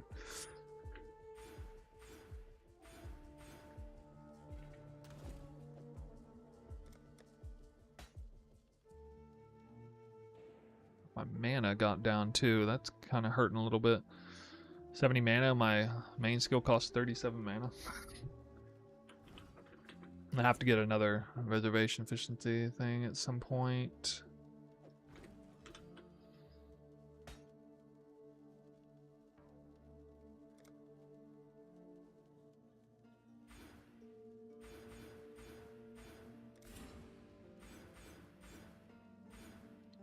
So in the end, I'm going from, in order to acquire 65% block and spell block, as opposed to just 20% attack block, I went from 110 billion down to 700 million DPS. That's how much it cost me to do that. In what I feel like was pretty much the most cost-efficient way to do it. That's kind of a lot of damage lost. But hopefully... oh, I also lost shock immunity. Forgot about that. I'm not sure how much that'll matter. Though. It might be really bad, but I don't know.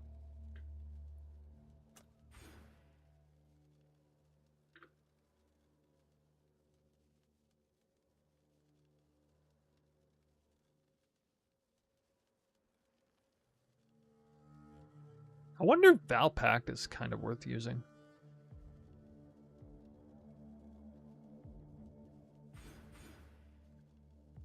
What am I cooking? I'm cooking up a storm. I didn't even have that on.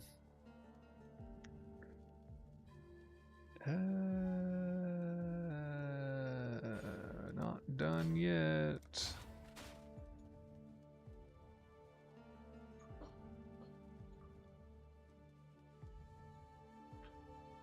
What are the other two passive points I'm missing?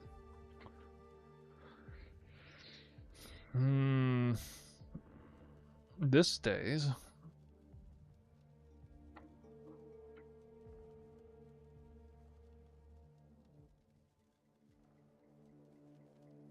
Just have 2 more points here.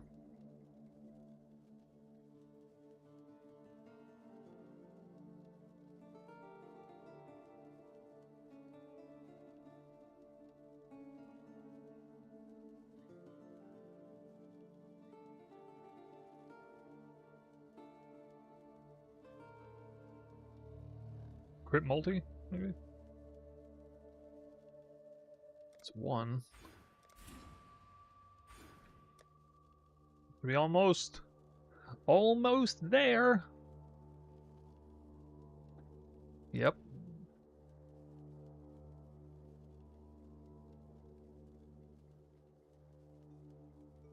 What am I cooking? Well, prior to getting on stream today, I've been cooking the shit out of this build. And now I'm getting spell block and attack block cap in, just to kind of feel, now that I've got a much better feel of its defensives. I'm missing a passive point somewhere.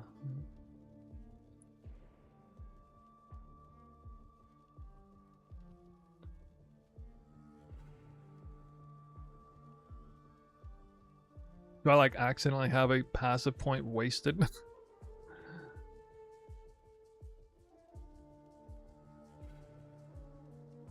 I need to put one here. So I'm level 99. I have 122 out of 123. I have all my passes and 24. Where is it? That was taken.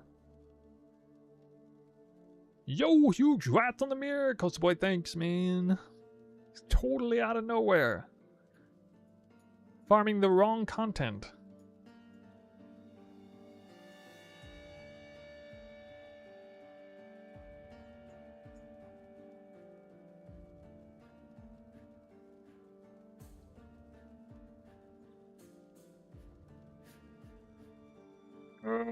Can't find it.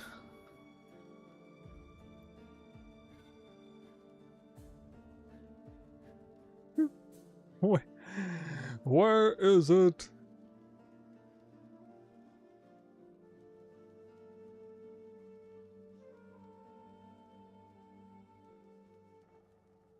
I would probably be better off using a more condensed Elegant Hubris, because there are like 2 Elegant Hubris. I think there was like, actually, let me look. I think there was 1 set up the way I want it.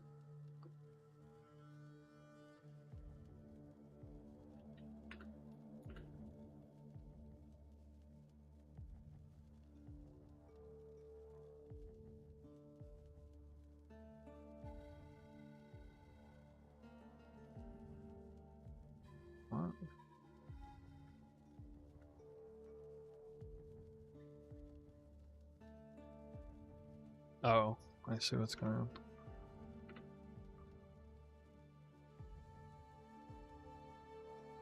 Uh-huh.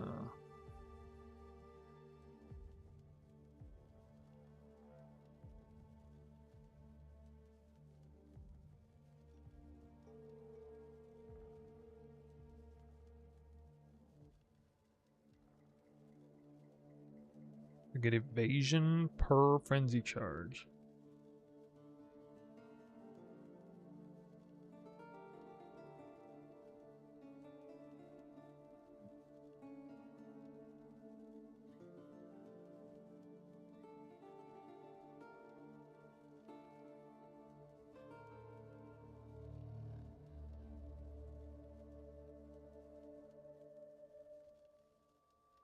It's not really.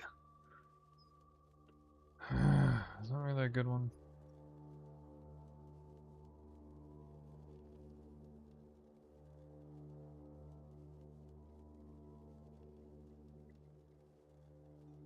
It's so stupid. I can't figure out where my point is that I'm missing.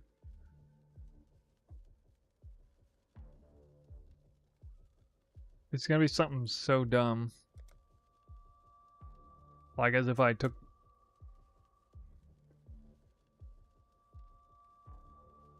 extra one of these.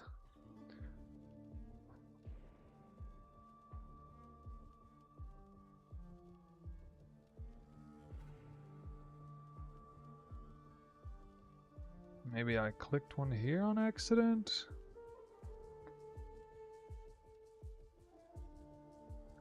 Nope. That's all cleared.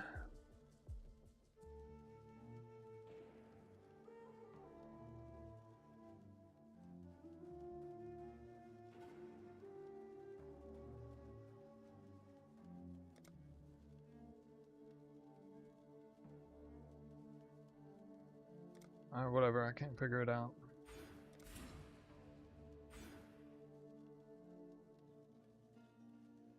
Do you guys see the anomaly here? I must have a passive point wasted somewhere.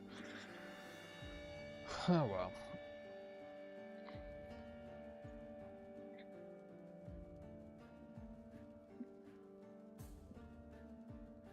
Accuracy per level? That is supposed to be there. Yeah, it's a meaningful one. It's not enormous, but yeah, this is with 99 taken into account on Path of Building.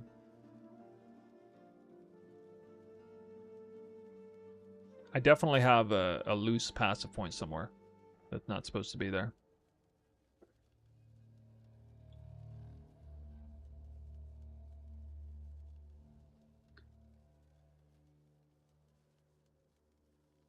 Oh, whatever.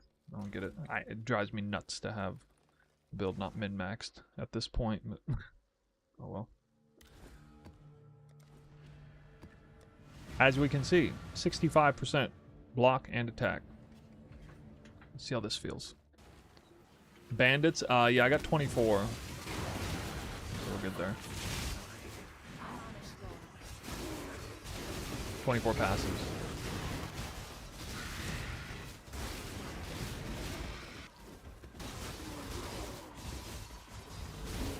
It almost pisses me off how I never see myself take any damage. Why? Why? Why am I taking no damage? Why is block that good? I mean, did my health even move below 90% on that clear?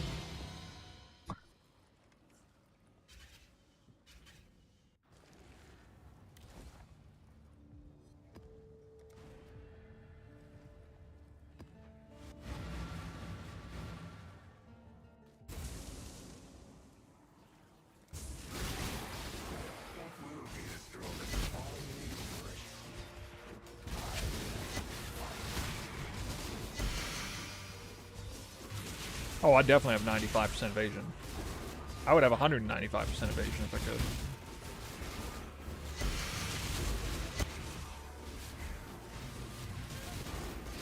could. Oh, I took some damage. What?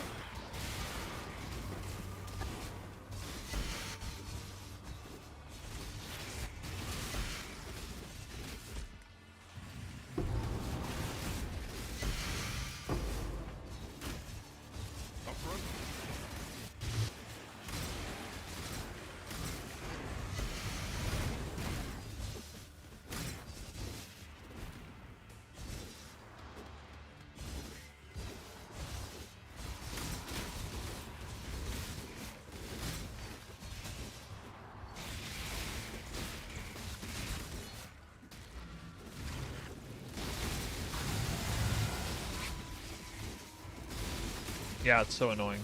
You know what it is? It's hard to like realize this in real time when you're playing, but there is almost no such thing as an actual one-shot in this game. There's almost no such thing. What typically happens is a death will be like 4 hits in 500 milliseconds, and your brain registers that as like a one-shot, but you actually died to 4 hits in half a second, or even a third of a second. And when you have block on, you no longer die from that. You don't even come close to dying from that, because you know you only took half as much damage as you really would have. Finally, a freaking Jelly Orb. These guys. It is really. I'm really lucky that block counts as being hit recently, because this defensive layer is freaking crazy. Having the full bark skin tech with, like, my bark skin's at 6. I don't even want it to be that high. If I move fast enough and dangerous enough content, I'll just stay low.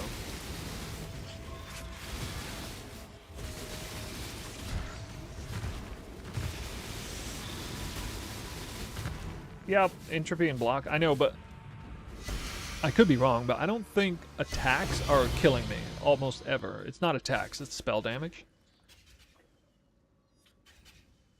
Maybe I'm wrong. Maybe attacks are what's killing me, but usually it's like all the insane, delirious ground effects and things just piling on top of each other, and like animation going crazy.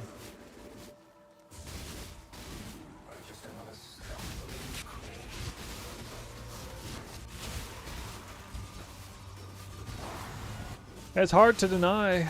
It's hard to say no to this added amount of survivability. It's not like it, you know, really makes a big impact on my clear speed or whatever. Weak to degen, yeah. I'm weak to, that is definitely the weakness. I could put in Soul of Our Kalia. I could go back to that.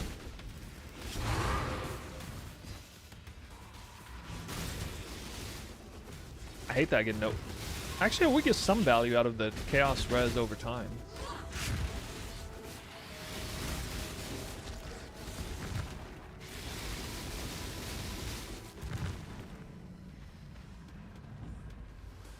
It's so stupid, dude, how much safer this feels. It's so annoying. I hate that I'm obligated to go block. Yeah, dude found it. I know, it does feel like that. Bo Andy discovers block in 2026. Holy. Hey, now come on, guys. Come on. At least I know how bark skin works and how good that is. You guys don't know shit when it comes to bark skin. Nobody does. I'm literally the only player in the whole world who knows anything about bark skin because nobody uses it. Actually, I think Palstron tested it at one point. Didn't Palstron make bark skin? Actually, you know what I'll do? You know what I'm gonna do? I'm gonna pull a reverse Uno on you guys. I'm gonna now spec completely out of bark skin and go full tincture. Come on, pull these points. I'm gonna do it. Don't tempt me. Don't tempt me. I'm gonna pull these points and go boom, boom, boom. The full tincture power. I'm back again. Hey, I can drop, and it's better excuse to drop Trinity. Don't make me do it. I will do it. I'm gonna go. I will shoot right back up to over 1 billion DPS real quick, dude. Real quick. It'll be like 1.4 billion or something. I already know that if you go double tinctures and go all into that, it's like doubles your damage compared to what you have. And I'm not sacrificing anything in terms of flasks, because I'll just drop one of the 2 writhing jars that don't mean anything. Nah. Okay, it is kind of annoying though, because I have to spec back out of Unholy support. I don't think I can even go Trinity. Oh, do you see that damage over time there? That was kind of.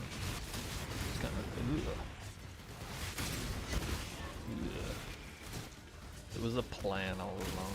It's so funny. Look at that. See, I would have died. I would have died earlier to all that. Just took all that to my face and didn't do anything.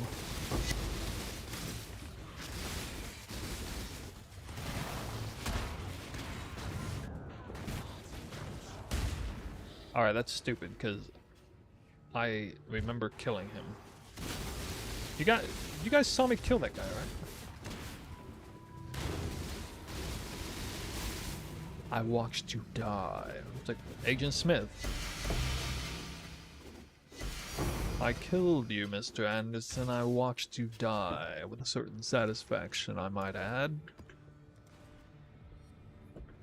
Great movie quote.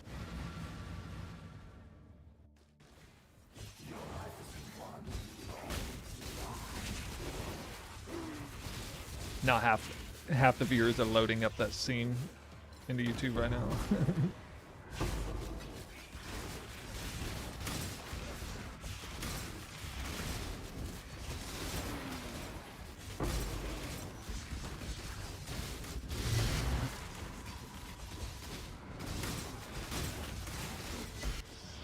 You guys like this? Does this look like?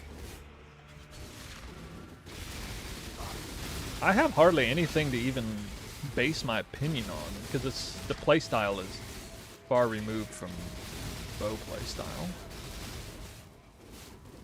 I got stunned there. So this is so funny to see the bosses. The boss's health is like, you're stunned. Shit. It was just like, it was so funny.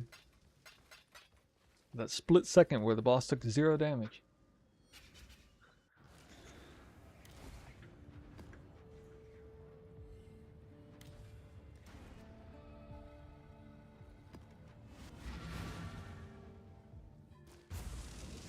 Could you showcase a 5-way, please? I have not even done a 5-way.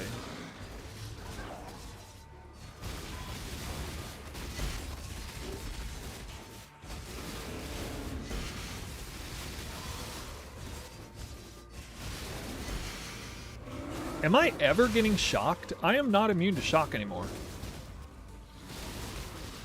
How come I'm never getting shocked? I thought that would be a problem, but... Okay, there, I'm shocked. Wow. Alright, holy crap. Doesn't happen very often.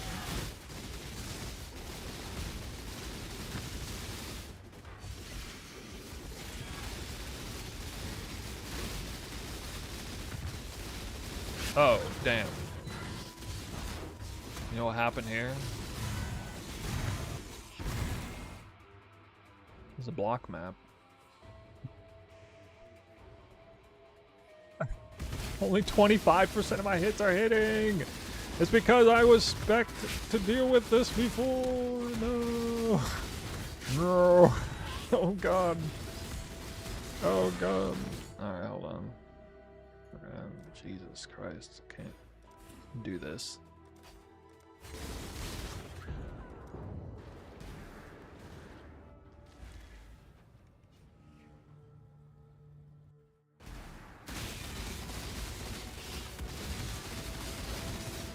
Now I'm not getting aim frenzy on hit. Oof. But I got frenzy charge on block. Ha! 25% chance to get frenzy charge on block. That's what's up. Alright, that was miserable. I'm not running that mod again. Oh my god. The power block equal not getting ailments. That's so stupid. What? What? Well, okay, so I saw a lot of Deadeyes didn't have block, but like they would go block and spell dodge at the same time. I'm not doing that because I'm not using Windward.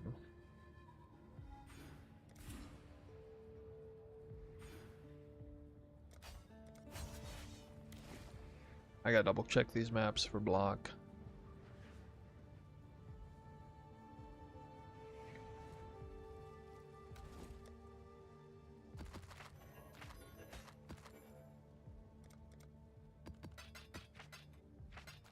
Whoops. Hold up. Hold up. I gotta replace the block maps. Or do something. I have a couple extra here. Block.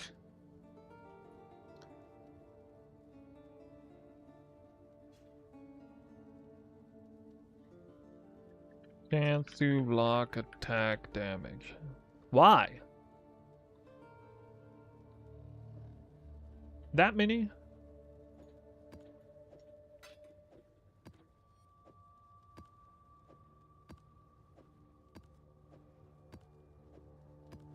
Stupid.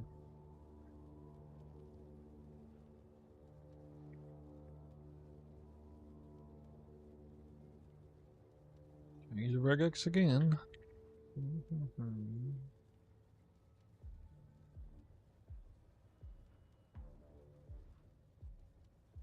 Combatant Merc has 150% increased accuracy baseline. What? They don't get like jewels and stuff though. Consider that a win. And the ascendancy.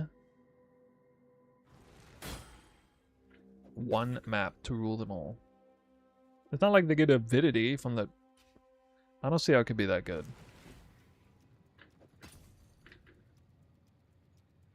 Nice.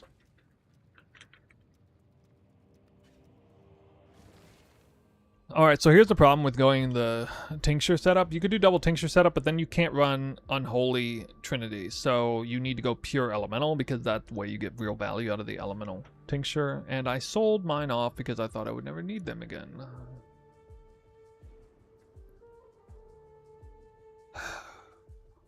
That's okay. Just buy them again. I could test them on 20%ers, I guess.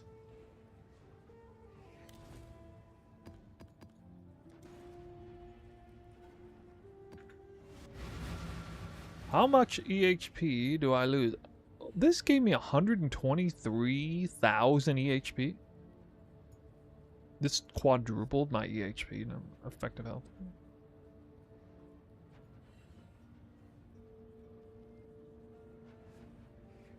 Look at this bullshit. If I mean, you can't see it, but if I remove my all the bark skin tech, my EHP only drops from 120k to 90k. But if I remove the block, it drops from 120k to like 35k. In what world is 65% block attack and suppress spells worth triple the effective health pool of 2 full defensive ascendancy points? Whoa, I died. I can still die. No.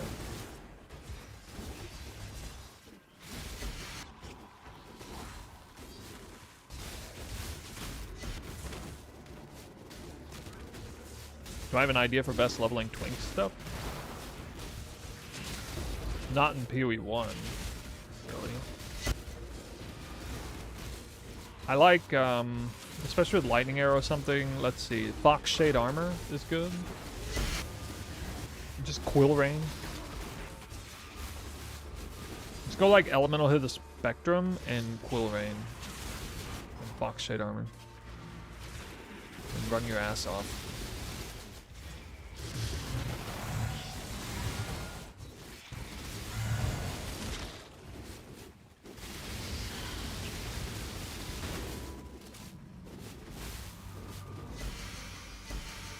You help people to know something they got is good. I will if it's something that I know about, but my knowledge in this game is like confined to a certain section of metas. Oh, that? I mean, Probably. Well, I kind of liked the Beyond farm I did. Beyond on, like, Beyond plus Shrines. Mass Beyond Shrines is really good leveling. Breach is good. Or Beyond Nightmare Boss farming if you have the build set up and you can do, like, Fortress. Let's go back to this. Now my Chaos Res is what? It's 54. So that's kind of nice. Cap my Chaos Res over damage over time, and I'm immune to poison though. I'm like actually just immune to poison, but like that Delirium Ground is really bad.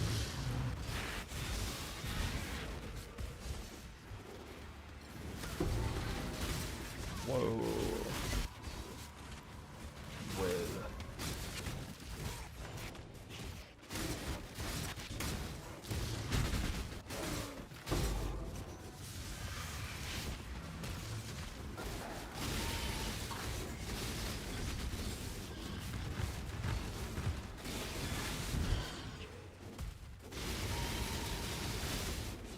If you watch my Trinity, you'll see it's less reliable now. Why does the Amulet have Master Sapper? That's because I have this Elegant Hubris, which puts it right here. This is the Master Sapper node, and it's more power than any other conventional point. So it's just layered over the Elegant Hubris. Highest DPS mod. This is the best Elegant Hubris in the game for this type of build. If you, I don't even have the Accuracy mod here. If, in particular, if you can take advantage of the block point here, and or if you have like a lot of passive points that you can spare, like this one requires, well, no, sorry, it's still 4. It's 4 either way. Yeah, it was these 4, even with the other setup. I kind of like the other Elegant Hubris though too, because it's like it already has conventionally 2 10% damage per frenzy charges, 1 critical multiplier, and 1 accuracy point, which is stronger than these 4, but not really stronger than these 5, depending how you look at it. Link the item in the game? Yeah, sure. I mean, somebody might know it. My in-game name is Snoo Static Strike. Just kidding, Snoo Ice Shot. I just named my character my build because I literally never switch builds on a character. I never do that. It's been like 10 leagues since I've done that. No, I did it. Oh my god, I was shocked for a second. Oh, this is gonna be like a vestigial unique.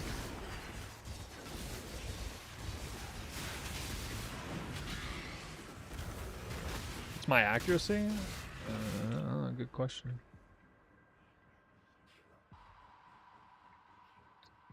My accuracy is 100,478.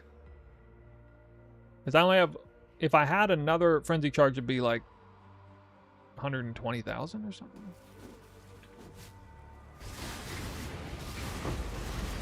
But yeah, we have crossed the 100k accuracy mark. That is,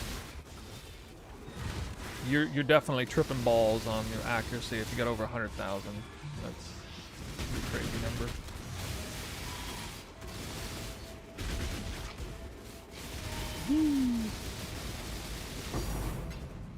Feels bad seeing the bosses die more slowly though. Ugh.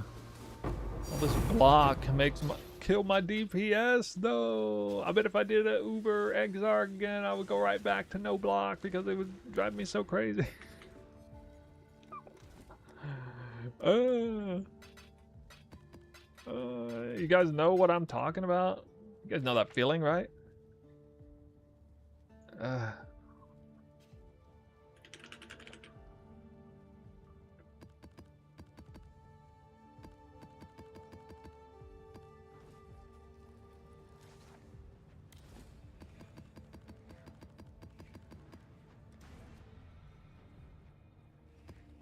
You know what I forgot to say? I forgot to will in a second mirror drop in that same map into existence. I could have pulled it off twice in my life. Now I'm gonna have to wait for another mirror drop to get 2 mirror drops in a single map.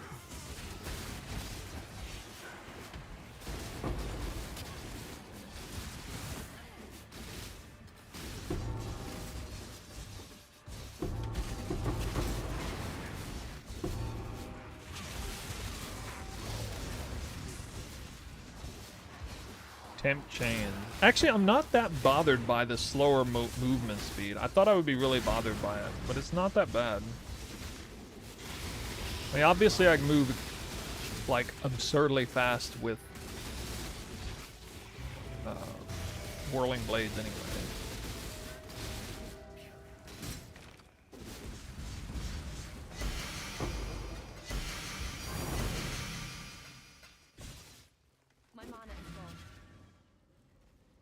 I like actually having regen for once in my life.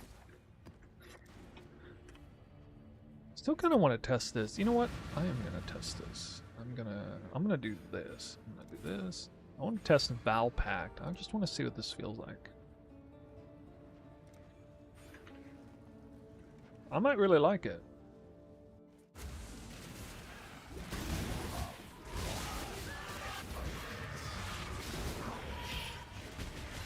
Might be able to drop instant leech too. I think I. Well, actually, my mana probably can't support that. Oh! Oh god. Oh god. No reach! The one random time ever in one of these maps where I wish I was regenerating life.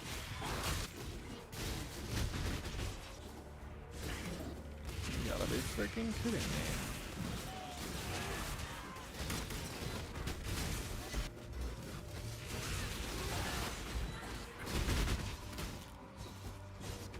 With this much life leech?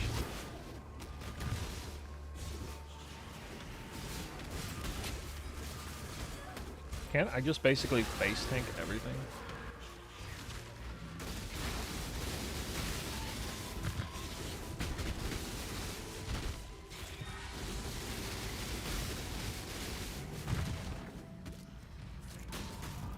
Because I'm pretty sure I would just like instantaneously have 100% life after losing some life.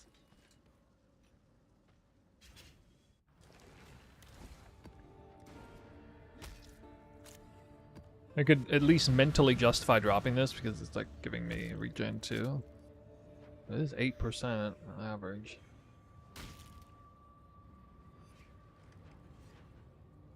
Boils, swells of the earth.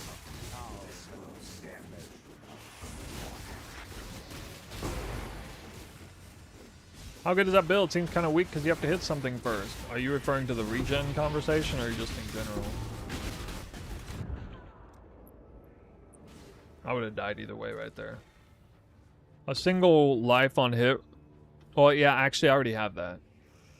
We have 4 life on hit here. So maybe you're right. Maybe it doesn't matter because I already have life on hit.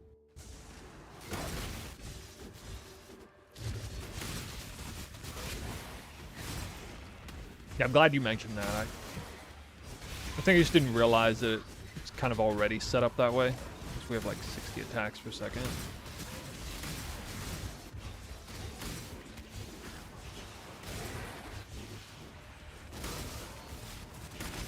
It is true though, like if I'm in the middle of moving,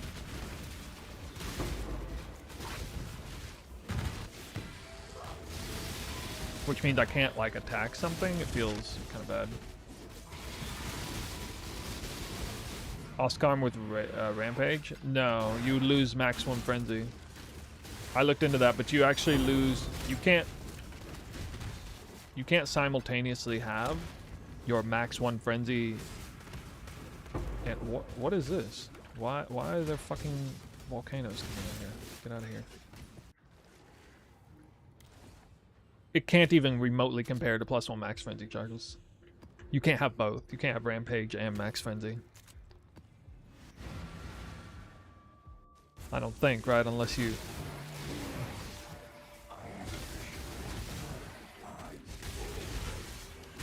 Yeah, because it's not like you can craft on item sells for more to vendors or something.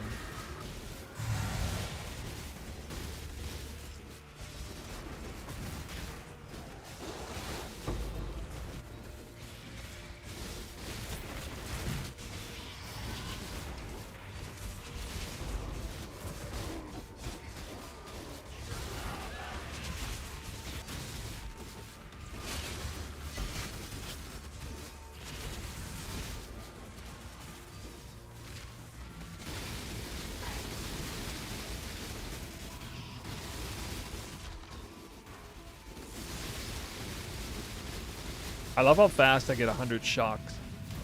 It's like not even half a second. Boss is 50 stacks of shock.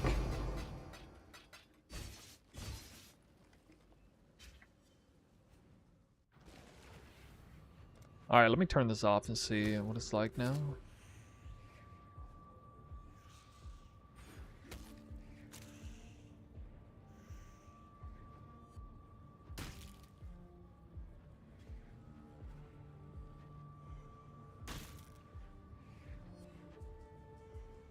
Where is that mystery passive point? Where is it, dude?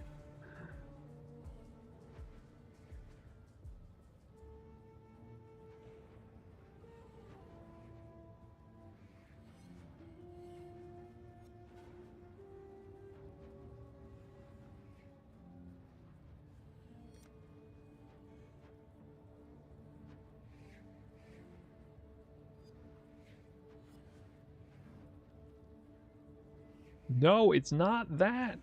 I already accounted for that.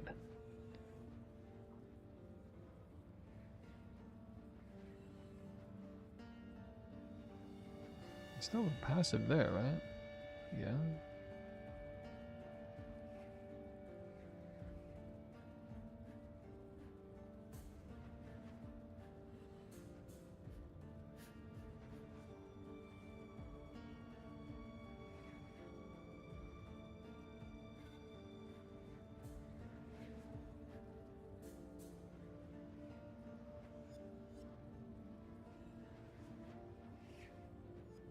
Oh my god.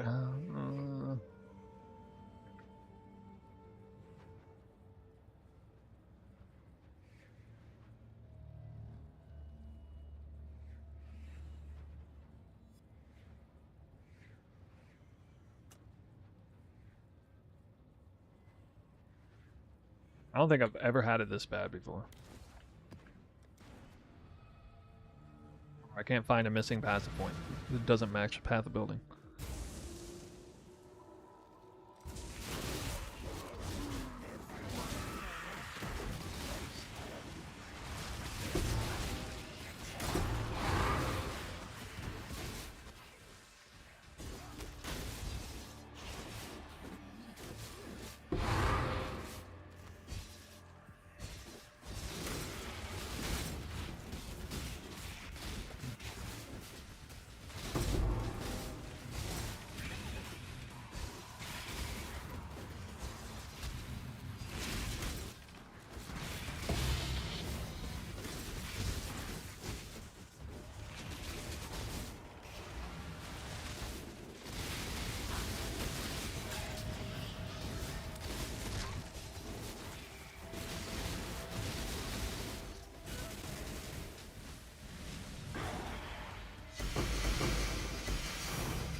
I'm starting to get used to that. Used to the playstyle a little. It'd be so ridiculous if I was out in an open map. Maybe we'll do one map demonstration. Let's put this random map in here. What if we went to Dunes? How long it takes me to get to the boss room. Stay sane, exile.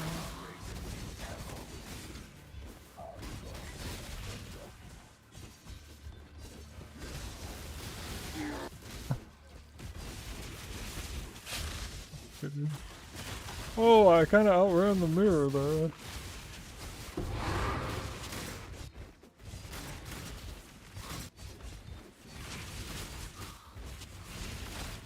Not too hard to scout on Dune. I've got some work for That's pretty you. funny.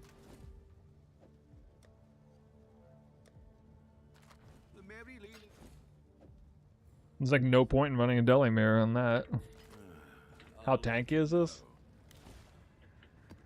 It's tankier than any build I've ever played.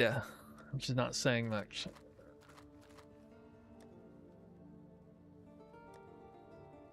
Business. Hello, hello.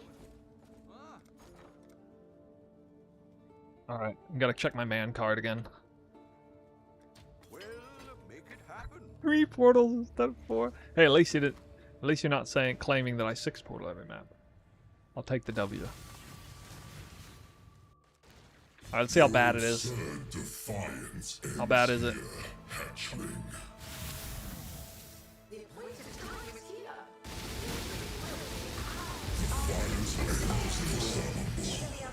Man, another few hundred milliseconds, he would have been able to get away. Perfect! Crystallize on it. Whoa. What did I change? I added 65% attack and spell block into the build. So I lost like 10 passive points of damage or something. The Mary. I went from 1.1 billion DPS all the way down to 700 million DPS. I think I can sell. I know. Business. It's bad. I had to give up like a third of my damage to get block into the build.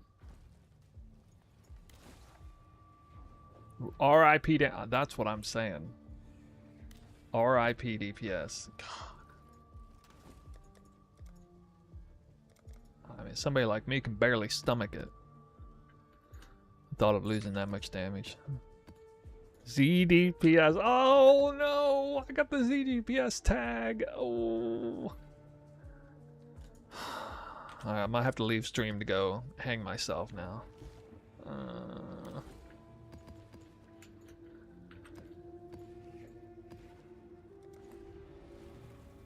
Where is it?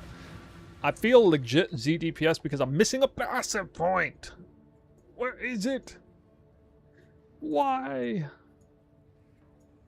Oh, when I find it, it's gonna be such a SMH moment. God, what the fuck? I just freaking screamed through the whole tree and didn't find it though.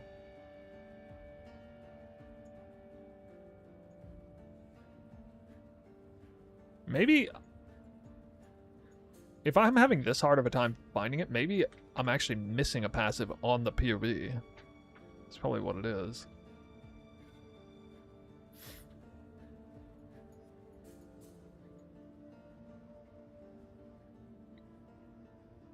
Path of building's broken.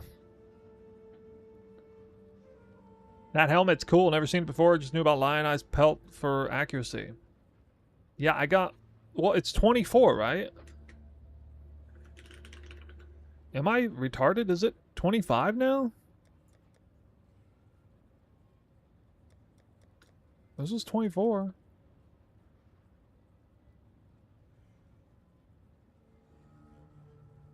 Wait, 98 passive skill points from character level. Well, yeah, that's right. Yeah, because 99 equals 98 passive points.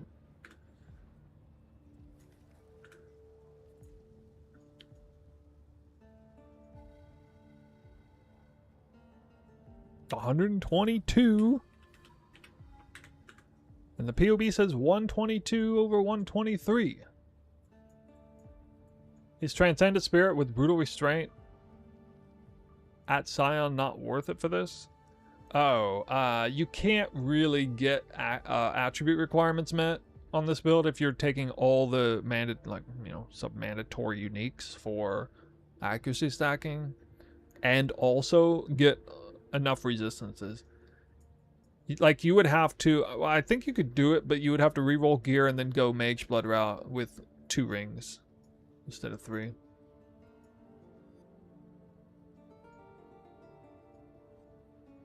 Yeah, I'm level 99. Alright, guys, I'll show you again. Alright, this is the path of building. Okay, see, 122 over 123. And I have both of these life points. Of all the block stuff, I got 65 spell block down here. And I got all 4 of these, and this anointed. Like, this is the fully fleshed out tree. You found it? Where? Where is it? Please, save me.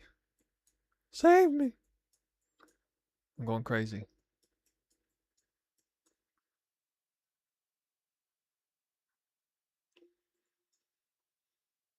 I got 3 points. All this tree. That point, this point. I'm not taking this. I'm not taking that in game. I thought for a second it might be this, because I would normally take this point. Intuition. Intuition. No, I have that on there. Wait, what? I don't have it on it. You did find it. You found it. That's right, because I made a mention. Maybe I could drop this and put another tattoo piece on. But I lose 4 chaos res, a bunch of evasion. Okay, thank you. You found it. You found it. Not actually super SMH moment. I was right. I said later on, I was saying, if I can't find this thing, maybe I'm missing the passive point on POB. And that is actually the case. Time to get level 100 in. No, I'm going to change the whole thing. I'm ultimately going to change the whole thing. All right, see this? I don't like this mastery. I don't want to use it. I don't think I need to use it.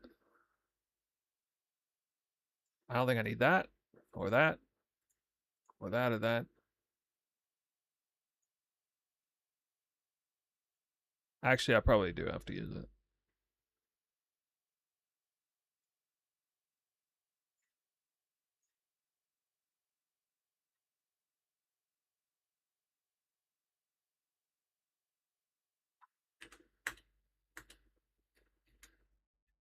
So if I get a second attack block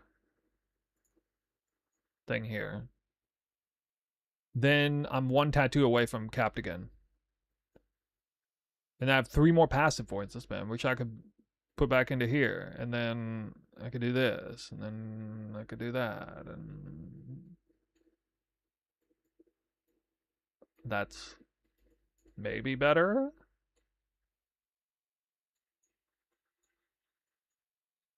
But then I have to go in here and like...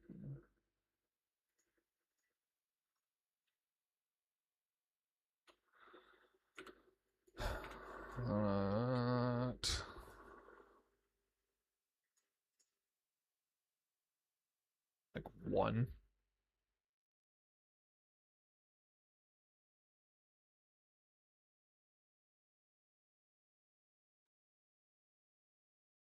Then my elegant hubris gets way worse.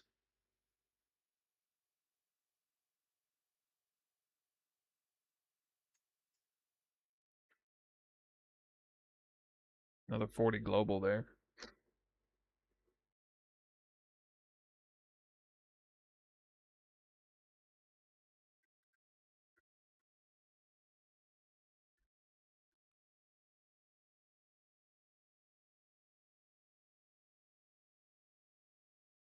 Wait, is that another one?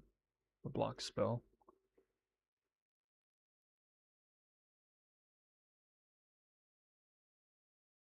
So that would be the equivalent of like dropping all of these down to 690.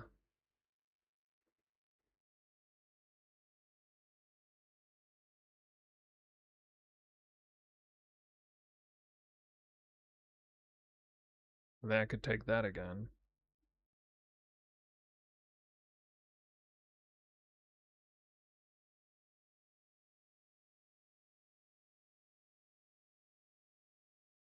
Wow. Oh, I'm not wait, what? I'm not crit capped? So close. Damn, I'm actually at minus one frenzy charge. Oh, that would be pretty nice if I could take that whole thing again.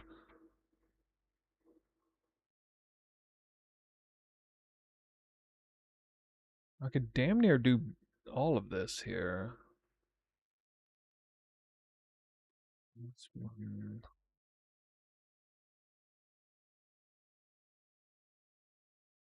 Oh right, I lose right. Well, hold on. I would lose that, and then me. Okay, for the sake of argument, it's like that's like having two passives here. It would be for block. Would not need that anymore. So that would be 24. That anoint would have to go back.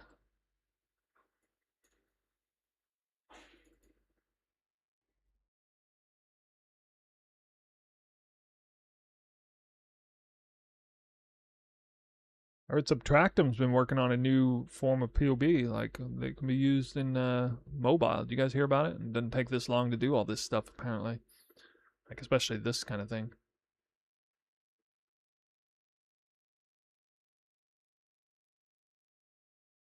Well, how the fuck is that gonna be the? Oh, I know. Yeah, Eagle Eye again. Blade of Cunning is really strong too.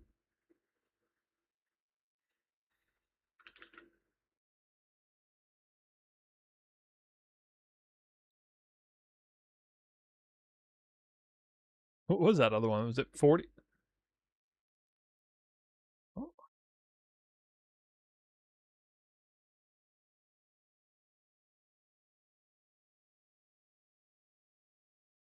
oh, there it is. Okay.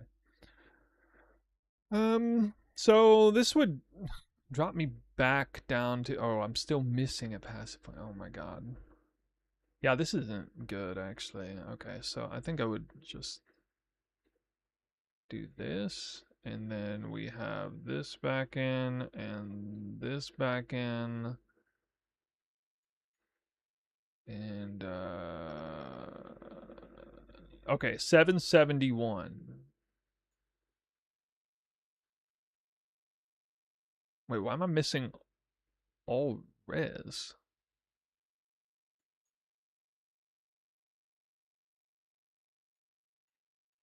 Oh, I haven't figured that out yet. Yeah, that's right. I'm not even res capped right now. Wait, I'm playing without being res capped. Lol. Alright, I'm triple 69, guys. Triple 69. So I'm even less tankier than I would be if I had 6 more res. Oh my god. That's with double +4 all res. So it's fine. I can just get 6 res on tattoos. It's not that big of a deal.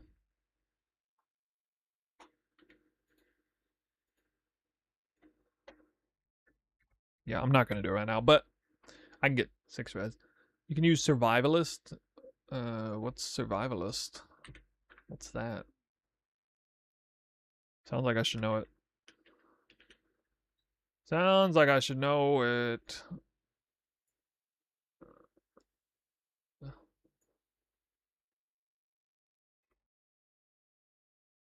Oh, this.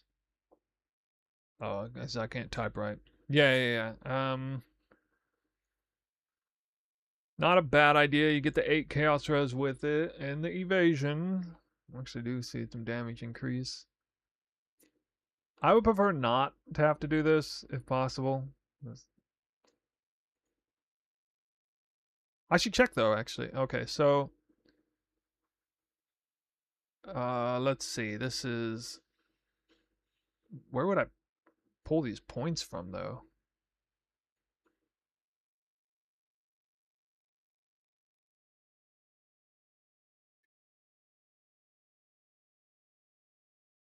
I feel like maybe I do need to pull this. One tattoo.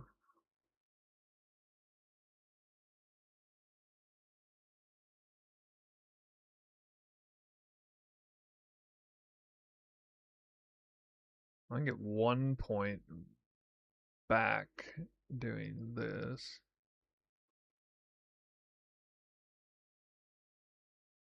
The funny thing is, this build, Calling Strike, because of the nature of how it works, Calling Strike actually is a legit DPS increase. Because again, it's like death by 1,000 cuts. You really do get almost maximal benefit out of it.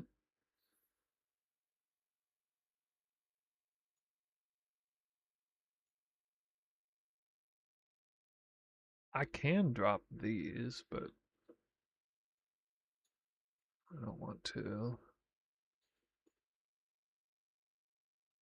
Let's drop the tincture node, I guess.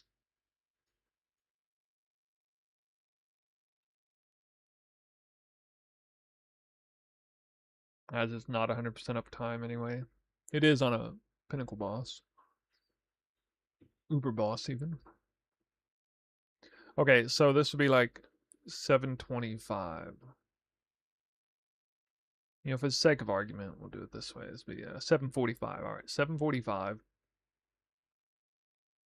versus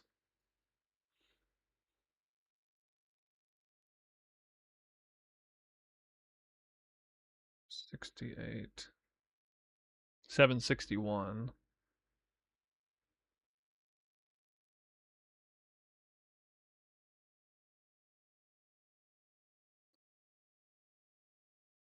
But this is like more than I need.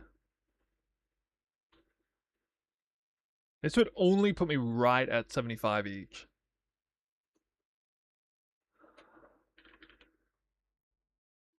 So yeah, I kind of feel like maybe this is a good idea.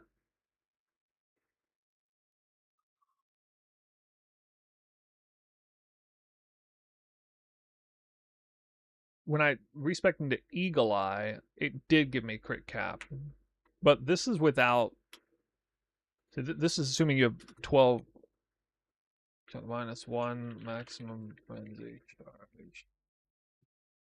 See, in my current setup, this is what I'm actually at. Again, not even crit capped, barely, but.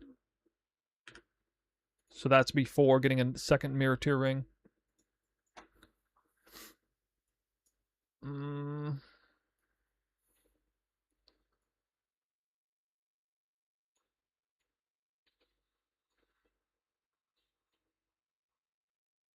All right, anyway. 725 million DPS.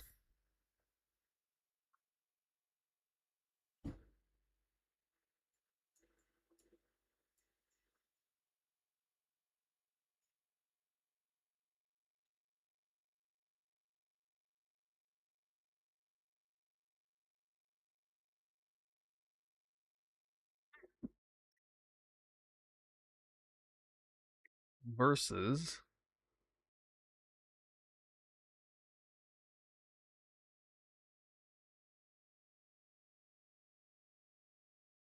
what I'm doing right now.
I have more block than I'm supposed to have. Oh.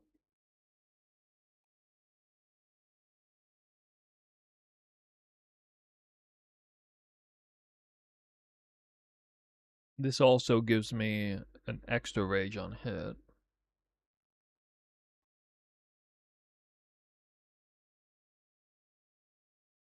What did I say the number was? 725? 725, right?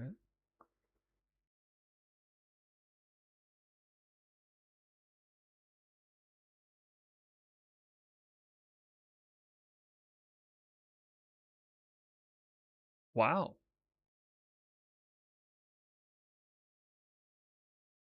Well then. That's 698. Hmm. So let's get that on that ring graft. Okay. Then the very best will probably be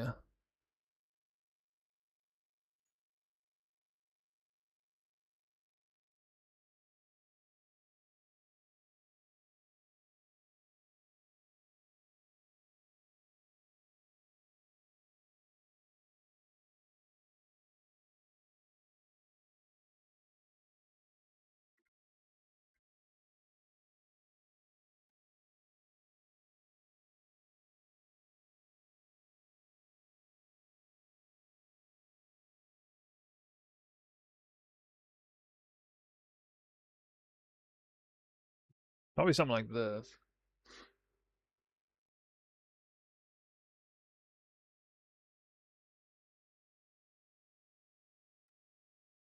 Oh yeah, there is one of these.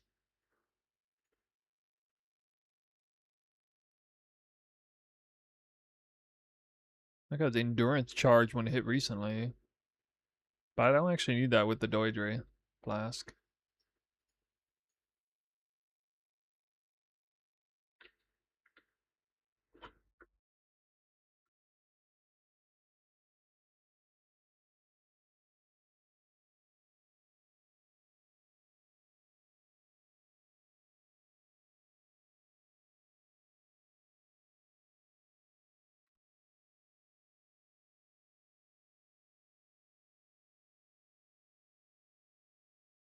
Damage per endurance charge would be 30%.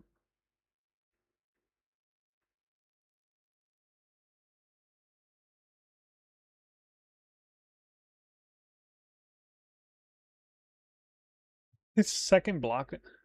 Wait a minute. I didn't actually check that angle. I could anoint for a second block point.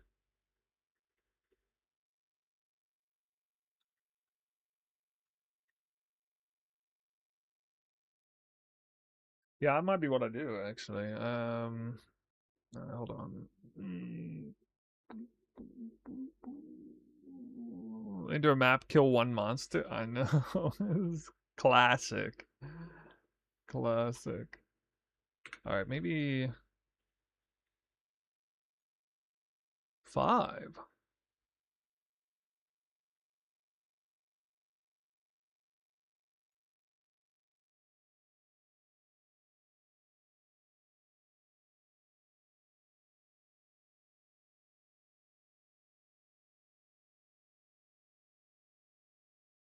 See if it has evasion. That could be worth taking. I'm not exactly sure.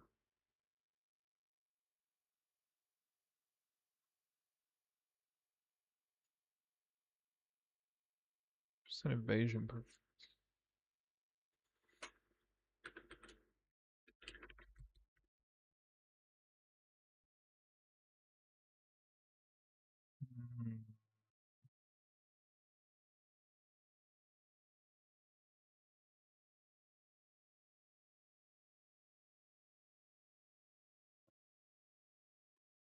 God, from 62 to 74,000 evasion.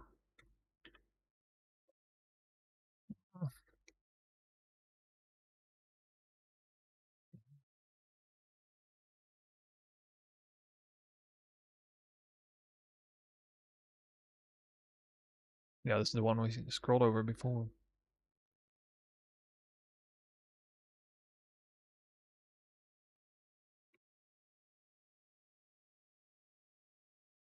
Boo! Why couldn't this have been confined in the middle?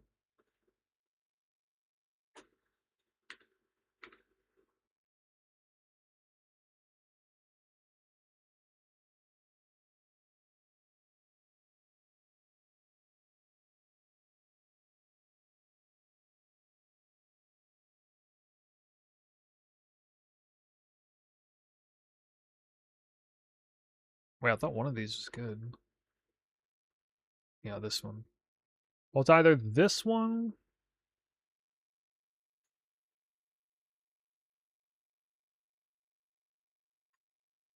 or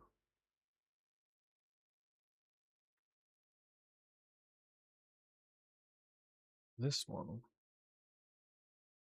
Both anoint. Overcharged.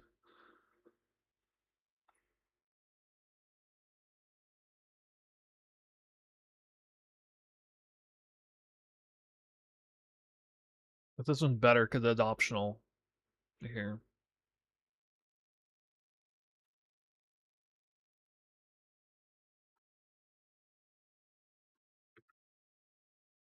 So we can do it.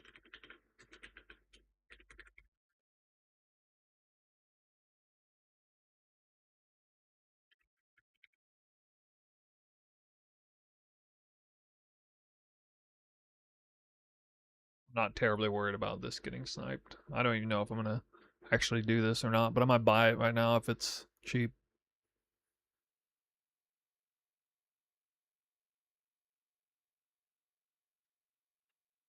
Wait, what?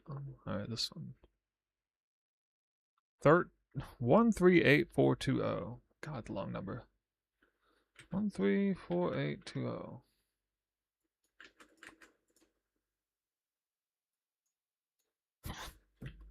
Yeah, okay. This is how I'm showing you guys firsthand, by the way. This is how you research Elegant Hubert or any timeless jewel that you want to see, or that you want to play around and test.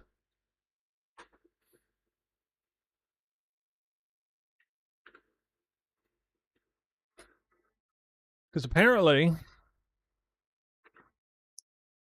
this is going to be more DPS than all this. Because it saves me so many just kind of garbage points like this that I'm taking strictly for getting enough block. You know, every passive point is worth something, and if I gotta blow a bunch of passive points on attack block for like 3% at a time, that's costing me a lot of DPS, effectively, with other things I could do with those points. Because every passive point is, you know, for a build like this, every passive point is worth potentially 50 million DPS. Up to, depending on the situation. So it's gonna be this. Actually, one bad thing about Cull is typically, especially like single target and the ramp up is concerned, the highest amount of DPS that I'm gonna push out is at the end of the boss's life, not at the beginning. So that does counter. That's a little bit counterintuitive to prioritize Culling Strike for a build like this, even though I would get most of the value from it. But this is 5 passive points. This is 7, 7. I mean, they're like identical damage numbers, but like the 1 fewer passive point. I mean, and this is technically more reliable frenzy charges than this, because it would give me frenzy charges on hit against rare monsters too, and it's another 2%.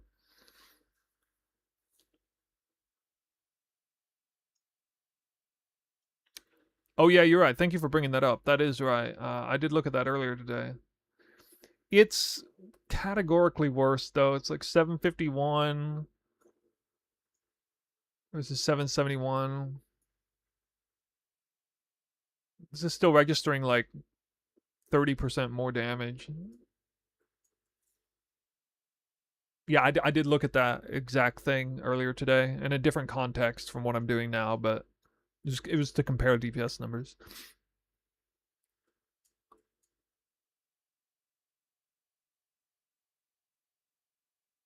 If you have defense, oh, you're right. I am about to lose. No, that's a good point because I'm about to lose a whole bunch of percent increased damage here right now. Let me just plug this number in. Since I now know that I'm going to commit to the side. This makes it easier to cap res too, doing this. This is fun, isn't it? It's fun, like, tinkering around with this ridiculous build.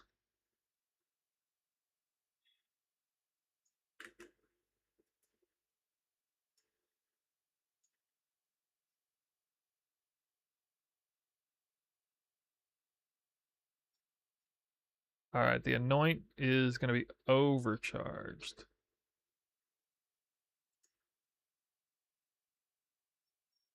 Wait, that might not be better. Actually, it might not be better. Well, the other way was going to be 2 attack block, 1 frenzy, percent damage per frenzy, and then Anoint Eagle Eye. This is... Basically, I'm trading Eagle Eye for a 40% crit multi node, which should be worth it. That should be worth the trade-off. But I'm also losing a passive point. No, I'm not. Sorry, I'm not losing a passive point, no. Let's spend 3 passive points either way. Right? I'll spend 3 votes. Can't handle it. Can't handle it. My brain's gonna break. Wait, that ain't the right number. This ain't the right number. What?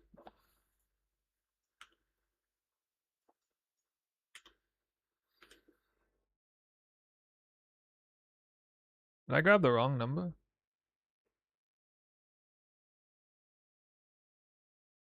I literally grabbed the wrong number. Oh my god.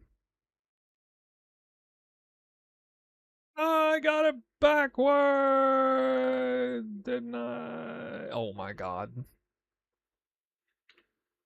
Alright, guys, I'm showing you exactly how not to purchase, or how not to do everything that I said I'm doing. Don't make this mistake. 5 divines. Oh. I'm not losing anything by paying 1 divine for an Elegant Hebrews. I'm pretty sure people like people will just purchase it at that point.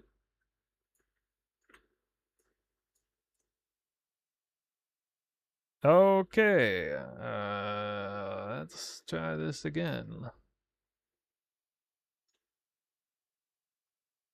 8, 4.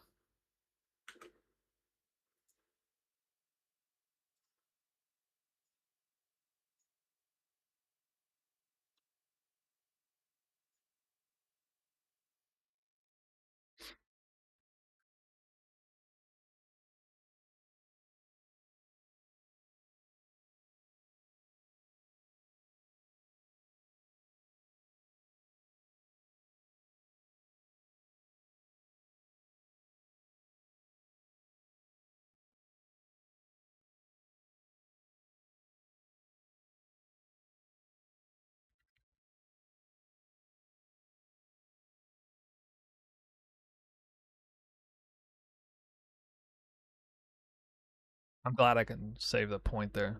It feels a little bit bad paying a point for 4% life.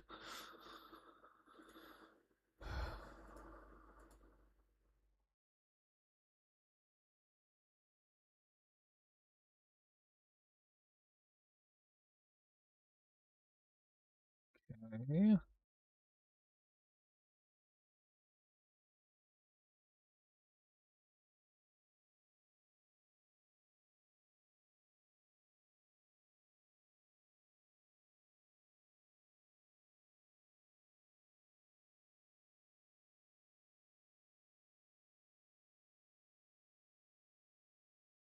Yeah, I mean, it looks like I will have that extra point right here. From 700 to 730 million gives me a ton of evasion. For like, let me see how meaningful that is, actually. Oh my god, that's so much freaking evasion. What?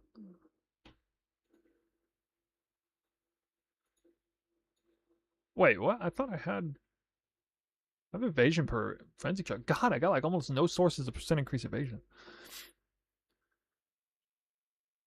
I can also, if I really want to, drop this life wheel.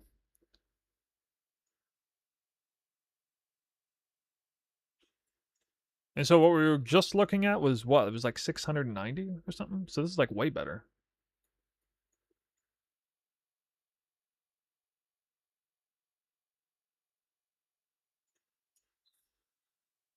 And I actually feel like this massive wheel is more useful because I'm getting 4 points off of it, not just 3. That drove me nuts, only 3 points. Granted, I wasn't even taking this. But that feels pretty good.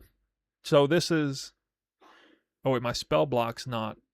Why is my spell block scuffed again? What? Oh, wait, this way required this, I think.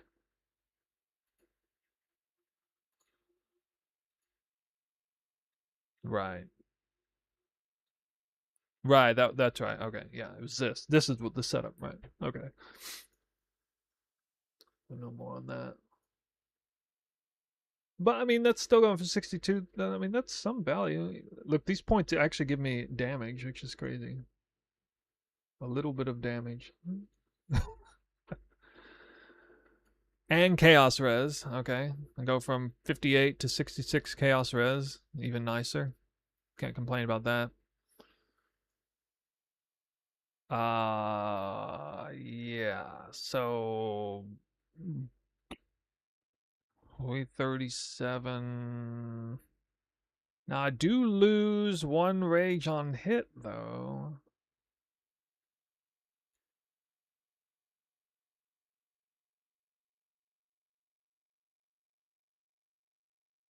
And then I gotta anoint this with block.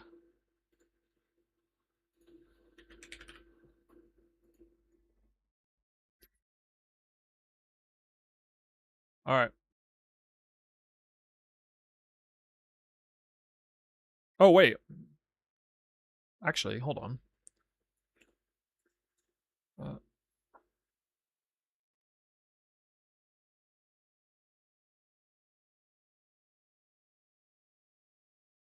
I'll probably do this instead. Yeah, I definitely will. 100%. Oh, I still got 1 point left. Or I drop this and I got 2 points left. What? Ironically, I could do that.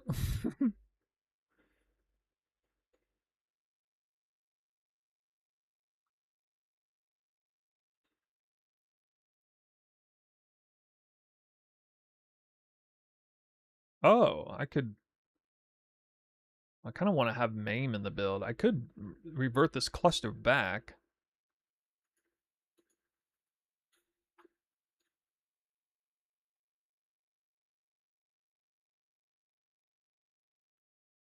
But that would...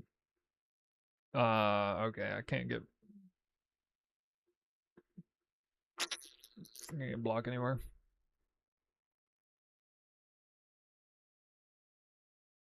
No.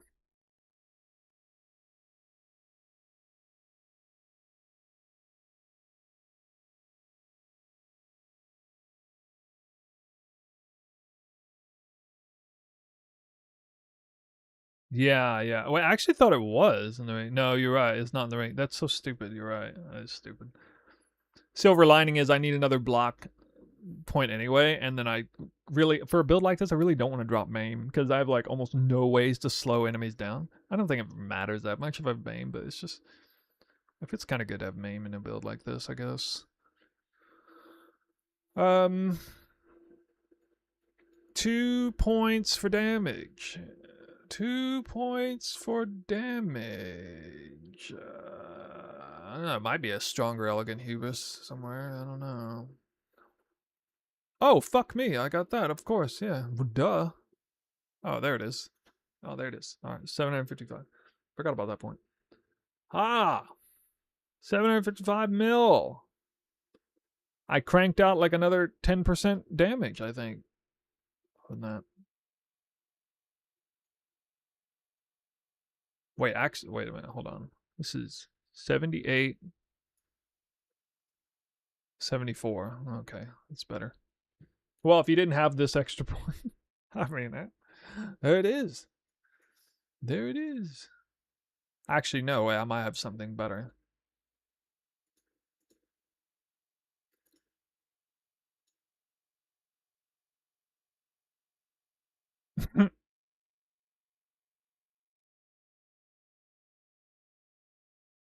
$769.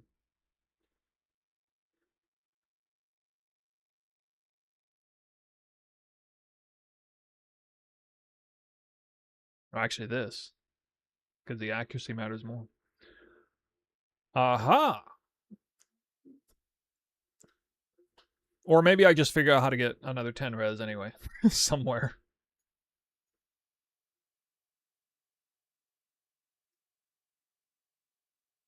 I don't know, this might be smarter.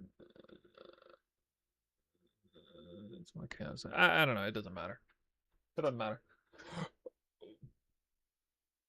Save.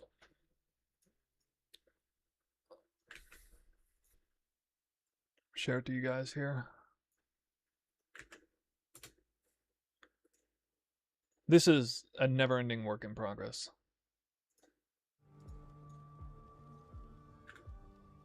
And we're actually gonna get out of here. I gotta get some dinner. Gotta get some dinner, yo.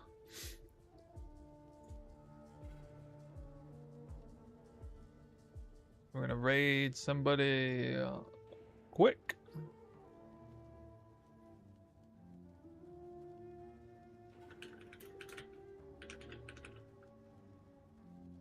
Guys, thank you for coming along. It was a brand new build to show, a brand new mirror drop to show, and yeah, you can check the VOD somewhere in the middle if you're on YouTube, or go to Twitch and type !mirror on the Twitch stream if you want to see the command for that.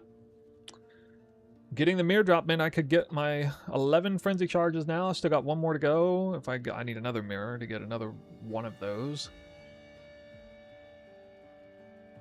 Fun. I'm enjoying this build. My intention is to come back tomorrow. Similar time. Maybe a little earlier. And we'll keep on farming. Spell block and attack block was a big breakthrough. Can't lie. And I like what I just did on the Path of Building, so I feel pretty good on that. So I'm going to set that up initially, and I might change things again. Who knows? But the build is fun to play. It's a little weird. A little bit weird, but it's not something I'm used to. Like, if I was a Flicker Strike player or something, it would feel like in my wheelhouse, but I'm not that kind of player. And by the way, we can test Flicker Strike on this build at some point if we want. It would not have to change hardly anything. We'll see you guys tomorrow if you're here. Thanks again. Enjoy Tatiantel. That's where we're heading on Twitch.